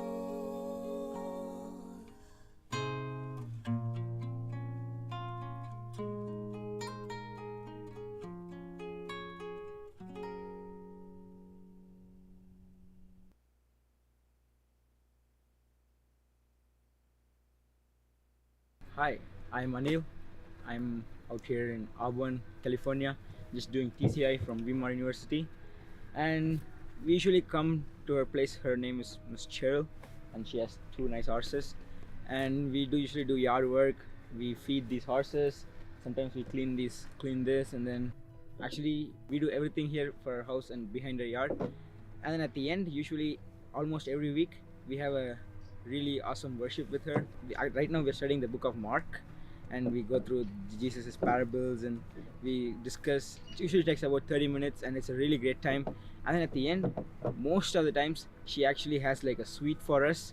So we have like brownies or something, and then we just end it there. It's actually a great blessing for me as a college student, like just in the middle of the week, just to relax and see the work in the nature. And it's really great for her because we come here, help her out, and she loves when we come. So it's a great blessing for everyone around us.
Hi there, I'm Dr. Galland.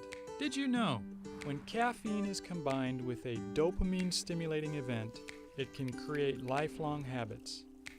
The release of dopamine is triggered by things like sugar, fat, carbonation, intense flavors and aromas, and pleasing sights and sounds. Specialty coffees often contain large amounts of sugar, fat, and appealing flavors and aromas. This can turn an occasional coffee drinker into an addicted, repeat customer. So instead of another cup of caffeine, why not grab a bottle of water? With 0 calories, natural minerals, and no side effects, it's a good habit worth repeating.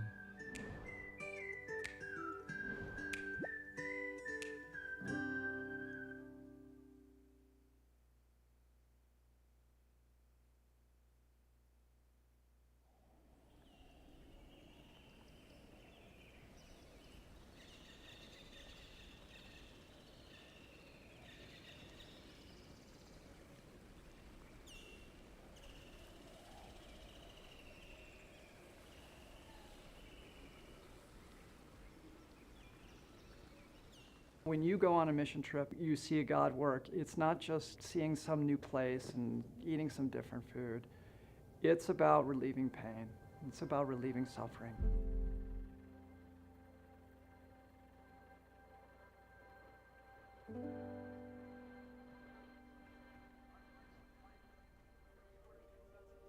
During the morning, we did health expos. We started off the first couple of days with children health expos, and then we moved on to doing adult health expos. Weimar's motto is to heal a hurting world.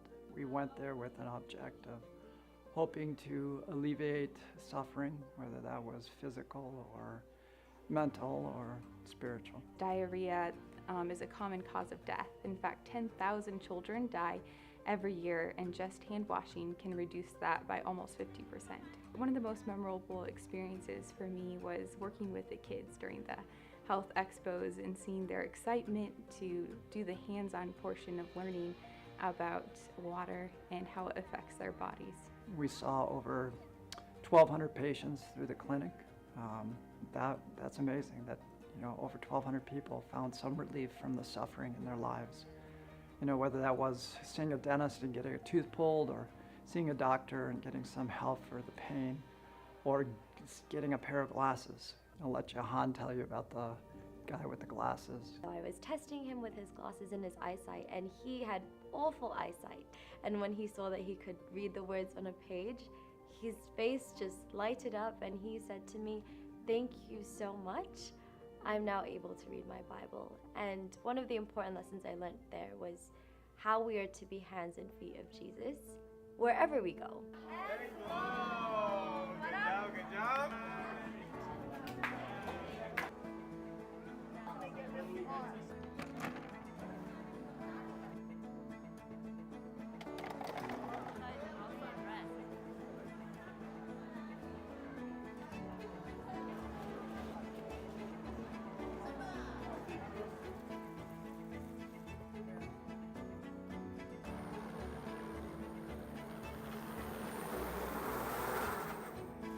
You ready to hike in this?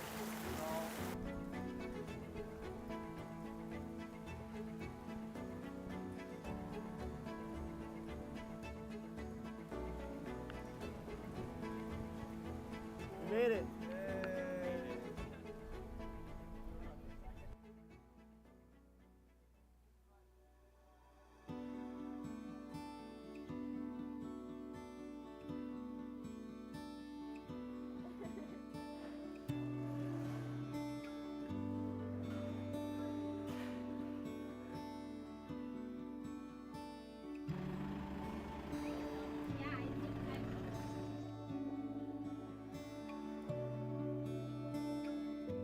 During the evenings, we would have nightly meetings, and that lasted 10 days. And what we did every single meeting was we started off with songs, and then we did some health talks to educate the people how to live healthier lifestyles.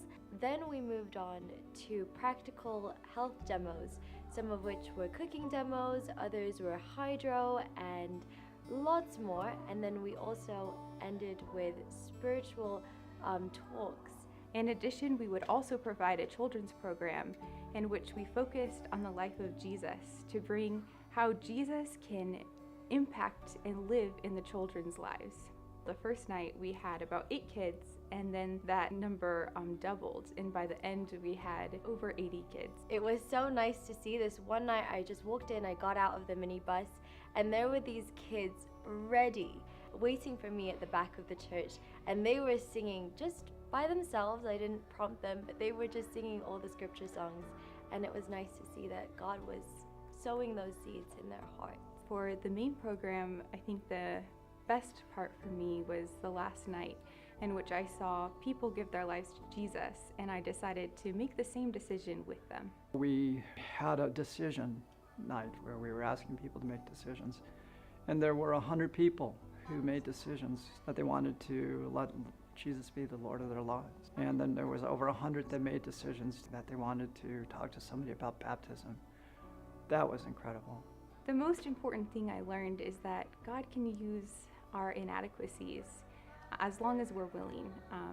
I was very insufficient for the job before me, but yet God was still able to use me. There were a lot of moments where I was discouraged, and I thought, Lord, I don't know how we're going to bring these people to you. I don't know what we're going to do.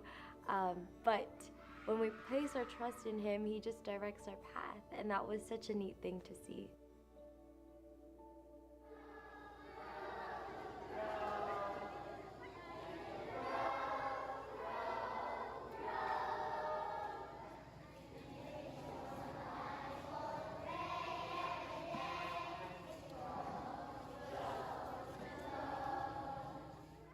You know, Jesus said, what you have done unto the least of these, you have done unto me.